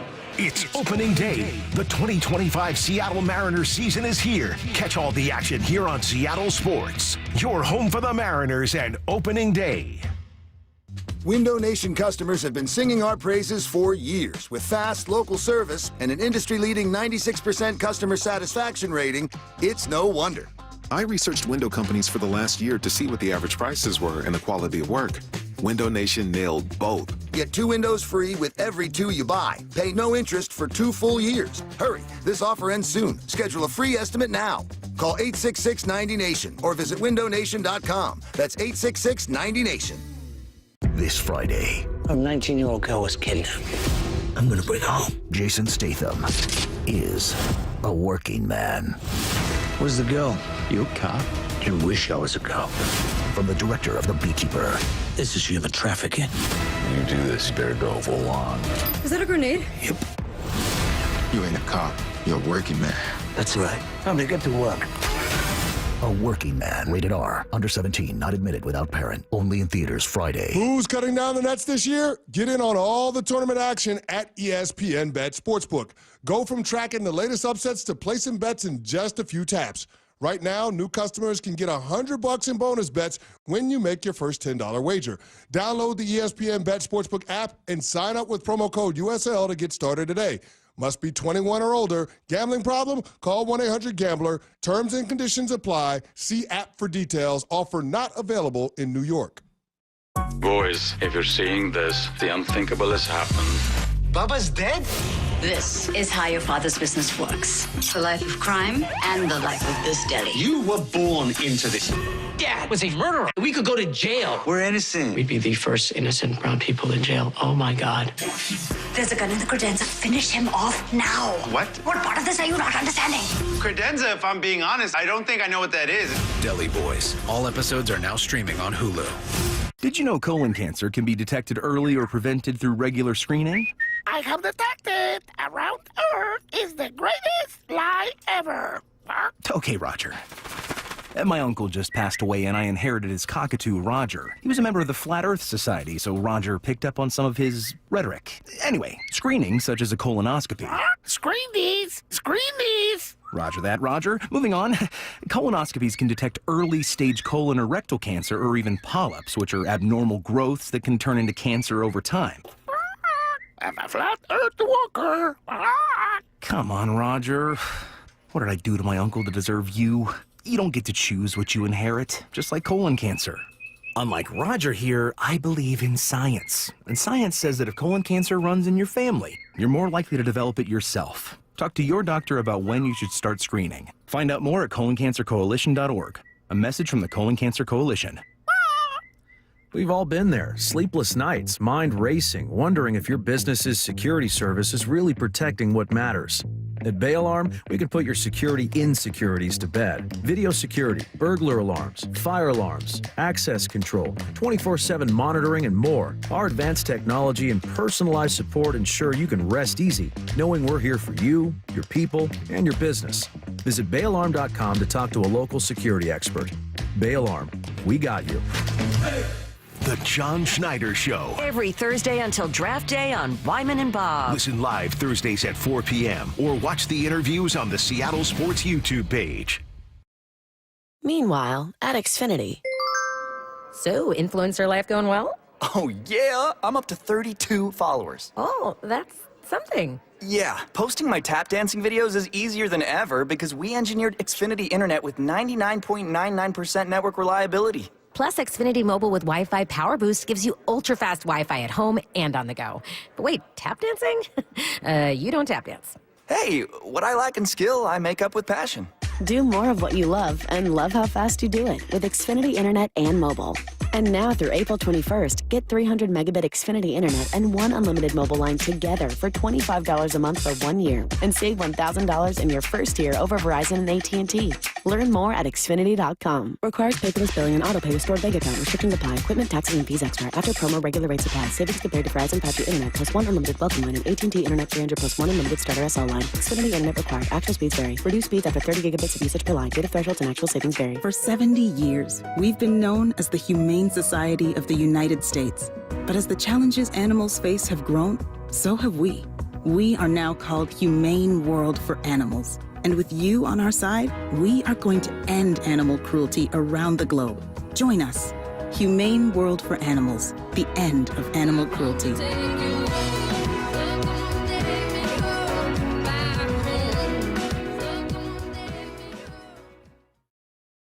Listen up, fellow Gen Xers. Elizabeth Banks here.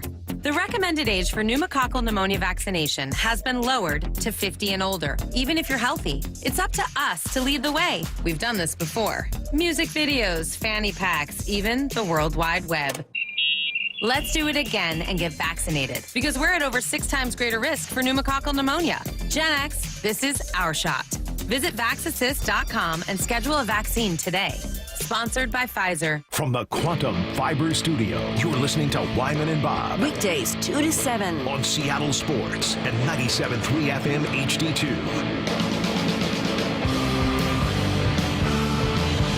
We continue live from Victory Hall. It's Wyman and Bob. This is Seattle Sports on 710, seattlesports.com. Our thanks to Gary Hill, who joined us in the previous segment. In case you guys are just tuning in and missed that conversation, you'll be able to find that on the podcast page after the show at seattlesports.com.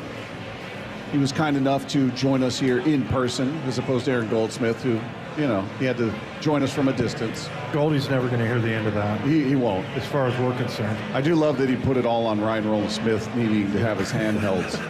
He said he was bouncing him on his knee. A lot of knee bouncing going on there to get him through, ready for the opening day broadcast. Ryan will be in the booth with... he shouldn't be nervous, right? I mean, that guy's done. He'll be fine. He's a veteran. He's done all this. This is all old hat to him.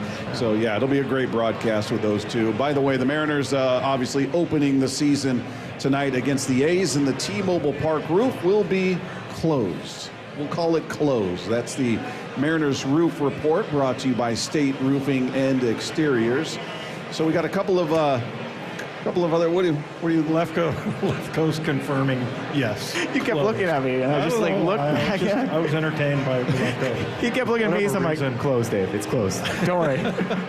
I promise you it's closed. I guess we're going to have that same. Did you get the lightning and all that? The lightning show last night? Yeah, it was dumping by my house. I don't know about where you were at, but yeah, it was. They got it right. You always say they don't know. Yeah, they got it right yesterday. They did. Although they know. I didn't see any of the hail. Did that happen anywhere? I don't think we had any. Yeah, I didn't see any of that. But were we two old men sitting around talking about the weather? Well, you know, when it's spectacular like that, or supposed to be, I guess it becomes a story. But so it's closed. Yeah, it's closed. Yeah. Predictions? Do you like predictions, Bob? I'm a big fan of predictions. Are you? Yeah. Because that way you can look back and go, see, I was right. I knew what I was talking about. Right again. Yeah. I was right again. This is just trying to get a sense of everybody's optimism. That's a better way to put it. Yeah. Because after my whole bracket experience, I'm not really into making predictions. Well, and also, I'm not going to put any time into it. Well, this is the beauty of it. I know you didn't sit down last night and you pour through all the stats of the A's and looking at the Mariners stats, how they've compared over recent years. You didn't do any of that. Stats, You're just winging it, and you're going to do better on this than you did with your bracket. Okay. What is the Mariners' record after this 4-game series with the A's? 3-0. Well, it's a 4-game series, so... Hey, at least I got one laugh out of Matt. The 4-game series. He really didn't do any prediction. Didn't do any research. He really didn't do any prep. Yeah. Didn't do any research. No, in all seriousness, I would say 3-1. You know that you take that. I'm not buying the whole athletics thing. I'm not buying the A's. I'm a seller of A's. Okay. So they went and made some big show in the offseason, signed some. They got some good players there. You're unimpressed. I'm not impressed. You're not impressed. Okay. But 3-1. I mean, even if it's the worst team in the league, you give up one to them in a 4-game series. That's acceptable. Yeah, I'm going 3-1 as well. I think I feel like that's a fair, realistic expectation. So I'm going 3-1 through these 4. And again, you guys can text in your thoughts on this as well at 866-979-3776. Powered by Mac and Jack's Brewing Company. What is the Mariners' record through this 4-game series with the A's going to be? All right, over under 12.5 total runs scored. Talking Mariners offense right here. Man, I'll tell you, I'm tempted because of our great pitching and the lack of offense here. I'm going to go over. You think the Mariners will score more than 12 total runs in 4 games? Yes, I do. Yes, that's right, Bob. What about you? I'm going to take a slight under on that. Okay. Slight under on the offense of 12.5. I think they come in maybe 10 or 11, but I'll go slight under. All right. Over under 5.5 total home runs. Now, maybe I put this a little low because we just saw the Orioles hit 5 home runs today. This is through the 4-game series. That's what we're looking at. This is Seattle. It is Seattle. It is not warm. Ball doesn't carry well. Late March, early in April. We know that. So it gets depressed a little bit. Yeah. What do you think? I'm going under on that one. I don't think there's going to be 6 home runs in this series. What about you? I think I'm going to take the under as well. I think I'll take the under as well on 5.5. All right. Now this is to the pitching staff. Runs allowed, 12.5. Do they allow over under 12.5 runs? I'm going under. Go pitching. Go Mariner pitching. You're rooting against your own self-interest here. You talked earlier about how you don't really like pitchers' duels or low-scoring games in baseball. You love them in football. I've come to appreciate it, Bob. Come to appreciate it. Okay. Yeah. All right. I'm going under on that as well. I'm buying into this rotation. I think they're going to pick up where they left off last year. I think, by the way, I agree with Gary in that he brought up an element of the rotation that wasn't awesome last year, the home and road splits. Where they weren't the same rotation on the road as they were at home. I think that's gonna even out quite a bit this year. Yeah. Well, I think it's really interesting that you can always look back on a series. You know, like last year we talked about the Detroit. I think Gary was talking about rooting against Detroit. Who are they playing? The Dodgers. Yeah. Yeah. So they're currently losing 4-2. Yeah. So, but that was a team that killed them. I mean, that was an unexpected series. That, you know, but this is. You know, that's the beauty of in the beginning of the season, you don't really know what this team's about and everything. Nobody's going to look back on the opening series with the A's, right? But it does give you, a good indication of, we've talked all offseason about getting off to a fast start. And so if they can get that going, that will be really encouraging, I think, for a lot of Mariner fans. So you're taking the under on 12.5 allowed? Yes. I'm with you. Yep. I'm with you. We're in lockstep on that. You have the same faith, Lefko? Pitching, yeah, absolutely. Under on the runs, under on home runs. The run scored is a curious one. I could see one game being up there. The Mariners are going to score Yeah, runs? I could see the Mariners putting up like 7 in one game. Saturday, they put up 7.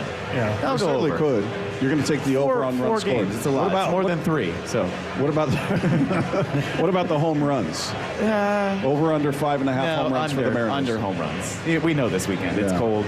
No one's in and out of the park. Yeah, and the other, like 3 home runs total. Well, and the other part, just in reference to what Gary talked about, it makes sense that there's going to be a disparity between their home and road splits because of how favorable this park is to pitching. Yeah. Right? Especially the early months, but just even in general, summer, the ball carries much better, but it's still a pitcher's park all year round. So the idea that they would be better on the road versus here wouldn't make any sense. So you expect to be weighted, at home that they're a better rotation, but I just think they're going to even it out on the road a bit. Gotcha. So there you go. What's the over-under on number of pre- and post-game shows that Lefko does this year?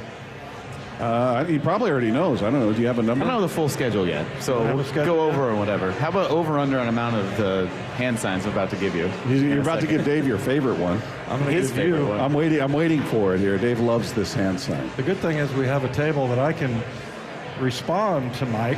Yes, he's giving you 2. Anybody seeing him? Oh man, he already got me. He beat you to it. All right, that's going to do it for us. Want to thank our guests today: Ryan Bliss, Paul Moyer, Rick Rizzs, Aaron Goldsmith, and Gary Hill Jr. all joining us on the program. If you missed any part of today's show, just head to the podcast page at seattlesports.com. Click the podcast tab. Scroll down to our picture. Click on that. You'll find it there. We're going to talk to you tomorrow live from Edgar's with Wyman and Bob. It's opening day. The 2025 Seattle Mariners season is here. Catch all the action here on Seattle Sports. Your home for the Mariners and opening day. Pizza Hut's fan favorite Cheesy Bites pizza is back. For just $15.99, get a large pizza with 28 pullable, poppable, cheese-filled bites. Plus the new Ranch Lovers Flight with ultimate chipotle and pepperoni ranch dips. Order now at pizzahut.com.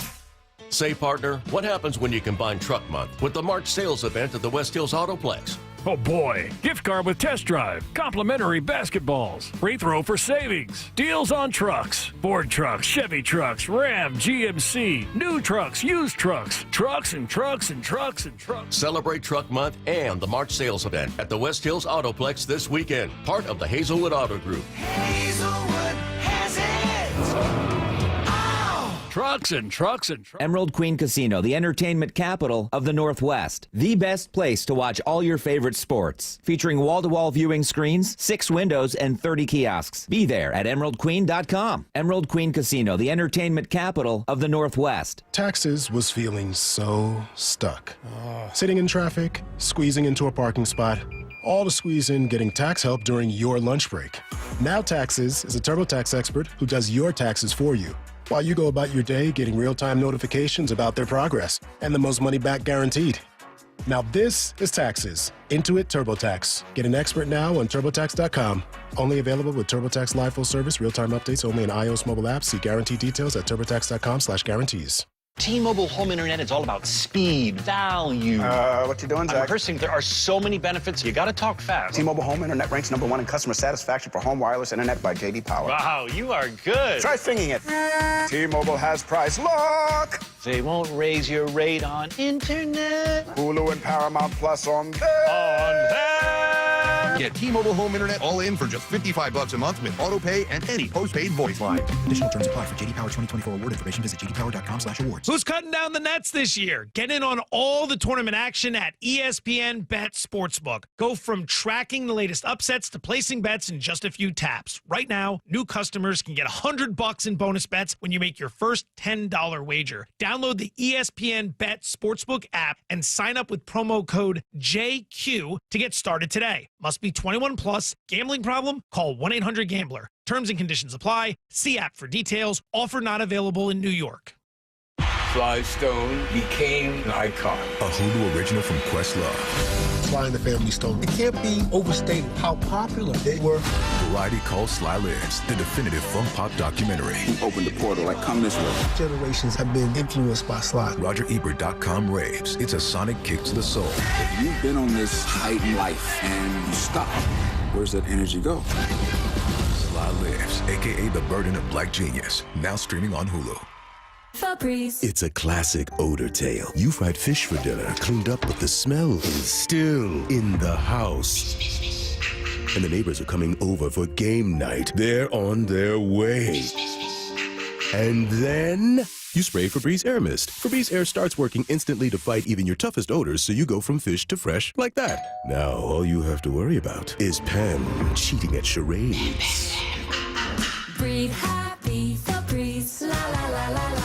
These days, figuring out what, where, and how to watch TV is out of control. And so is the cost. That's why I'm psyched I found Philo. Live TV from A&E, Discovery, MTV, and all the channels I love. A huge library of movies and shows. And an unlimited DVR to save them. I also get AMC Plus and all their blockbuster hits. All this for just $28 a month when you sign up at philo.tv. Give it a try. Risk-free at philo.tv. At Fisher Investments, we may seem like other money managers, but we're different. Are you really that different than the rest of us? We are. As a fiduciary, we always focus on what's best for our clients. What services do you offer besides investing? We have a team of specialists in financial planning, estate planning, and more. Your clients rely on you for all that? Yes, we ensure clients receive unparalleled service at every step of the relationship. Okay, but you still sell commission-based products, right? No, because we believe that's a conflict of interest. We prioritize service over sales goals. So, then how do your fees work? We have a simple and transparent fee that's a percentage of our clients' portfolios. So we do better when our clients do better. Wow, we're more different than I thought. At Fisher Investments, we're clearly different. Learn more at fisherinvestments.com. Investing in securities involves the risk of loss.